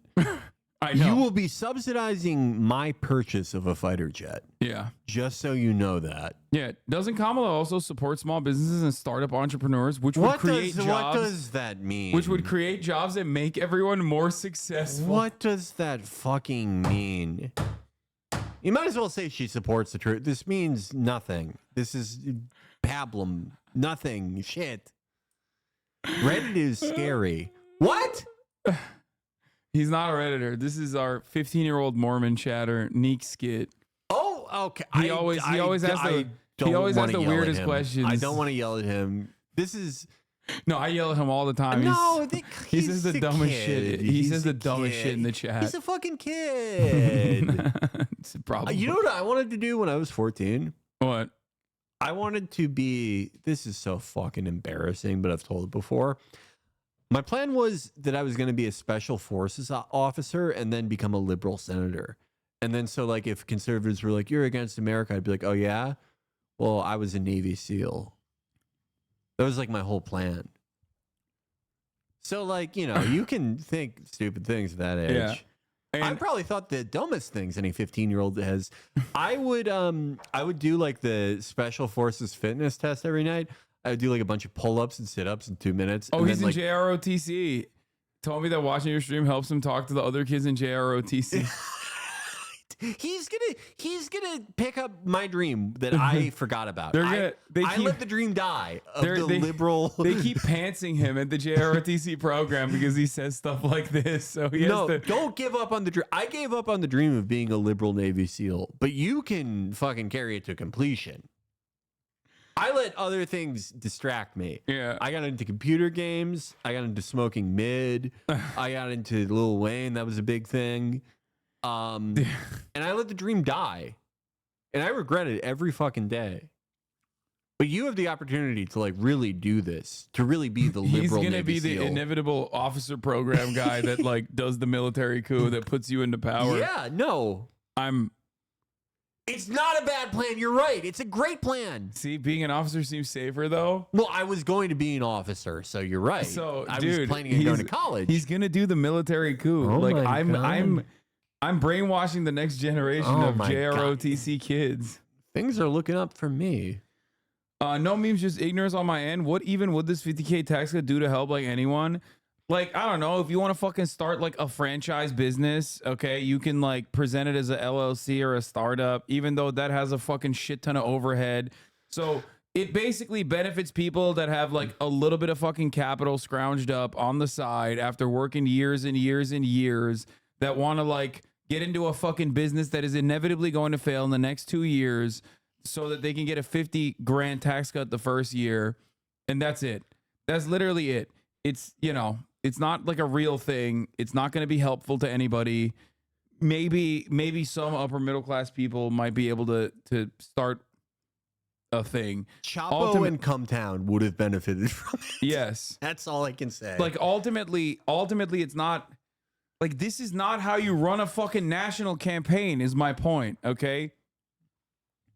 The goal should be to try to reach as many people as you possibly can, address their fucking anxieties, address their immediate issues. And every single person, universally almost at this point in the United States of America, says the exact same shit, okay? If you're below a certain level of prosperity in this country, then you obviously are complaining constantly about fucking healthcare costs, constantly complaining about, if you have children, childcare costs, constantly complaining about how your job doesn't pay enough and you don't have enough fucking time off from your job so that you can have like a sense of purpose in your life. And then beyond that, you're complaining about, I don't know, the roads looking like shit and all of the other social safety nets constantly being in a state of disrepair if you need any of those, if you need any of those programs. Okay, those are the things. Number one, though, the one that I haven't mentioned is housing. Okay, the cost of housing, it is unimaginably high in this goddamn country. Okay, that's it. And if you don't address these issues in a meaningful way and then make a genuine effort to be like, no, I'm going to fucking fight for you. Okay, I am going to fight for you. I'm going to make sure that this happens, which Kamala Harris has never done, really. Like, let's be for fucking real for a second. If you're not going to do that, then yeah, it's going to be the same fucking people that like go, I don't know. I guess I don't want like fucking, rapist Hitler to be president. And I will probably vote for this other fucking shitty candidate instead, as people try to delude themselves into being motivated to vote for Kamala Harris. Like, people are so goddamn desperate for like any kind of momentum from the Democratic Party. That's like the one consistent thing I've seen from like normie voters that I talk to on a regular basis, is that they're like really desperate for like any crumb of hope. Okay. Yeah. If you specifically want to do something about creating job opportunities, how we go about it? Fucking federal jobs program. Okay. Federal jobs program. Get these people to work. Okay. Pay them. They're unionized employees across the board, and get to work. Okay. Get the motherfucking work. Some of like the great, like most advantageous policies, be they, complete infrastructure overhauls, new avenues of transportation, etc., would be, incredible employment opportunities as well. Yeah. Anyway. Yeah, start building a fucking high-speed rail from New York City to Los Angeles. Okay, fuck it. And put every goddamn person to work in every individual state. There you go. There you have it. I pay over $2,000 for a studio in LA. How the fuck can I ever save for a house? Monthly payments aren't an issue, but I can't save a dime. Exactly. Those are the legitimate problems, right? Those are the legitimate fucking issues that people experience. If Kamala Harris does not talk about those issues and how she's going to solve those issues, and instead leans into these like fucking neoliberal, like, tax cuts, like that's the other aspect of it that's so fucking annoying. We will never have like the Trump bucks, right? That was phenomenal. It was a necessity, right? Because America is the engine, the consumer engine that runs the entire planet. So if the American population all of a sudden is like broke as fuck, don't have a job, they can't buy the treats. And if they don't buy the treats, then the global market collapses. So obviously they needed to get money so they could continue buying the fucking treats. So they did. That was the last time the government ever offered like actual direct cash infusions. And it was awesome. It was great. It was fucking fantastic. Okay? It was fantastic. Since then, of course, we immediately went back and we're like, we absolutely cannot ever do that again. We have to always present everything as a tax cut, as a tax credit. There's no other way that the Democratic Party can operate. No subsidies for the working poor, only subsidies for big businesses. You know. You can't solve these issues while money is still in politics. You are literally in a fantasy land if you think that anyone in power is going to take away power from the corporations. All right, dog, I know that. What do you want me to fucking do? I'm just giving you answers as to why things are fucked up, okay? Yeah. You know what the Democrats are hyped about? Getting Taylor Swift to endorse Kamala Harris. They won't shut up about how they drove up 350K users to vote.org. I know. And by the way, look at everything that we just looked at. Look at everything that we just covered in terms of like what the Republicans are worried about. Okay. Tough question. You are between LeBron and Trump. LeBron in you and you and Trump. You moving back or forward? If LeBron wants me to throw it back, I'm throwing it back. Okay. So not exactly a tough question.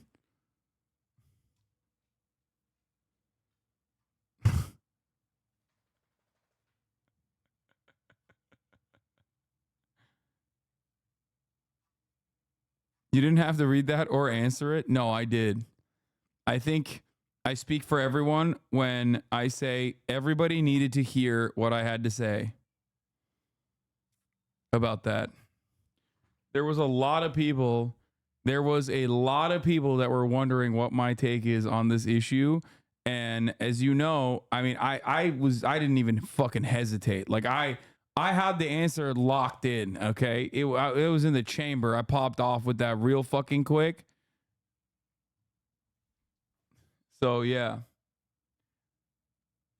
And for people saying MPreg, it's like, yeah, dude, imagine my offshoot, my spawn would be such a dominant force in basketball. It would be great. I wish LeBron could impregnate me so I could have a son that absolutely goes to the NBA. I'd be like those fucking YouTube parents that just like constantly put a fucking camera on their children from the earliest age. I'd be like, that baby needs to dribble. Oh, you want fucking titty milk? Sorry, baby. You're going to have to learn how to dribble, dog. Okay?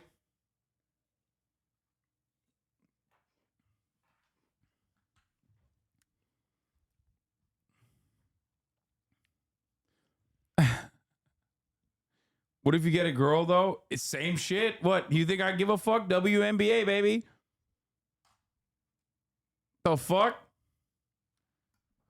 It don't matter. No titty milk for you until you learn how to dribble.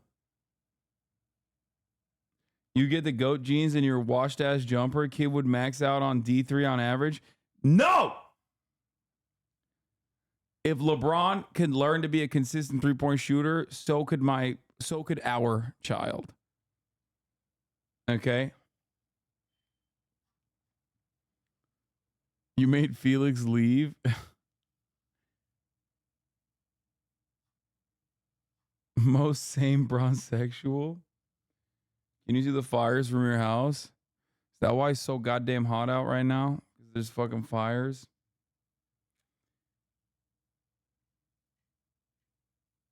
Never coming on the broadcast after this clip? Okay, dude, chill. Let's hear what the In voters had to say Doylestown, Bucks about this. County, they call this the scenic stroll. All right, I'm getting tired already. Are you? On this morning walk, we asked them to walk through the night before. Who thought the winner was Donald Trump? Who thought the winner was Kamala Harris? I'm still amazed that some people will support Trump after all the crazy things that we heard last night, eating pets, babies being murdered after 9 months of birth. That craziness makes me uncomfortable. If division has been a bad thing, Division's Debbie, been terrible. why should Kamala Harris heal that or fix that? I think because she won't amplify the break. She won't feed the fuel, the fire that keeps that stoked. I think she'll really take the rhetoric down.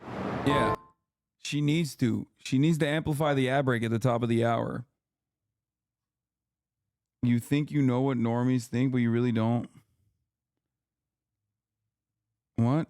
I know you see me, Mr. Piker. I'm being psychotic, and I know you see me. Please stop. Please, chatter. Come on. Like, please. Oh my God. Oh.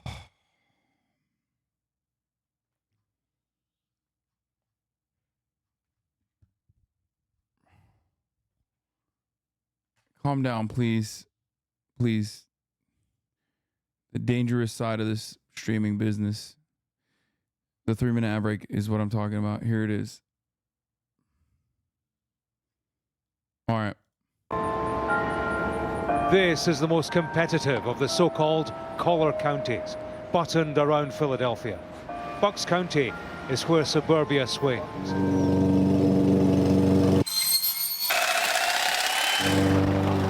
They've voted Democratic here in every election since 1992. But it's now home to more registered Republicans than Democrats. Republicans like Pat Galooly. The white male demographic underpins the Trump support base. Too long still, Jake?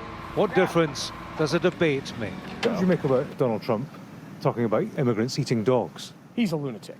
And you have to either accept him as that and let him run the country, that he's a good businessman, and I believe he can run the country better than the Democrats can. But there are certain things that come along with him. So, I mean, you either have to accept that or you have to throw your vote away and vote for a Green Party or somebody else that, is not going to get. Jill Stein mentioned. Jill Stein noted. Yo. Jill Stein noticed. We're doing it, boys. We're doing it. That's a Jill Steiner in the making.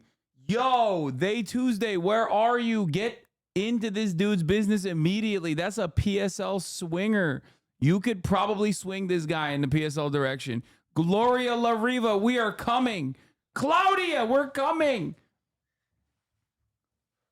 I'm telling you right now. Is this the Green Party guy? No, he just mentioned the Green Party as a throwaway vote. Things that come along with He was like, Trump is a goddamn lunatic, and I'm voting for him. That's what he said. No, literally. He said, Trump is a goddamn lunatic, but I think he's better at business than the Democrats. There's so many guys like that. That was the Trump voter I talked to in DC, where the cowboy hat guy, he was like, I'm from Arkansas. I know the Clintons and I love them, but this was a once in a lifetime opportunity to vote for a businessman. And I love that. I love that because it's like, you could get one of those guys to vote for George Soros. Like, why not? He's a great businessman. He made $3 billion crashing the Asian tiger economies. It's more than Donald Trump ever did. He's the best businessman. He made like $50 billion. So, I mean, you either have to accept that or you have to throw your vote away and vote for a Green Party or somebody else that, is not going to get elected. In American-made products. It was her response on female reproductive rights that just slammed it home for me. On Main Street, they discussed the debate and what meant most. I have women in my life that have had difficult. I feel like you ask, like these guys are awesome. This seems like very much like a West Hollywood voter. Yeah. Like if you talk to these guys about like one issue that they are like insanely reactionary on, they will be virtually indistinguishable from Adolf Hitler, but on everything else, they will be the most the most progressive guy you've ever met. Yeah. Like I've met so many dudes like this. I've met so many dudes like this that are just like, I'm a lifelong Democrat. Okay, I love the Democratic Party. You ask them about like a homeless person, they're like, we should melt them. We should kill all of them immediately. That's ascendant Californian liberalism. Yeah. Israel, most important ally you've ever seen. More important than anyone else, really.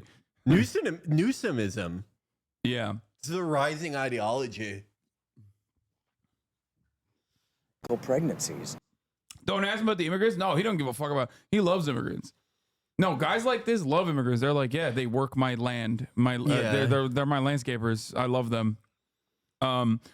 Guys like this love immigrants. They're like, I'm telling you, they're insanely woke. Okay, unimaginably woke. For the same demographic profile, you put this guy in Springfield, Ohio, you're gonna hear the most insane shit. This guy, same exact demographic, insanely woke. Okay, however, like I said, two issues, like anything that like has remotely impacted his life in like some way, they will be Hitlerian. Okay, and you'll be shocked to hear like the types of opinions they have on like, you know, homeless people. And I think of what their life would be like if they had a difficult pregnancy and they were in a state that would, as Vice President Harris suggested, she might have to bleed out in her car. To a large extent, minds were made up before this debate. In U.S. politics, This guy is awesome. Dude, yo, send this guy to Springfield now. Oh my God. They would start worshiping him like a god. They've never seen a guy like him. I love him. He's got the full suit and everything. He sounds amazing. He looks amazing. I did not know this is what this man looked like. Positions tend to be entrenched. For would both Trump take and over Harris, Springfield. this was about reaching beyond the core vote. 17 is a lot. Whatever the conversation about debate night, that's where victory lies in November. James Matthews, Sky News, in Doylestown. So good. I get that law in my suburb. There's a guy a few streets over who's super nice, really progressive on weed, drugs, wants Medicare for all. But there was a proposal to build an apartment complex in our area. He said he'd burn it down. That's so many tracks. Americans. That tracks. So many fucking Americans. Yeah. His name, Steph Curry. That's Steph Curry. You just described Steph Curry's politics. Sorry, it's true. He literally did that. Okay. Oh my God. This is the only reporter they should send out. I love him. I do have like a soft spot in my heart for like European commentators that come and like talk about American politics like we're animals. Yeah, no, like, just talking to like the dumbass average American voter. Yeah, it's always like it's my favorite thing because it's like it reads like they're in the Serengeti. Yeah, you know what I mean. It's like, yes, we are in the tundra. Yeah, when they have to try to like describe the stupid things that like American voters care about. Yeah. He said that he wanted a businessman in charge. Let's see what my goats at the five. Hello, everyone. No, they don't have Jessica Tarkov on today. God, I'm so old. Wait, who's Jessica Tarkov? Jessica Tarkov. So the five. I know the five. Okay, so the five. Jessica Tarkov is there's a liberal seat on the five. Ooh. You didn't know this? So the five. Let's see if there's a full blown like. Oh, here. So here's the wide shot. So the five always has, you know, Xanax mom, Judge Janine, who is just sloshed out of her fucking titties. She's so fun. You got date rapist galore, Jesse Waters. He's right? definitely killed a woman. Who probably, yes. And he liked it. You have a basic blonde woman that I genuinely do not know the name of because there is like this. Too. There's this in every fucking Fox show. Yeah. If you don't have the same blonde woman who I think is literally cloned, okay? They are the same woman. You will never be able to tell me, like, I will never believe you. Like, it's impossible to distinguish. Contract mandated blonde woman obligatory for every show. And then Buttfelt. the Buttfelt. goat of comedy. Yeah, the king of late night. Yes. the king of late night, Buttfelt. If you, again, uncuck the streams, Gutfeld is the most watched late night performer of all time and the world's biggest comedian. So Jessica Tarkov usually sits here. Sometimes they have, what's the fucking dude who sent nudes of himself? Juan Williams? Yeah. No, Juan. No, it was not Williams. God damn it. The other one. His name is Juan as well, but I think it's Juan, isn't it? Not Anthony Weiner, man. Fuck. Oh, it's not Juan. Geraldo Rivera. Oh yeah. They'll have like Geraldo Rivera. He's sort of lib. He's sort like he's quiet. He's weirdly like very good on Israel. Which is like really? a very strange. Maybe that's why feature. he's not on the 5 at all lately. Yeah, he's like weird. Like he's not like glory to the resistance, but he's like way better than you'd expect. It's very surprising. Yeah. So Geraldo Rivera or this guy, I forget his name. I don't know what his deal is, but my favorite is Jessica Tarlov. I call her Jessica Tarkov, but her name is Jessica Tarlov, and that's the liberal seat. Like this is the hot seat, and they just like kind of bully her. Usually when she's on, like Jesse will make like insane remarks about women, and then sometimes it gets so out of control that even Buttfeld is like, all right, ease up, big guy. Like, awesome dynamic. Yeah, you know it's bad when Gutfeld has to get woke. No, he literally like 2 weeks ago, he very famously said Kamala Harris would get raped by her generals. What? Yeah, he said in the room she'd be paralyzed and the generals would have their way with her.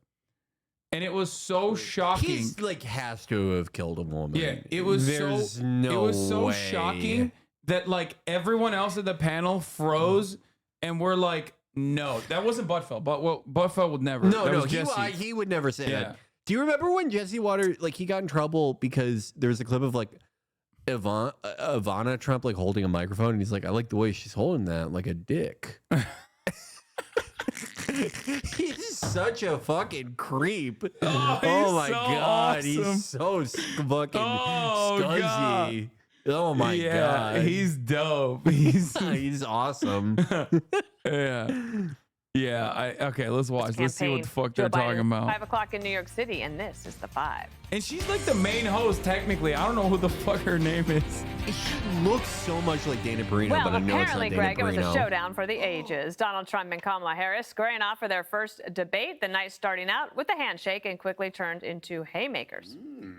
She doesn't have a plan. She copied Biden's plan, and it's like 4 sentences, like run, spot, run. She's going to my philosophy now. In fact, I was going to send her a MAGA hat. During the course of his rallies, he talks about fictional characters like Hannibal Lecter.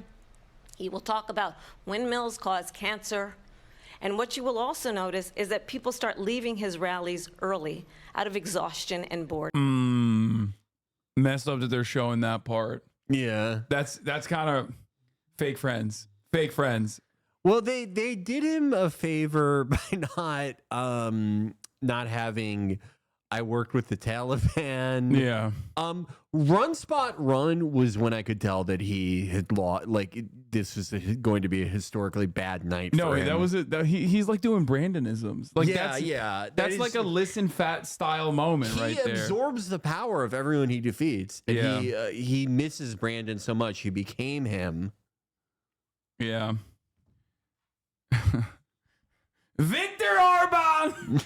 Viktor Orban likes me. I can't get over the Viktor Orban mentions. Like, I know Viktor Orban sitting in his bedroom, okay, in the governor's mansion or wherever the fuck he's staying in Majaristan, the biggest cave in Hungary. And he's wearing one of those like fucking like those suits that you like wear in old timey shows with like the fucking. With the nightcap, with the nightcap and everything. He's blowing out his candle, and he's kicking his feet, excited that he got mentioned by the former president of the United States. I hate Orban is so fucking annoying. He made a speech at CPAC, and he's like, we need to be more like Chuck Norris. And it's like, you should be invaded. Russia should invade my you. My favorite is yeah, when they're like when I think it was him and Nayib Bukele, which again Trump fucked him over. Yeah, big Trump time. hates Bukele now Trump because hates Bukele's Bukele's too developmentalist for him. Yeah, I don't think it goes that far. I think someone told him he's Palestinian. Right. No, I don't think that Trump personally was like, oh no, developmentalism, and he's going to join the non-aligned movement. I don't think he thought that. Yeah, necessarily. I think Trump was like, Bukele, that sounds like an Arab. Why is he in El Salvador? But the thing I was gonna say is like they both went to CPAC and they were like, we hate globalism. And I'm like, dude, you're from El Salvador and you're from Hungary. What do you mean? Like, you hate globalism for like America? Like, what the fuck? Also, like Hungary gets EU runoff specifically because they're like the EU, the most like globalist project, if you can even assign like one institution or one ideology to that. B, they get EU runoff because they're supposed to be like a breakwater against Russia. The supposed like hated enemy of globalism. But globalism, they're also getting Chinese money. Yeah, globalism is such an amorphous term that these fucking idiots go, no, you don't get it. The globalists are trying to destroy Israel. Yeah. What is globalism then? It's just anything then. Yeah, it's like not. It's they nothing can't and they it's can't even do everything. anti-Semitism right. Yeah, Jesus. You fucking idiots. My favorite Trump thing from last time, I have a lot of favorites, but I loved when he said concept of a plan, he said it in such a Homer Simpson tone. He said it exactly like Homer says it. You think they'll put that in in the concept of a plan? In the five? No, I don't I don't think they will, unfortunately. I have the concept of a plan. Oh God, it was awesome. Wait a minute. I'm talking now. If you don't mind, please. He loved that one. Yeah, he thought he talked about it afterwards. He was like, "You guys heard that?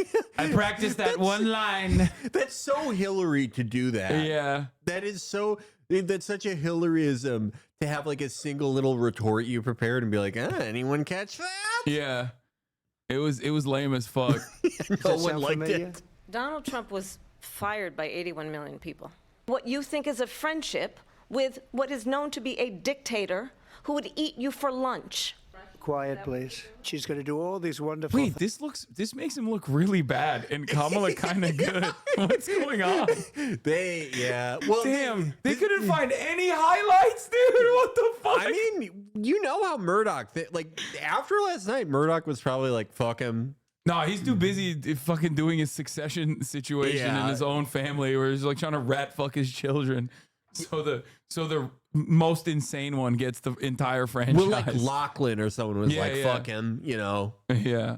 There's like a woke one apparently. Is there? Yeah, that's what I've heard. I heard that there's like one gay one or something. There's like a woke one who's like who he wants to make it less, I guess, less profitable. He's a fucking idiot. I mean, that's why you have to have like 5 kids, because it's like. Yeah, no, it is literally Succession. Like That's if I ever start like $1 billion business, I'm having 5 of them, because like I don't know if I'll go crazy or not when I get old, and I want at least one son who's like woke or something. Yeah, that's if what I fuck up and I like make my kids evil. If I have 5 of them, that's what Elon was thinking, but like for the opposite, there was like at least one of them needs to be a fascist. If I have 11, one of them will be like the good kind of autism, the Nazi kind. Oh my God. His thing, I am like his Taylor Swift thing last night was like fucking nauseating. But like on the silver lining is like, you know how like Delta Force, like the first women have started joining Delta Force. Yeah. You know that those women grew up listening to Taylor Swift. Yeah. So I know what you're saying. They're gonna treat him like an army ranger who tried to call criminal investigation division about coke trafficking. They're gonna Chris Kyle him. Yeah, 100%. Yeah, it was so gross. It was so gross, dude. I talked about that a lot. It was just like, it's so. sweaty and pathetic, and it's like, notice me, please, notice me, Taylor Swift. Don't worry, babe, I'll fuck you. It's like, dude, you are disgusting. Like, you are a disgusting fucking creature. You look like God is punishing you for all of your evil that you've done every day of the fucking week. Just anyone who like says something like that public, like I usually don't think you can evince too much about someone's character based on their posts or whatever, but like when you're like ostensibly like a real serious person, like you're supposed to be running all these companies, and you like say that publicly, you have definitely done some like NDA worthy shit. Yeah. Way more for that has gone way farther than like just, you know, when he tried to. What did he do? He like showed his cock to the flight attendant and tried to give her a horse. I was like, take this horse. Yeah. She burst into tears when she saw his like porcelain colored dick. Because like, who wouldn't? And he was like, oh my God, do you want a horse? Oh, I'm so sorry. Forget about this. Here's a horse. It's like, no, I need I need psychiatric therapy. He has to have like done some insane thing. Yeah, like there's no way. No, if you like think it's like cool to say that, you did some Jesse Waters things, dude. It was so. For those of you who haven't seen it, I'll spare you. Okay, that's all I'm gonna say. It was so gross. Like, where the fuck's the tweet? I'm sure it has like 800 million fucking likes by now. Because every disgusting rapist freak is probably like, oh, this is so funny. Oh, who wouldn't want to fuck Elon? Of course Taylor should fuck Elon. I'm going to make AI photos of Taylor and Elon having 11 children. There are a lot of women pilots in the Air Force now. Take a break from shooting down God-guided Yemeni ballistic missiles. And, you know what you have to do. You know who you listen to when you were going through the Air Force Academy to become a pilot, ladies. Oh, God. I fucking hate this shit. Like, oh, I can't. It's just I had to check. I didn't think it was real. It in my brain when I read it. I was like, Jesus fuck. Like the air of entitlement from this tweet too, where it's like, of course she wants to fuck me. I'm Elon Musk. And it's like, but also how sweaty this is. How fucking unimaginably sweaty and gross this is, dude. I thought it was a parody. No, this is divorce levels previously unseen. Like, I don't know, man. It'd be fucking. I think it'd be sick if Travis Kelce beat the shit out of him. Like, I don't give a fuck about Travis Kelce in any other circumstance, but it'd be fucking dope if he just killed him. Like, he has the right. I think it's his right. No one with that style of ironic mustache will like do that. And you know, she was dating like a man of honor. Like, it's the legal. You're gonna get banned. I'm saying, like, it's like prima nocta style shit. You know what I mean? It's like legal it's legal in the ancient lands. Like, he has to fucking do a trial by combat. You know what I mean? Ay. Disgusting. Yeah, just fucking made my skin crawl. Not even necessarily because like the content's fucking bizarre and stomach churning, but more so just like, oh, this guy's like probably raped someone. That was like more my takeaway. You're reinforcing, dude. I love my chat. Why not Taylor? You're reinforcing that men own women. Just say Taylor gets to kill him, man. I mean, like when was the last time someone with like, let's say like $500 million personally killed someone? Phil Spector?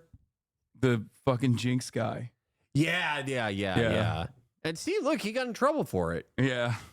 Well, I mean, he leaked it while he was pissing. He kind of did everything he could possibly do to get caught.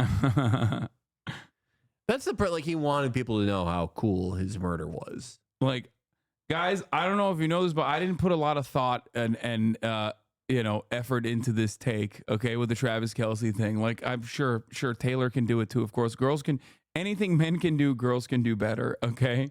That's not, my intention was not to come across as misogynistic in this hypothetical scenario.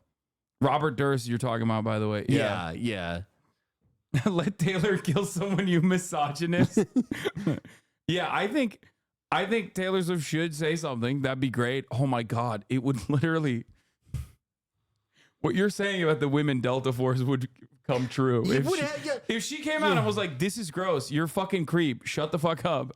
This would cause, like, Elon Musk would have to pay extra for security for at least the next 10 years. Yeah,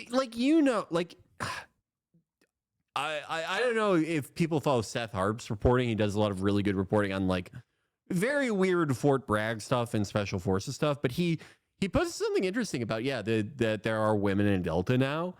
And it's like, look, just going by the odds, at least one of them grew up listening to Taylor Swift.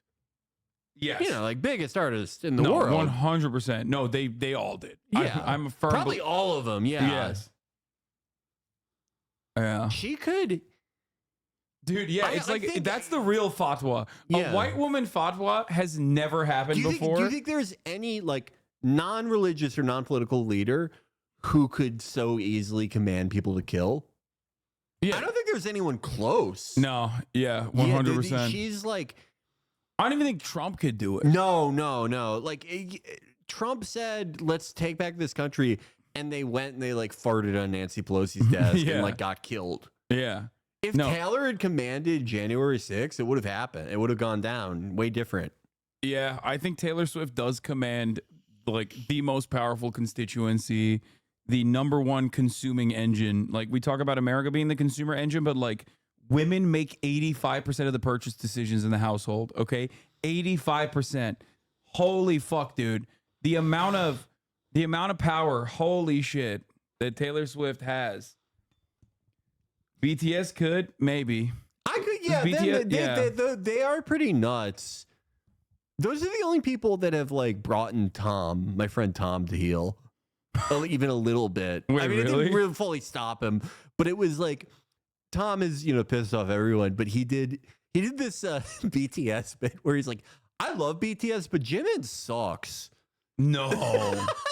Bro, you're gonna get me. Yeah, I'm gonna catch flag for invoking that in here. He had to, he had to endure the storm for a while. Taylor made my wife make me draft Travis Kelce in fantasy, so I get it. That's insane. Jesus.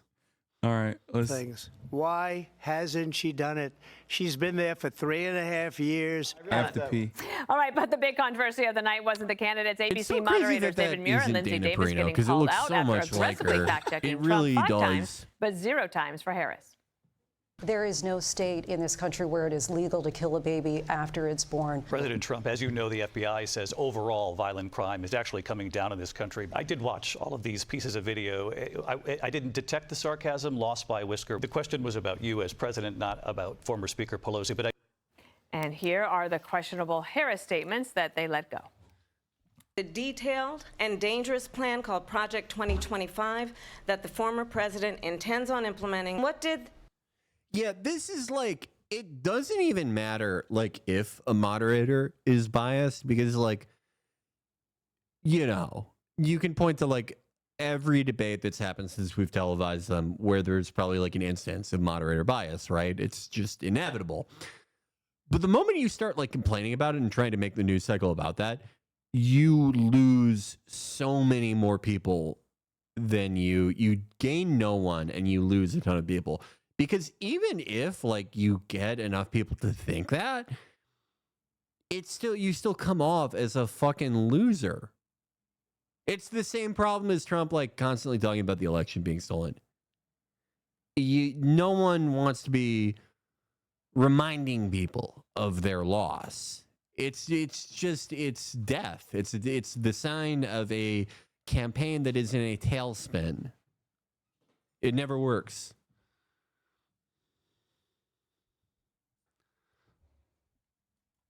The president then, at the time, say there were fine people on each side. Donald Trump, the candidate, has said in this election there will be a bloodbath if this and the outcome of this election is not to his liking. Meanwhile, the Harris campaign wants a second debate. Donald Trump says that was the only time where it was like they could have I guess like fact checked her or about the Hamas rapes thing. Yeah. Well, God knows they're not gonna fucking fact check that. Yeah. David Muir is sexy, but like they're decapitating him if he says something in front of 65 million people like that. Yeah, you don't get to be on the news asking questions like that. No, not at all. Fucking way. if he had pushed back on that for even a second, they would be like trying to organize protests against David Muir. Yeah, they'd be like, my daughter goes to fucking Colombia and she's afraid she's gonna get killed because of David Muir normalizing anti-Semitism. Yeah, like you just can't. Yeah, they don't like welcome back, anti-Semite of the week, David Muir. It would be like Bill Ackman would be like, I'm offering a $500,000 bounty for anyone who has a video of David Muir breaking a menorah over his leg. Yeah, that's someone said David Muir is now working for Zeteo.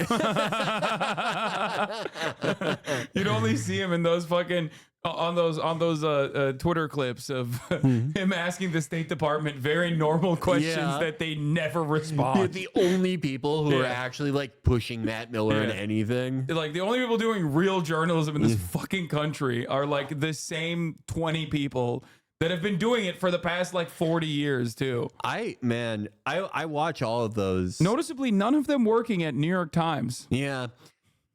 The only people who like it's either them or like whatever like British reporters are there. Yeah. I have gotten very well acquainted with all like the state spokespeople, and like they're all just repulsive. Matt Miller, I may hate him the most, but my least favorite newcomer is that fucking Butterball. Oh, the Fat Sauger. Yeah. He's goofy though. He's goofy. I mean, with him, you at least get there is the fun in that, like he's like crying himself. Vedant Patel, yes, yeah, Patel. He does. He does seem like he's. I feel like I said this before, but like every time he trips up, it almost feels like there's like a little bit of humanity inside of him that's saying like this is not right. Like you would be unrecognizable to like even the adolescent version of you. This is you are doing complete evil. He knows it. Matt Miller is like he's dead inside, nothing, you know. But him, he apparently there's a sadness in his eyes. I thought that, and then someone told me he's a University of Florida graduate. Okay. And then I was like, never mind. Yeah, he got this job. He did not deserve this job at all. I don't know how the fuck he got the job. Oh my God. They're letting anyone in. Yeah. Oh man.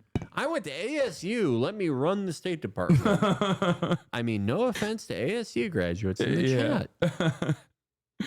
But yeah, it is pretty funny that if they are incompetent, it's usually because unless it's Karine Jean-Pierre, who's just bad at her job, horrible, who is just genuinely bad at her job. But terrible. Like usually those press people, like when they're doing a bad job, it's because like it's kind of hard to just consistently defend a genocidal apartheid regime when people are just like constantly asking you. It's been 200 days since you said that you would investigate the death of Hind Rajab, a 6-year-old, by Israeli authorities. Oh yeah. That's why I have a special place in my heart for Kirby, who like absolutely is a freakish monster, who like I think watches the latest reports in order to come. Like I think he just gets like sexual gratification. Kirby from is it. like a full sociopath. Yeah. There's like no shame or anything there. He is a complete nihilist who like enjoys like the mass murder of children. He wears, there's no doubt. He like one of the hostage families or whatever gave him the IDF dog tags, and he has not stopped jerking off with the IDF dog tags on. He never takes it off. Yeah. He can't nut without it. He is just, I mean, that's people like him are ideally why you would want life sentences to exist. He reminds you can't me, let a person like that out in society. Yeah, he reminds me of like an old school, like government man. Like Yeah. back when like 60s CIA stooge, like more competent, evil as fuck. He's right. He's the type of guy that would like personally tell Lieutenant Calley that he got pardoned. Yeah. He's mulling it over. Well, you know, when you don't win, it's like a fighter. When a fighter has a bad fight, gets knocked out, or loses the fight, the first thing he says. Dude, he is coping so hard. He went into the spin room, which he did after the Hillary debate as well, which I think Hillary won in that instance too. I think if I remember correctly, the first debate that he did with Hillary won. So he like did the spin room back then as well. But he immediately started talking about like 3 Twitter polls that he found that were available for 24 hours. And in the first, like he clipped them in the first 23 minutes and was like, see, 95% said that I won. Yeah, and it was like what, like Cat Turd is running the poll? Yeah, it was like Insider Paper or something. It's like one of those like Groyper accounts that fucking presents itself as like a breaking news now type account. He didn't even get the, because like everyone in the Trump sphere is like, well, okay, he lost, but it's because he had to fight the moderator and Harris. He was fighting 3 people that night. You know? C-SPAN fucking ran those polls? No shot. What? There's no way. We want a rematch. So we won the debate according to every poll, every single poll. I think that. Oh, the C-SPAN poll is also a Twitter poll. Oh, okay. All right, let's see. Yep. Yeah. No. Agree. The only thing this shows is that Twitter is not real life at all. It is just dominated by fucking right-wing Nazi losers. If I didn't click that, they would ban me on Twitter. Okay, chat. You don't understand. Even 3-on-1, Trump won. Yeah. No, agree. That's crazy. These guys are so fucking delusional. Are we going to do a rematch? I just don't know. But we'll think about it. Yeah, he's not. There's no way. He got fucking clobbered, okay? Probably the single worst performance of his political career. Yeah. Historically bad. Yeah, it's pretty apparent. Like Fox News did the fucking death. The Fox News was doing the death spiral chants. Brit Hume literally was like, "This is the worst debate I've ever seen." Like, well, yeah, Brit Hume is like a pre-Trump guy. Like he's like a Bush guy, so he knows. I know. He's single-handedly watched this party that he loves go from like the competent country club Republicans to like the Trump party. Furious. That is a wrap. Like Brit Hume was probably there when Karl Rove thought of the idea to say that John McCain had a black illegitimate daughter, and he's like, "This is what this fucking party is now." These fucking idiots. On the Harris-Trump presidential debate, now in the books. Here with us tonight for post-debate analysis, Brit Hume, Dana Perino, Harold Ford Jr., Laura Ingraham, Jesse Waters, plus Sean Hannity will be with us live from the spin room. Well, what a weird career Harold inflation, Ford had. abortion, immigration, January 6th. It took about 40 minutes to get to a question pressing Vice President Harris on the list of changing policies from when she ran for president in 2019. About an hour before foreign policy came up, the first question of the debate, are you better off than you were 4 years ago? Never fully received an answer there. However, Vice President Harris was clearly well prepared, practiced, on the offensive much of the night. Former President Trump did take a lot of the bait that she threw out in some of those answers, but he pointed time and again, as he did there at the end, about what she has or has not done as vice president. The question now is, how much does this move the needle? Yeah, I mean, it has to be said that she was really never held to the fire.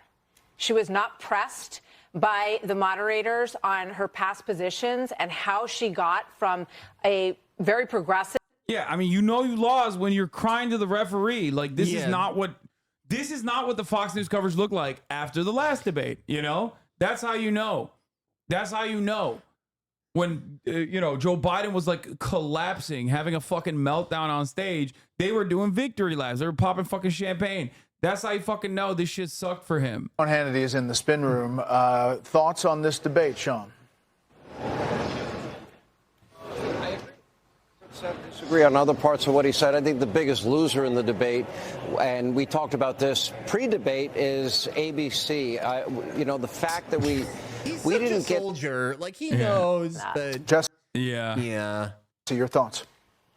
I don't think the American people are watching and thinking any of these people won.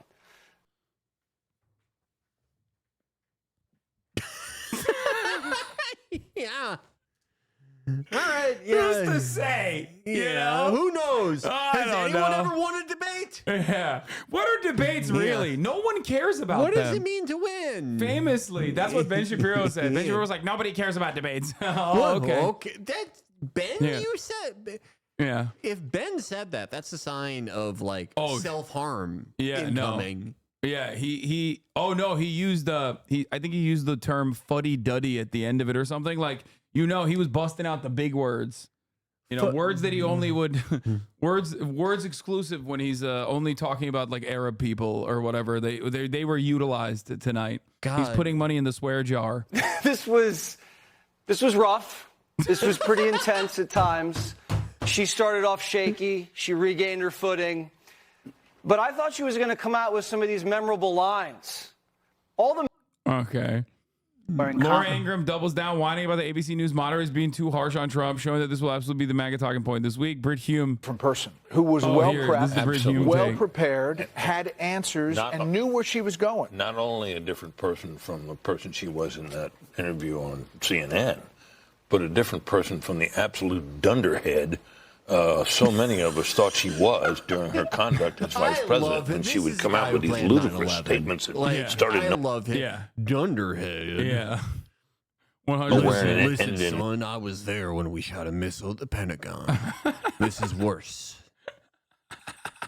Midair, unburdened by the past, unburdened by common sense, and here she was tonight. She was composed. She was prepared.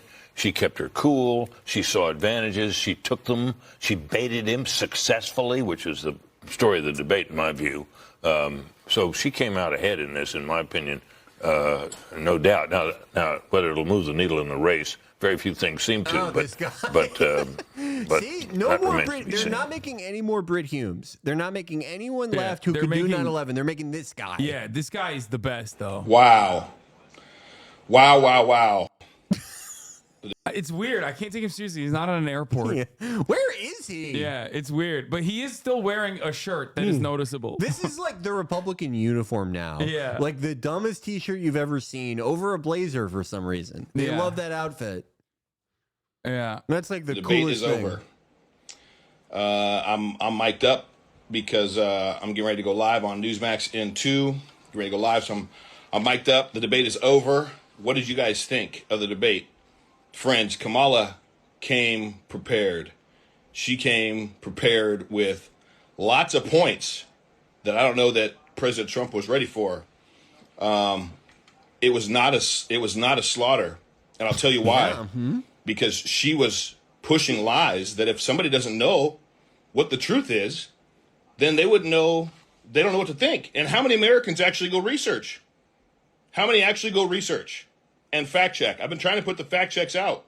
She still pushed the Charlottesville. Fact check. Yeah, fact check. Haitians are eating cats. he's really spiraling in this. Yeah, this is not good, Lie. man. Absolutely a lie. She pushed so many lies, but she was very, very cunning in exactly why and how she said what she said. And at the end of each... this is cognizant that like Kamala baited the fuck out of Trump. He and walked Trump into. There's not a single thing that she baited on him on that he didn't walk directly into. Yeah. This debate won't matter. It was just eliminated as an inflection point. The American people still know nothing about Kamala Harris' positions. Donald Trump is still Donald Trump, and the legacy media are still a giant flaming dog turd. Woo! Yeah, man. Wait, did he put himself on the shirt? Wait, Yes, is that he did. him? Oh, come on, bro. Yeah, it's no, Elon. that space is reserved for Viktor Orban, dog. Okay. Yeah, he did not shout out David at the debate. He shouted out Viktor Orban. Yeah.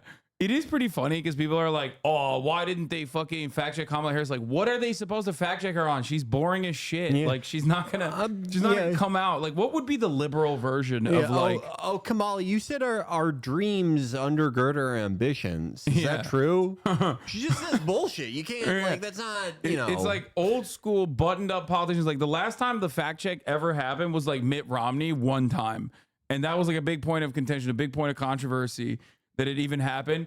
And it's like, yeah, back in the day, a lot of you are young, but like politicians would at the very least try to lie in the direction of the truth, or would try to lie in a way that still gives them an out. Donald Trump completely dropped that shit. He's just been saying 1 million Americans get killed every day by migrants. Yeah. Like, what are you supposed to do? Not say that's wrong. Yeah, there's a difference between like that's exactly it. We're like when Bush lied, or any of these guys, or any of like the supposed successors to the Bush Republicans, when they did it, it was always in like such a way that if you fact checked it, you looked like you were quibbling or like just looking for a confrontation. Yeah, they used to care. They used to care about like how they messaged it. And I think Donald Trump was correct when he predicted that like it's better to just like drop the dog whistles. Yeah. Because like clearly the American population was way more responsive to that. That's why they were like, he tells it like it is, you know? Yeah, but then the problem with that is like you can't then like point to like any type of propriety or norms and go, hey, why aren't you giving me that? Yeah. Why aren't you extending me the same professional courtesy? Yeah. Well, you chose not to have this. Yeah. You don't want it. It's mostly advantaged you and hurt you in other ways. The closest you can get to like a fact check would be, and it's not even remotely in the same territory as like shit that Trump says on a daily basis, but like it would be the bloodbath thing. Yeah. Where he was like very obviously talking about the economy and like using violent language, but he's not talking about like, the streets are going to run red with blood or whatever. He's just saying like the economy is going to fucking tank. Having said that, however, he says a whole bunch of violent shit anyway. So that's also like a useless fact check in general. What are you going to fucking act like Trump doesn't say insanely violent shit about like direct political violence on a daily basis? Or what are they going to do? Like call out Kamala Harris because Donald Trump said, you're the reason why I got shot at? That was awesome. Yeah. He was like, Kamala you say Harris. horrible things about me and that got me shot. Yeah. That's Kamala Harris, when she was saying like, our dreams are going to be starting when we start the process of dreaming about our start. That's when that was the activation code for the Manchurian candidate to fucking snipe Donald Trump. Yeah. When that kid heard about $50,000 for startups in minority neighborhoods. Yeah. Oh my God, I have to kill him. Yeah, I have to kill him. I love this policy so much. It's such a good idea. Yeah. Yeah. Whining about someone else getting you shot is loser shit. It kind of is. I did kind of think that because it is like that doesn't come off strong. Yeah. You're so mean to me that someone almost killed me. Yeah. If someone said that, like in your personal life, even if it was true, yeah, you'd be like, you shouldn't have missed. yeah.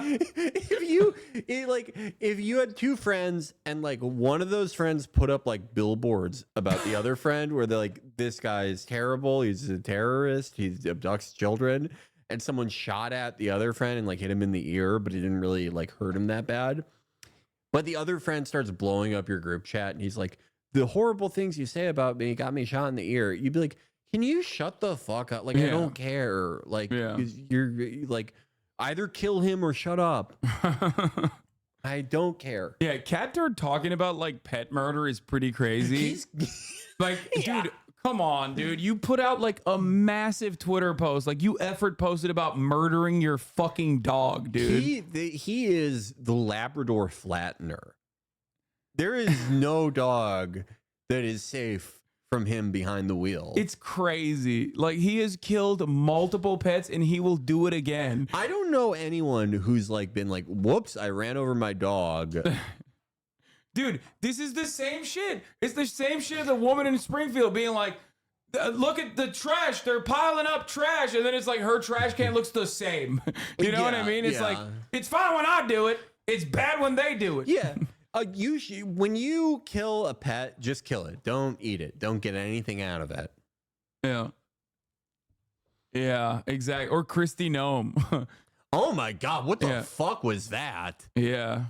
We haven't even like seen what the fuck the Fox 5 are saying Greg, about there's this. been big electoral shifts. I mean, like seismic things happening in this campaign. Joe Biden's debate, Trump's the assassination attempt on his life, Joe Biden dropping out, and the race basically remains tied, and it probably will be after this debate as well. But what did you think about last night? Well, I don't know who won, but I know who lost. It was the American people. Boom. You know, you could say if you complain about the refs, you're losing. Well, if the refs are corrupt, you gotta complain because everybody lost. So it's fine. I actually got dumber watching it.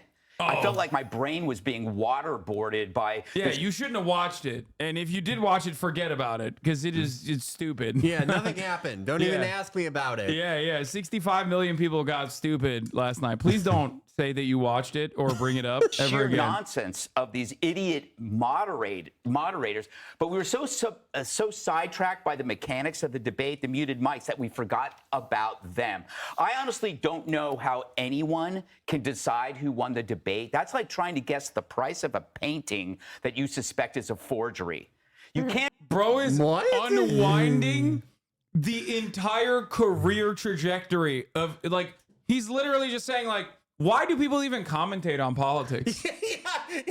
Like, why? It's stupid. It's just like, what a dumb thing. You just have like 5 of your friends sit around in front of a table and start talking about politics. Why really is anybody doing debates? Who really cares? Like, is anyone even noticing this stupid shit? I like sports. This is dumb. He said, who even keeps tab of like who won a debate?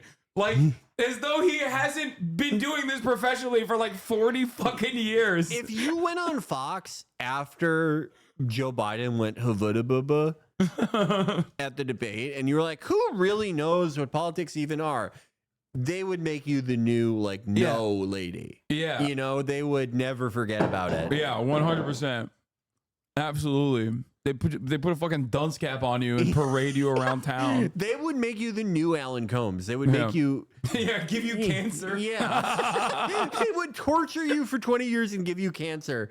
If anyone went on there and said this shit. I heard that, like, he actually hated Sean Hannity by the end of it or something. Like, that kind of makes sense. I don't know if that's real or not, but I forget. Someone was telling me about that, like that he might have actually given him cancer. Sean Hannity is like, he has a strong enough like willpower that I think he could incarcerate somebody through prayer. Yeah. He probably went to so many Catholic churches and was like, can we give this guy cancer? And they were like, no, Sean, stop asking. And then he found a weird enough Catholic church, like that guy in Texas who got kicked out. Yeah. And he's like, I can help you. Sean Hannity's built like what I imagine the Trent twins are going to look like when they go older and then stop cycling Anavar. He's like, his skull has to weigh like 80 pounds. He is such a perfect like high school football quarterback who just got old and never let that go. I love him. He was like a construction worker who would like call into conservative radio and be like, I trust Bill Clinton as far as I could throw him, and with all those Big Macs he eats, probably not that far. And then they like made him a millionaire. So I love his whole story. I think he's very inspiring.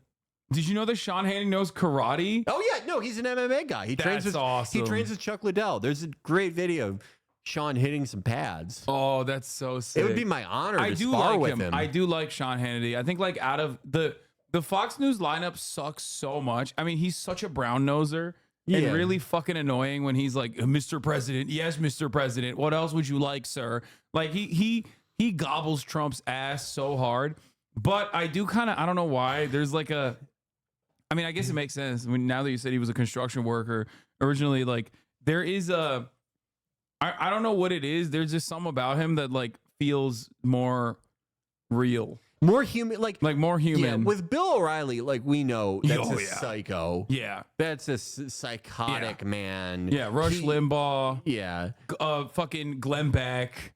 Like, these are all psychos. Yeah, these are sociopathic monsters. Bill O'Reilly cannot complete a single commercial transaction without screaming at someone. Yeah. And like getting in the face of like a 5'3" woman and be like, I'll fucking kill you. I'm a platinum customer. Yeah. But Sean Hannity, he's just like a glad-handing dickhead, the likes of which we've all met in our lives.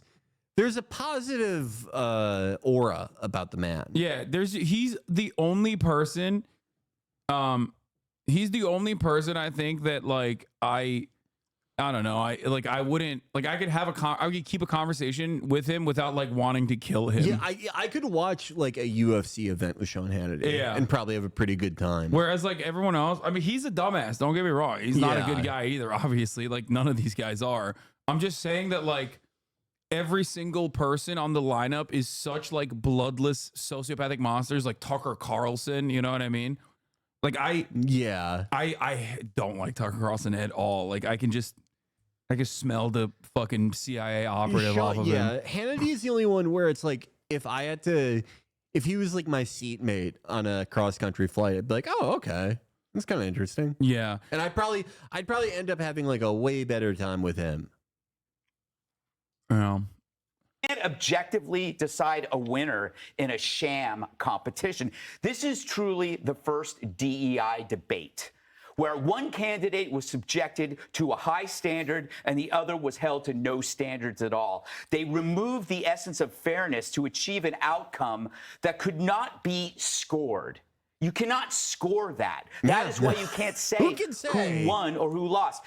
A liberal should be ashamed that your candidate needed the odds to be stocked so heavily in their favor. You know, for many Americans, Harris entered as a mystery and exited as a mystery, and that was the goal, to keep her under wraps. So anyone who attributes that to Kamala's skill is an idiot.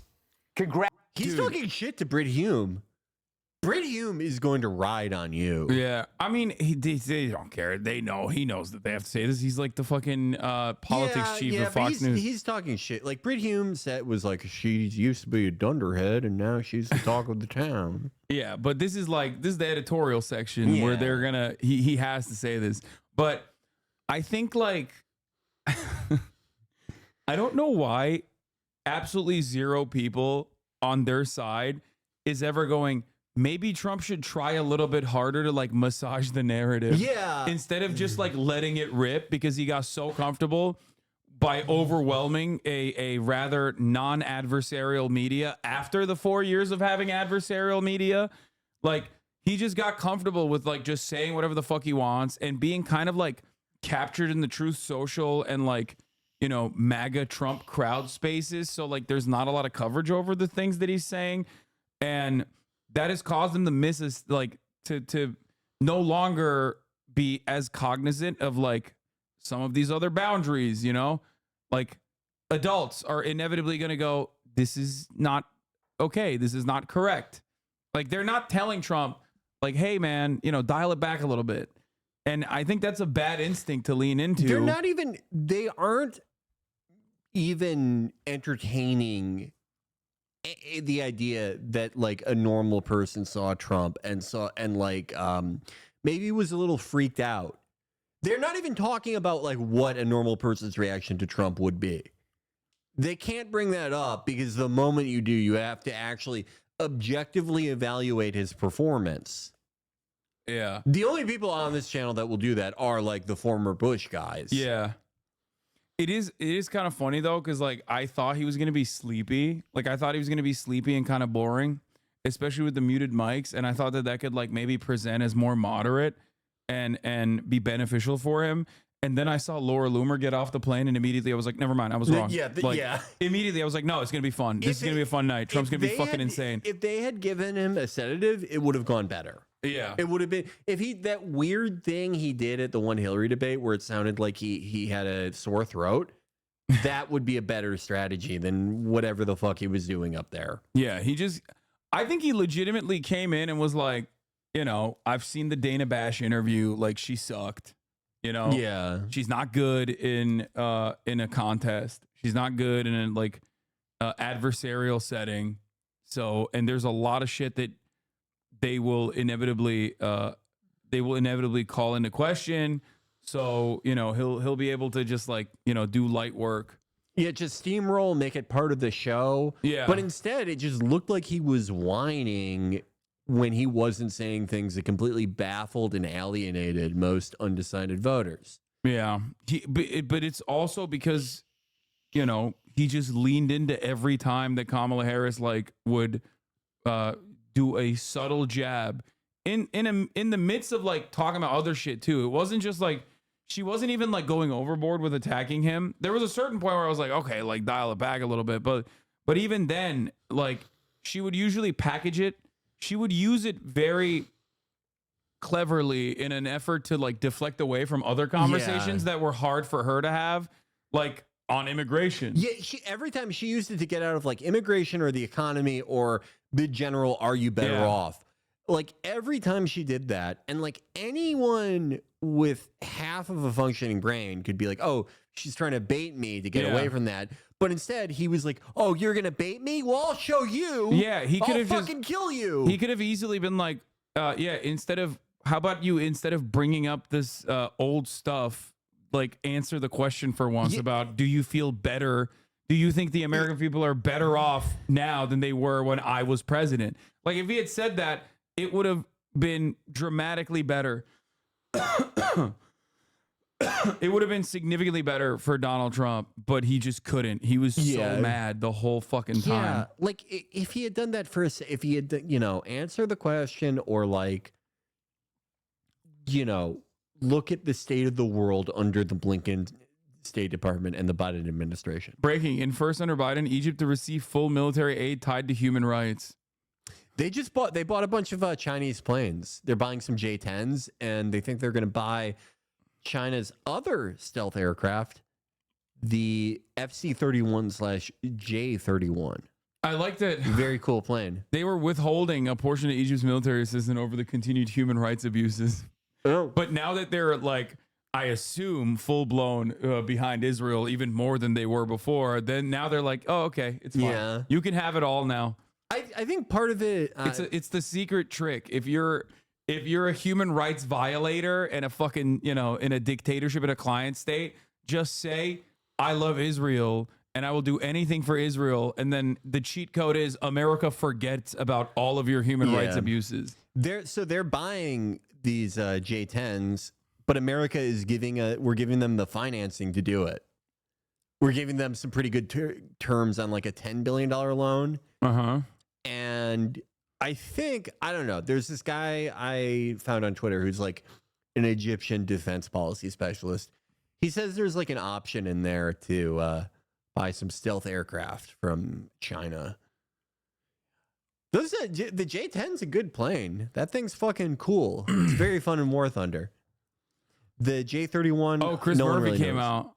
My favorite. Yeah, the hero of the Senate. Yeah, it's no secret. We did a soft coup. We tried to do a soft coup in Venezuela, and this guy fucked it up. Yeah, Orange Mussolini fucked it up. I'll never fucking hate Chris Murphy. Yeah, what an insane thing to openly, publicly write. Oh my god. We have like our they them CIA is fucking up, dude. our you know what is it, like anxiety riddled millennials with imposter syndrome. Millennials with imposter syndrome. It's no secret that Egypt remains a deeply repressive autocratic state, and I see no good reason to ignore that fact by waiving these requirements. Has he said that about Israel? What has he said about Israel? I want to see what Chris Murphy said. He must have been hitting the fucking liberal Zionism. I would guess that he's like we need an investigation guy, but we remain firmly committed. Murphy presses Blinken on the importance of a Palestinian state. Yeah, a two-state solution. What a fucking hero! Murphy presses Blinken on the importance of a Palestinian state as a part of a potential Israeli-Saudi normalization agreement. That's happening too. He's like, are we giving Saudis nukes? Well, then, you know, we have to give Palestine at least a moment to have a conversation. We need a Palestinian Bantustan that will have no military and be constantly bombed by the IOF Also, Air Forces. this way Saudi Arabia can have nukes. Yeah. Oh my fucking God. Yeah, these guys are doing great work around the clock, man. We definitely have a phenomenal. How can Trump not beat that? Like, just gesture to the Blinken State Department. Look at the fucking world. Yeah. Well, what a fucking idiot. He's so fucking stupid. Well, I think it's because he's like, you know, he got $100 million from Miriam Adelson and is like, obviously, probably very excited to fucking, you know, do a permanent annexation of the West Bank or whatever the fuck they want to do. But I don't even, but like, I'm not even saying that he has to be coherent policy wise. I'm saying like, just to make that a sticking point, the failures of the Biden State Department, but he can't do it because he's so fucking stupid. Oh yeah, this is the guy. What is it? In a first with the Biden admin, the U.S. will provide Egypt with a full amount of military assistance. Everyone, U.S. will totally cut aid to Egypt due to its tensions with Israel and buying Chinese, Russian weapons. U.S. let's pay Egypt and offer F-15EX, F-16V ASAP. Yeah. So what? Like, first of all, anyone that says they're gonna cut ties to Egypt due to tensions with Israel is insane. It's like thinking Erdogan is actually gonna fucking put NATO forces and invade Tel Aviv. Like, you're living on a different planet. It's even more delusional than that. It's like thinking Jordan is going to invade Israel. Okay? Yeah, it's...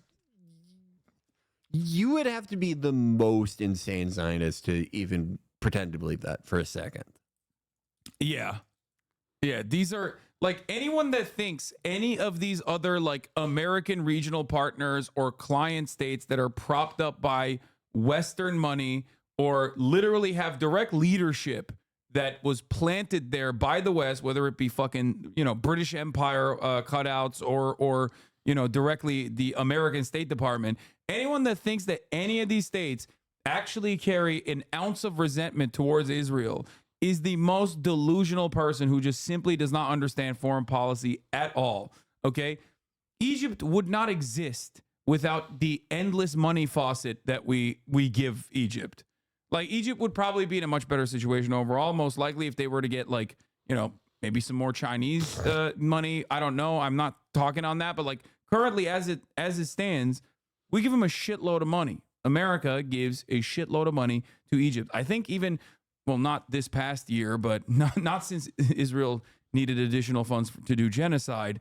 But, you know, in the past years, Egypt has gotten more money than Israel has. They are, I think, in many years, they were the top recipient of military aid altogether. Which is why it was crazy when, like, Bob Menendez got popped for that shit. It's just like, this is why I always say it's like, it's just paperwork. Yeah. Like, the fact that these guys are getting, like, the fact that these guys are getting popped, I mean, fuck Bob Menendez, by the way, he's a giant piece of shit. But, like, the fact that these guys were getting, like, hit because they are collaborating with allies, like with aligned nations that are getting, like, that are in the sphere of influence, but then, like, nobody talks about Israel is so funny. Yeah. Like, what is it? Is it because they don't have an American Egypt pack? Is that what it is? The only counter argument I've seen to that is for people to just outright say that it's Jew hatred, to compare any of these countries, any of these instances of outright corruption or foreign lobbying or unregistered foreign lobbying in the case of Russia to Israel. Yeah. Just, you know, sight unseen, it is all just pure Jew hatred. Yeah, that's what it is.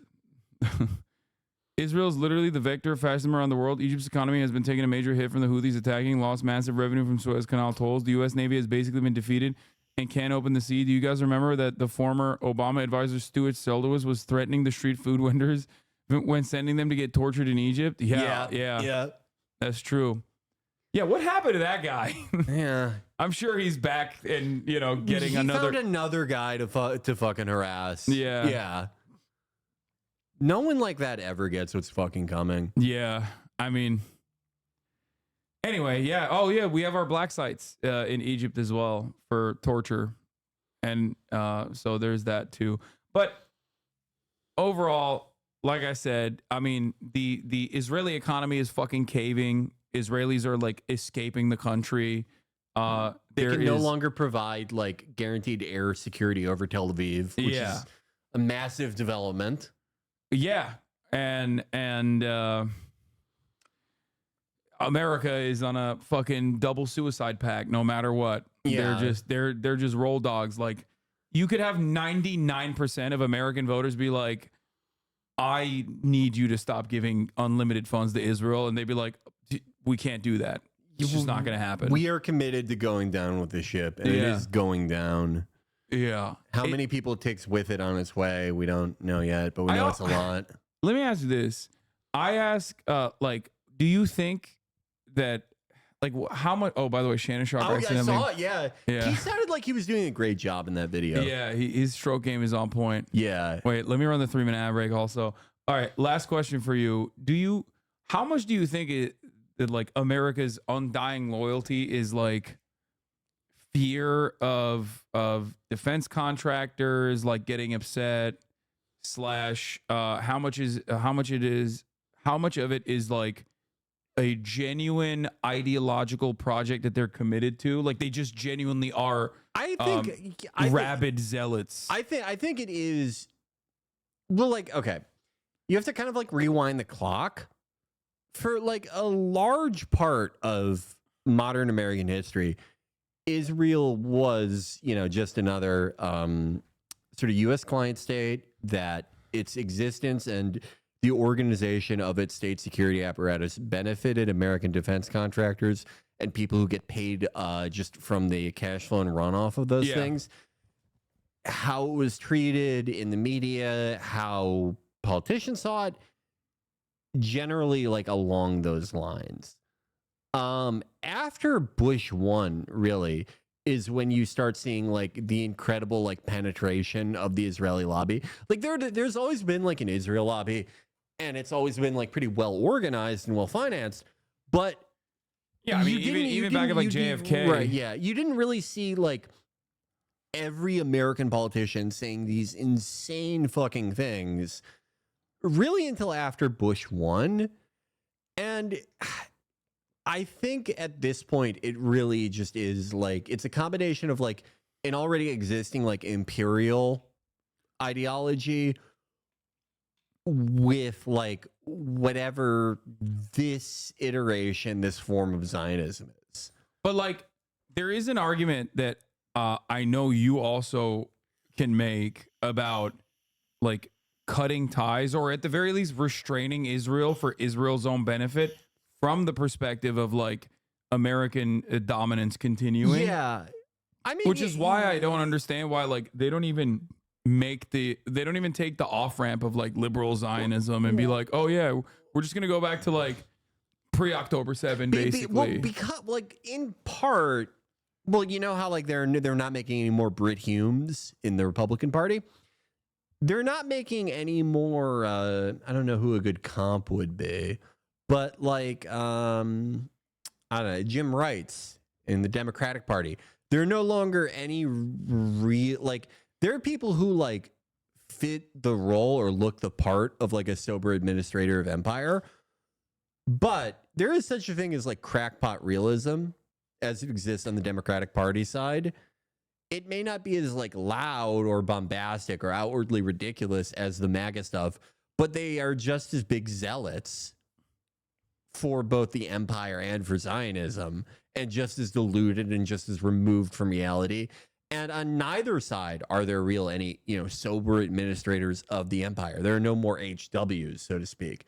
These are like complete like rabid ideologues. Yeah, that's the like, because from a competent leadership perspective, they should have made that phone call like months ago. They should have been like, what the fuck are you doing? What do like, you think HW does in this situation? Yeah. You know? They should have been like, dog, you're fucking up the bag for yourself. Like, we do not have an endless money supply.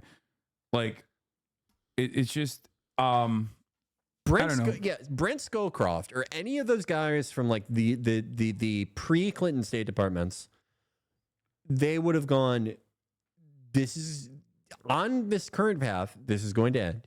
It may not end this year, next year, or within this decade, but this current path is fucking unsustainable. We have to do something. Everyone from Blinken on down to Biden to Harris, for that matter, are insane and completely disconnected from reality. We don't, usually depict them as such because they're not as, it's not as ridiculous as like Trump going out there and saying like, oh, they're eating fucking cats or like whatever.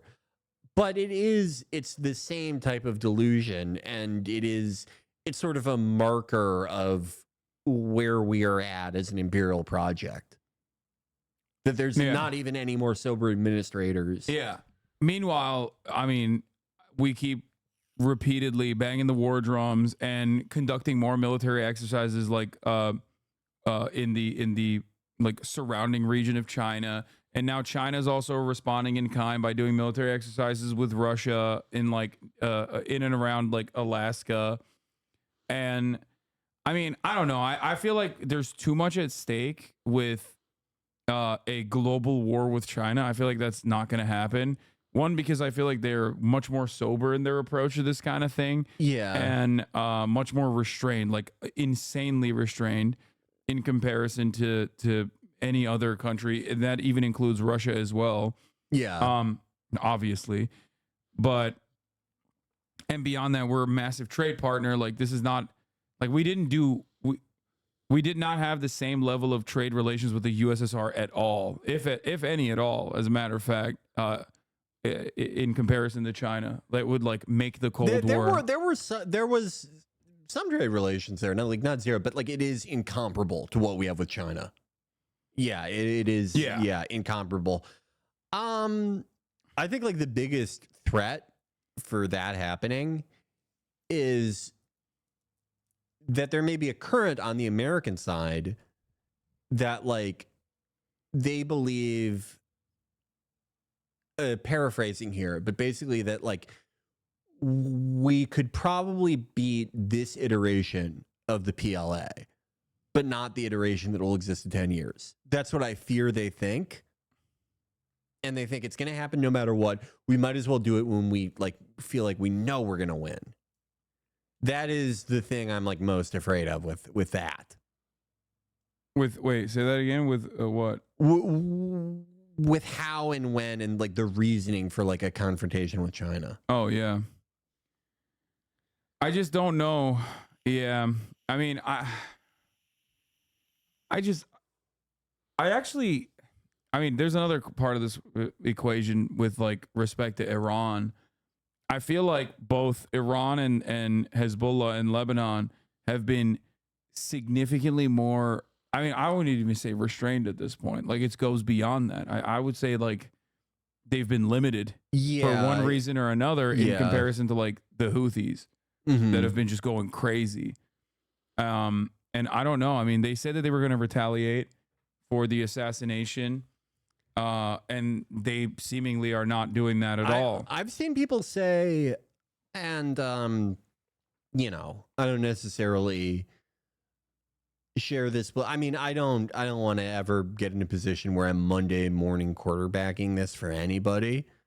But I've seen like complaints among some people I know, both in the Middle East and like who have families there, who have complained that like they felt that Hezbollah didn't do nearly enough, and it's like emboldened. It's emboldened the West because I don't know if you saw, but there are like Rafales, like the French fighter jets. Those are now flying over Beirut, and they feel that like by Hezbollah not providing enough of a response, it made like France and the West in general think, well, okay, if they're not gonna fucking do anything, then it's a party. It's 2004 again. Yeah. We can go crazy. I don't necessarily want to say that's the case or not, because like, what is the counterfactual to that? What if, you know, they did do that and this still had, like, I don't really know. And I don't want to, you know, from while playing War Thunder in like Glendale, telling Hezbollah what to do, because who fucking knows, right? You don't want to be the Redditors for Ukraine. Yeah, exactly. So I don't know. And no, I mean, it does seem that it is beyond restraint though. That's what it seems like right now, certainly. Yeah. I think so too. But who knows? Who knows what the future holds? Who knows what the future holds? Yes.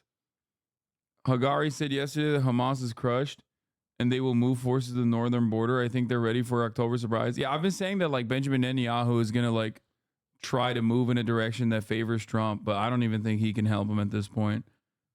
Yeah, like Trump is so cooked. I play DCS also. Responding to somebody in chat. Oh. I'm just frustrated with the current state of DCS. They broke a lot of my favorite mods.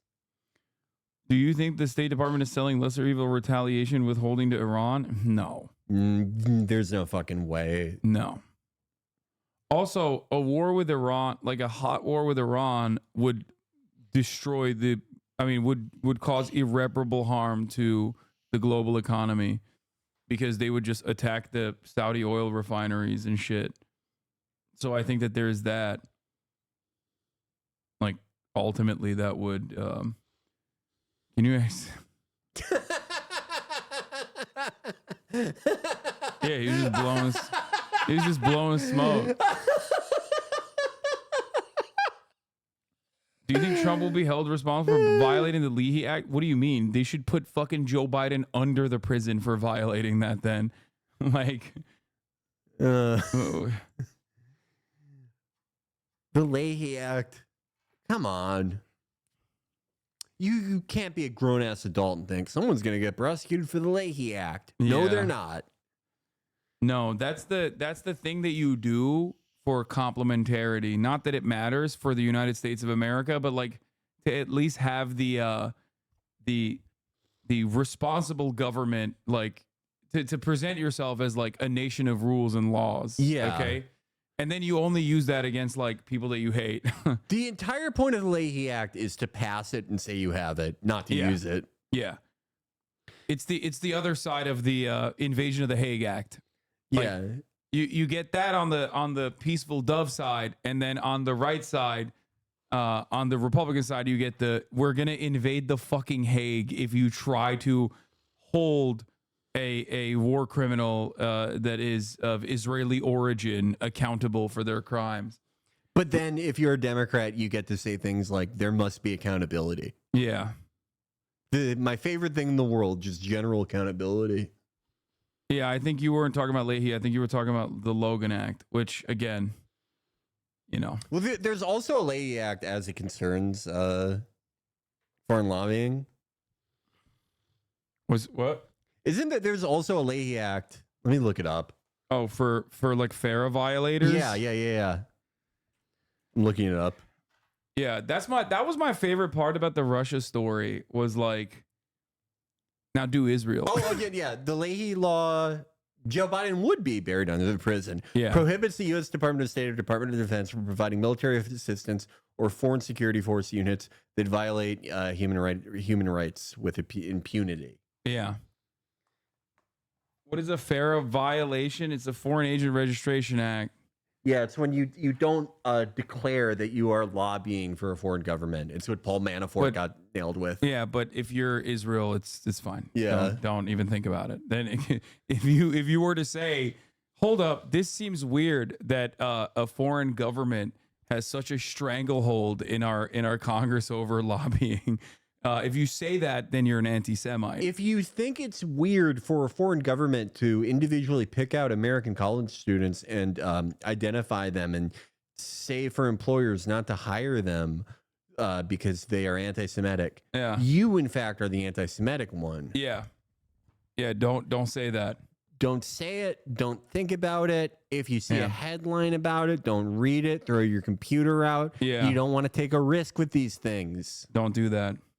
You're getting real anti-Semitic right now. Yeah, don't even chance it. It's not worth it. The annoying part, aside from obviously full, complete domination and total control at the behest of an apartheid state that is currently conducting a genocide, is also that like when you say this shit, like there's literally Nazis who can get away with saying this shit as well, and they don't even give a fuck about like Israel murdering every Palestinian they can fucking find, but then they could just be like, oh look, see, the Jews are controlling America.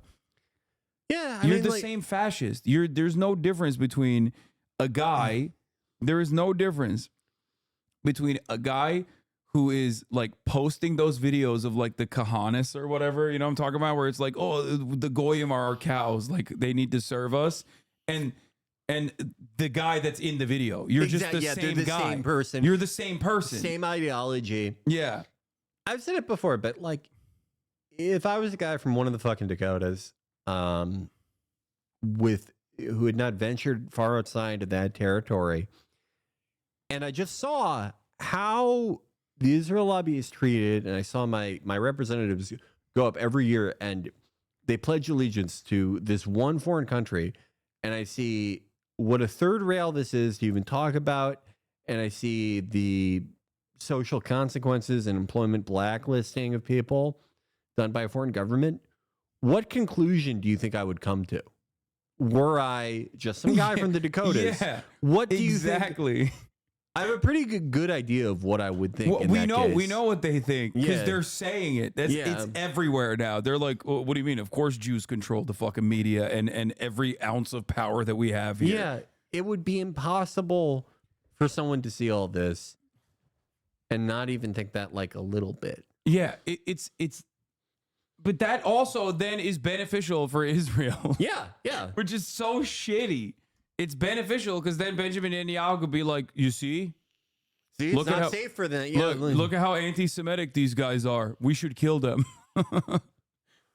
Like, it's great. And then that way you can continue the same cycle of just like having people that have no interest in Israel whatsoever be like, well, I guess, yeah, those guys are anti-Semitic. Let me, maybe we do need Israel. Yeah. It's a great never-ending cycle. Like, it was already there.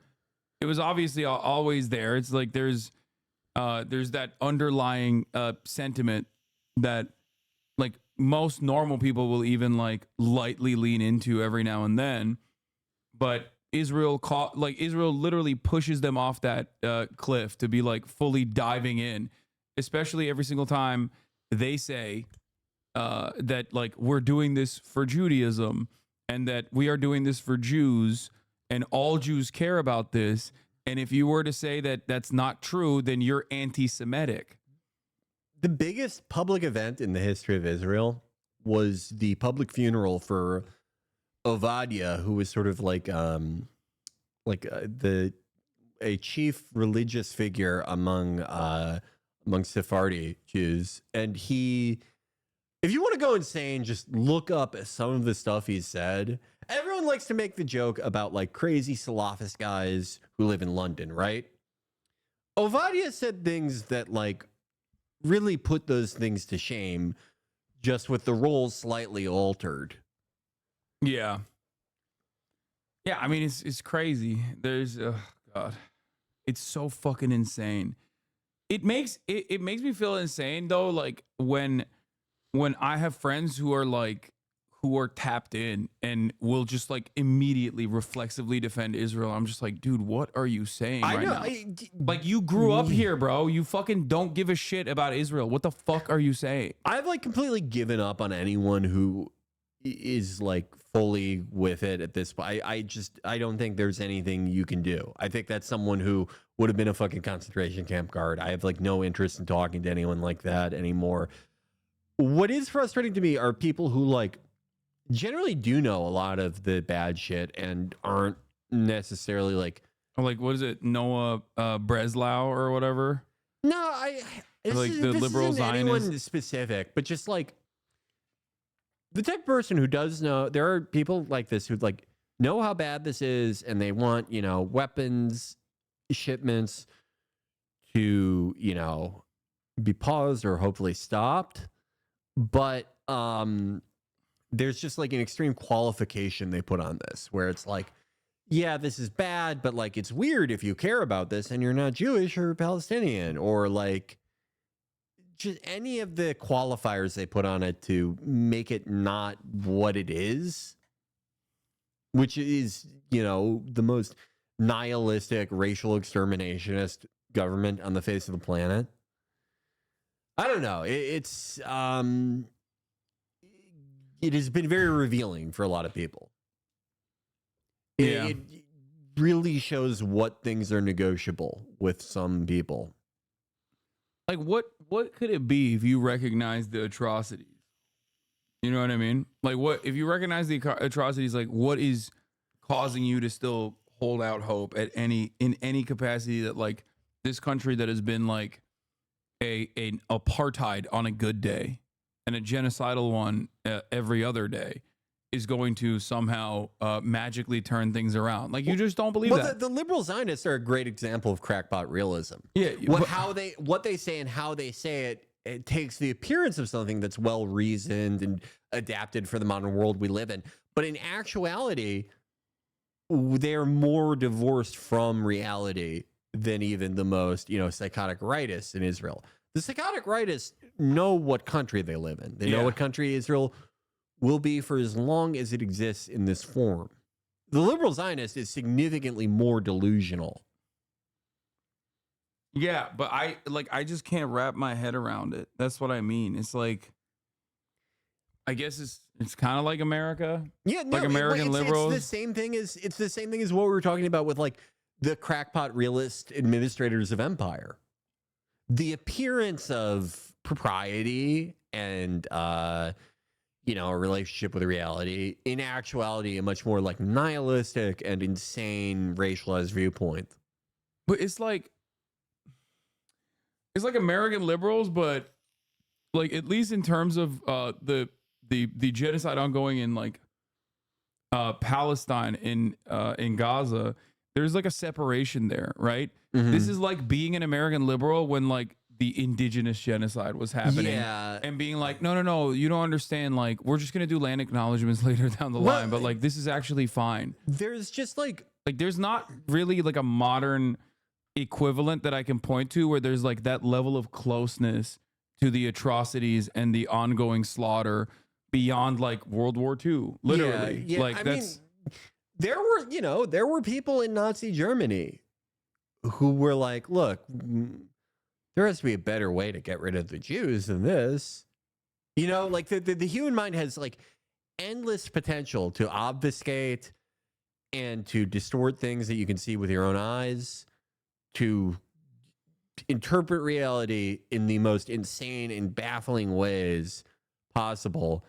And usually when someone is doing that, they're doing it from a standpoint of like tribalized racial superiority, whether they know it or not. That is the problem. I think that a lot of these people do not know that they think the same things as like Ovadia or the guys in that video. They feel the same way.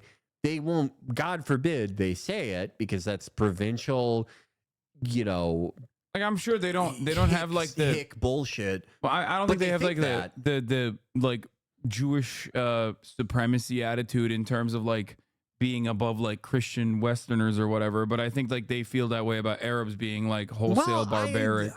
I mean, it's complicated. I mean, who can get inside someone's head, right? Yeah. But I think with a lot of these cases, they think that, but they don't realize that they think that. Maybe. I feel like it's I realize, because everybody picks and chooses. Like Benjamin Franklin thought Germans were swarthy and beneath the like white Anglo-Saxon, but he made an exception for the French. Yeah. So that's how I see it. Like where it could be like tailored for like a type of American liberalism where like, I don't think I'm above. Especially if you have ties, like especially if you're like an American conservative, as many like hyper reactionary Israelis are as well. Like they have dual citizenship. They live here as well. Yeah. They fucking love Trump. Yeah. I don't know. But yeah, I saw this poll from Haaretz the other day that was like 75% of American Jews are voting for the Democratic Party. And Israel ranks as the 9th out of like 10 priorities they have in the top 10 priorities. And it's like, I don't think like the idea that like American Jews are just immediately going to magically not vote for the Democratic Party after consistently voting by 80% for the Democratic Party because of Kamala being like, we should just stop giving Israel weapons is so fucking stupid. Yeah. Not only that, but also like, also, one, it's not the top priority. How many fucking Jews do people think there are? That's what I was gonna say. And where do they live? Like, what do you think? Like, California's going to turn red? Fucking, New York's going to turn red? Is that what? Or Florida's not going to turn blue anyway. Yeah, it's the argument I hate the most when people are like, "Oh, she'd love to do that," but the electoral consequences. There are more. I guarantee there are more furries that vote. They have a larger population in America. Yeah, it's just. I'm sorry, but it's true. It's not like necessarily a very large and consequential voting block at all, but it doesn't even matter because it's not their top priority. It's insane. It's like that's the liberal version of that's woke anti-Semitism. Yeah. Jews are all of one mind. They just only care about Israel doing genocide and they will never vote for anything else. Yeah. American Jews are at an increasing rate, alienated and unfamiliar with where the average Israeli is at, which is a good thing. But I don't know. I feel like if they were more familiar, they'd be fucking way more resentful. Well, yeah. Like you even see it here. To be honest, just talk to a dude who just came fresh back from fucking Israel, and you'll very quickly go, okay, I got what's going on here. There's 95,000 Jews in PA. Maybe that's their logic. No, dog, that's not. The reason why I just told you what I just told you is that if you think, first of all, there are Jews in Pennsylvania in this chat that are literally single issue voters in the opposite direction. Okay? You understand what I'm saying? Jews are not of one mind on Israel to begin with. Okay? There are literally a shit ton of Jews in this chat that are living in Pennsylvania right now who are either directly anti-Zionist or don't give a fuck about Israel, okay? That's my point. They're going to vote for the Democratic Party for a list of different, reasons. Getting a Jewish I don't know what the exact breakdown is of how Jewish voters split Democratic. I know it's huge, but changing that, it would be like getting Jews to not drive Volvos, or to be like, don't go to the doctor when you have a cold. It's not going to happen. Something crazy would have to happen. Felix, you had a great take on Josh Shapiro today. Wait, what did Josh Shapiro do? He said he just the usual, there needs to be a state where Israelis can feel safe, but Palestinians have rights. What? And it's like, you covered up a murder. You covered up an uncle crime. There are 150,000 Muslims in PA and 185,000 Arabs. Yeah, that argument also fucking sucks because there are literal polls on it. There are literal polls on the subject matter. Okay? You understand that, right? There are literal polls on this where it shows by minimum 30%, people will be more enthusiastically voting for the Democratic Party if Kamala Harris ceased weapons transfers. I don't get what Mehdi is saying here, because it's Shapiro said something bad. I thought the vice president. It's also exactly what Kamala says and he agrees with. What's the fucking difference? And Walls is not saying anything either. He's not the secret Somali I thought he was. I thought the vice president had a great night. I thought she not only laid out her vision for what she wants to do in this Commonwealth and this country, but I thought what she also did was prosecute the case effectively against Donald Trump. Also, he doesn't sound like Barack Obama. He stopped doing it. He was going crazy with that the week of this election. Yeah. He went even beyond. It was one of the most insane things I've seen an adult man do. Yeah. It's weird. He was like, show him to be the unhinged. Religion is my life. Yeah, that was. I go to church and get right. What? What are you talking about? I loved it. I'm Jewish, proud. Josh? I'm proud of my religion. I talk to the preacher man and get right. What, Josh? What? What are you talking? What the fuck? So weird. I'm proud of my faith.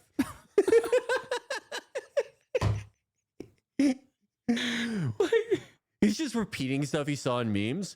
Funeral food is so damn good, I'd be forgetting who died. Josh, what? What did you say?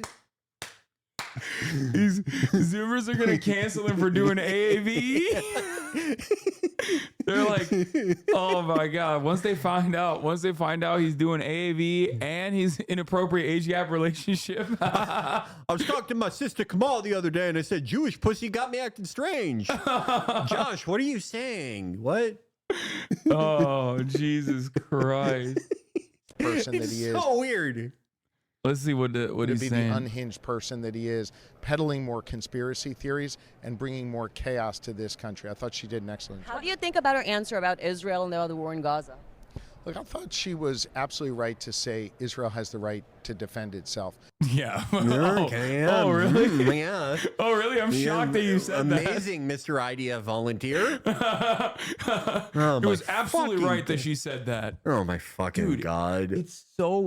It's so shit. Like, her statement is actually shockingly shit. And she repeated the fucking. She hasn't even changed it. Like, she's not even like tweaking it a little bit. No, like she's like, no, this is it. This is the best possible thing that we've come up with. She's pretty much saying exactly what Biden said. Like Biden also like said this bullshit where it's like, yeah, but they have to like pay attention to Palestinian lives or whatever. Biden said kids are dying. Like, do you remember? He hasn't even said that. Yeah, Biden literally when they were like, Biden would on the one hand be like, I saw dead babies and their heads were being cut off after they were dead. I saw it, and then they would douse them in kerosene. And then that same fucking Biden would then turn around when protests were yelling at him, would be like, "Oh, everybody, calm down. Kids are dying." And it's like that's an acknowledgement that I have yet to see from Kamala Harris. Yeah. Like, or when she. I don't know. She talks about it. She talks about it like it's a natural disaster. Okay. She talks about it like it's a fucking natural disaster. I don't know what the fuck's going on. And that, you know, she cares about the self-determination. That's got to be an Obama era. Yeah, that's she Obama dropped that bullshit. determination in there, like self-determination in there to shut everyone the fuck up that like was desperate to be like, oh, she's so different. Yeah, that worked on everyone who was going to vote for her anyway and wanted to go like, oh, what a change. What a fucking sea change. Yeah. It's so bad. After the horrific attack by Hamas on October 7th, murdering 1,200 Israelis, taking nearly 250 people, including Americans, hostage, raping women, sexually assaulting. Oh, brother. Oh, my God, dude. Too bad none of them were friends with your friend and could call you. Dude. After they killed their fiance. Dude. You fucking scumbag. Dude, it's like, give it a fucking rest, dog. It has been an entire year of genocide, dog. You can't. I can't deal with it. Like, it is so obvious what the fuck is happening. The mass rape lie is especially repulsive now that we have confirmation of Israeli sexual torture concentration camps. To death. They raped Palestinians in their concentration camps to death. School children, grandparents, whoever they could fucking find. What? Hasan, the guy you with frequently is a pro-Israel bar. Watch out. What? What does that even mean? This guy, he's like stroking out. He has to get one last message out. I'm college educated. I'm sorry, sir. I'm sorry, sir. What did he just say? What the? Well, I'm sorry, but what the fuck are you talking about? I don't even know what he's trying to say. Communications major, indeed. No, he's got to be drunk. This is a drunk. This motherfucker's drunk as hell right now. I think you're going to a pro-Israeli bar is what he's trying to say. I don't know. The guy you with frequently. Don't admit you're sober, dog. That was your saving grace. Say you're drunk. Please say you're fucking drunk. You sounded insane. The guy you with frequently is a pro-Israel bar. Yes, hammered. Okay, good. Okay, thank God. Thank God. Yes, Felix is visibly Jewish. Don't get tricked. Yeah, he's tricking me to be more anti-Zionist. Pro-Israel. I hate it when you like you see like a phrase that you know you're going to be thinking about for like the next 40 years of your fucking life. I just wanted to know what he meant. No, like, that's the problem. But he stopped he stopped talking about what he was saying. Yeah. He was like, I have to warn you about something. No, I'm college educated, by the way. Anyway. Something like that where it's like I'm going to be trying to figure out what he meant for a long time. I don't know what that was. Like what he he's tells me talking about. Yeah, he wanted to give us the truth about the pro-Israeli bar that one of us frequents. I can try again. Please try again. Yes, yeah. Too many Wouldn't give people. it anything another It was spin. abhorrent what they did. And Israel has a right to defend itself. And how they defend themselves, how they Still going. prosecute that war does matter. I thought she laid that. He just repeated what she said. Yeah. Why are you guys repeating the same things? Do you not have a unique thought? Like, even in either direction, you could have gone further right. You know what I mean? Like, I don't know. Why are they saying this? I feel like I'm going crazy. Yeah, how does Mehdi see this and go, oh my God, this guy's so much crazier than Kamala. It's a good thing he's not the VP. He's saying the exact shit she said. Yeah, what the fuck? That out effectively as well.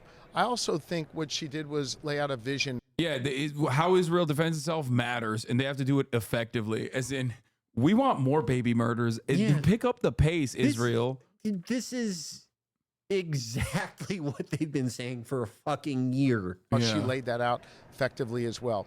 I also think what she did was lay out a vision for the Middle East, one of Israelis and Palestinians living peacefully side by side. I think that's critically important. Listen, for the Palestinians, they need to make clear that violence has no part in their relationship with Israel, that Israel has a... Dude, that is fucking ghoul shit, dude. Like, Palestinians have to communicate to Israel that they want no violence, like that they're not yeah, dude, their existence is aggressive automatically. Like, what the fuck are you talking about? Yeah, Israel in a vacuum is such a respecter of sovereignty, as we've seen with all of their neighbors. Yeah, which is why Trump really, remember when Trump annexed or recognized the permanent annexation of the Golan Heights, which is Syrian territory? That was, Israel doing that territorial boundary of respect everybody loves talking about. Yeah, like just anyone like this who says they want a Palestinian state, if you were even to take them at their word that they actually want that, what they actually mean is they want a larger concentration camp that can be bombed every so often and can exist as a glorified weapons testing range. I just right to exist. I really hope he goes to prison that kind of conversation. Covering up a fucking murder. It's never going to happen. President no, it's not. Laying that out was really effective. Has a right to exist. We need to get back to that kind of conversation, and I thought what the vice president did, laying that out, was really effective. She might change the weapons policy regarding to Israel. She made very clear that Israel has the right to defend itself. Yeah, don't worry. No, don't worry. Yeah, it's not. There will be accountability, just no consequences. Is Israel that is committing violent mass murder and violently, illegally preventing Palestine's right to exist? How come Israelis are never asked to make clear that violence has no part in their relationship with Palestinians and that Palestine has a right to exist? Yeah. They don't even get asked to stop raping them. So, yeah. They literally did rape riots, man. They did pro-rape riots, and the main rapist is now like a television star, okay? They briefly tried to make rape illegal because even they were like, holy shit, this looks really bad. No, it was for complementarity. I think I 100% believe, 100% without a doubt, that they did that because the ICC is like actively working on the case. Yeah, that's what I'm saying. They were like, we at least have to like make an arrest to make it look like we were taking this seriously. And they couldn't even hold it together for that.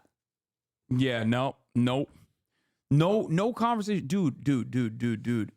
Like, role reversal in this circumstance, like, you're hearing about it from today. Like, there is not a single like overt pro-rape stance that has come out from like the fucking Hamas side, okay? Yeah. Like, not a single one. As a matter of fact, there are numerous instances where they just like lied and straight up were saying like, no, there's mass rapes happening.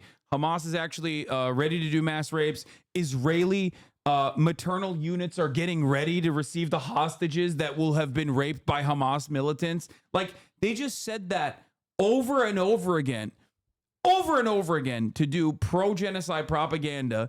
Meanwhile, Israel is straight up doing rape parades, dude. It is fucking crazy. They stormed government buildings with automatic weapons because they do not think it is theologically possible for a Jewish Israeli to rape a non-Jew.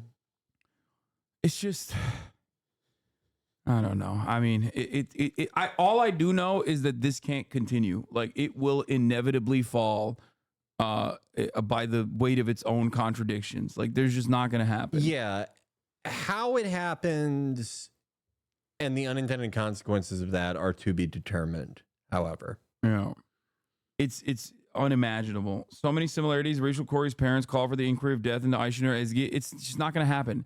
I told you guys this, and obviously this breaks my heart, but I told you this, and I told you that it was not going to happen because I told you what they did with Shireen Abu Akleh. They did the exact same fucking shit. Oh, it was an accident. Oh, it's just the same accidental thing that keeps happening. That's happened every fucking year, multiple times a fucking year. Yeah. And also there's, I feel like there's just a complete blackout in terms of like major protests happening, major pro-Palestinian protests happening as well. Schools have completely packed up any kind of fucking anti-Israeli sentiment. They're like aggressively pursuing anti-protest measures. If students were to even remotely try and criticize Israel, it's totally fucked up. And the media rarely is covering it. They never talk about it. Yeah, it's completely left. Like, Israel blew up another fucking humanitarian area like 2 nights ago. Okay? 2 nights ago.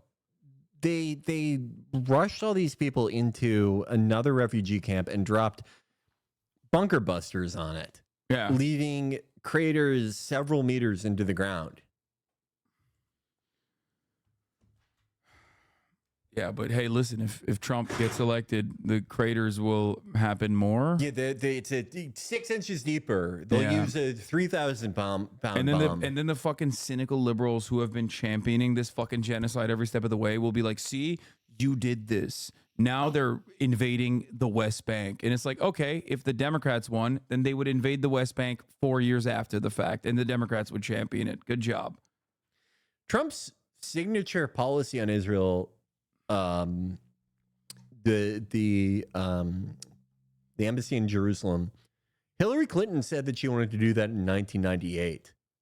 You know, like, yeah, I still don't think there are differences in the parties. To be fair, I still don't think Hillary Clinton would have done that because I think that she is more of a competent State Department head than like she was violent, she was bloodthirsty, but I think like there are certain mechanisms that she would not have disrupted and would have continued because they always that was a plan set in motion since the 90s that they never acted on. They would just pass the buck down over and over and over again. Like, I think Trump unwound all of that. He was like, oh, Sheldon Adelson gave me a fucking $100 million. Of course I'm going to do that. Yeah. I don't know. Biden outraged by U.S. activist death. Israel kills in dozens. I'm sure he's fucking furious. Yeah. Yeah, he was so outraged that he fucking described her assassination in like Looney Tunes style, that a bullet fucking ricocheted off of the dirt and struck her in the head. Just the most unlucky army in the world, apparently. Yeah. They can't stop accidentally doing this. Yeah. With also like no repercussions anyway, so it doesn't really matter. I don't even get why they're fucking lying about this. Yeah, nothing they can do will alienate Harris or Biden or Trump for that matter. Why even fucking bother? Yeah, I mean, we saw, if you guys want to see what, like, remember when Biden was going to do a red line in Rafah and all the fucking Twitter libs that are like super pro Biden, that were Biden dead enders, did this thing where they were talking about how like, see, Biden is putting a red line. Biden is putting a red line in Rafah. This is Biden's red line in Rafah. Okay. Here is Biden's red line before Biden's red line, after Biden's red line. Look at that. But he was furious. But he was really mad. So there's that. You know, just before, after. That's Biden's red line. Yeah, but Matt Miller told me it was a large-scale attack. This was a safe zone. Remember that. It's actually kind of crazy that, like, people still act like they're not doing a genocide. It, like, kind of blows my mind. Yeah, I mean, again, there's no end to what can be rationalized or obfuscated. Like, I don't know. All right. Well, on that grim note, thank you, Felix Biederman, so much for coming on. One of your bi-weekly, or I mean, your weekly broadcast visits. Well, not weekly, every 2 weeks. Something like that. Yeah, no, it Wait, normally is bi-weekly, but I was distracted by that. But yeah, no, he was just serving an ad break. Yeah, I was sidelined by like going to Chicago, but now I'm back. Yeah. All right. Well, what do you wanna plug? As always, everyone check out the podcast on SoundCloud, Patreon, wherever podcasts are. We are supposed to be plugging the Patreon more, so this is me doing that. As always, check out our Twitch, twitch.tv/ChapoTrapHouse. And more things coming soon in the future. Hell yeah. All right. Thanks a lot. My pleasure. We'll see you.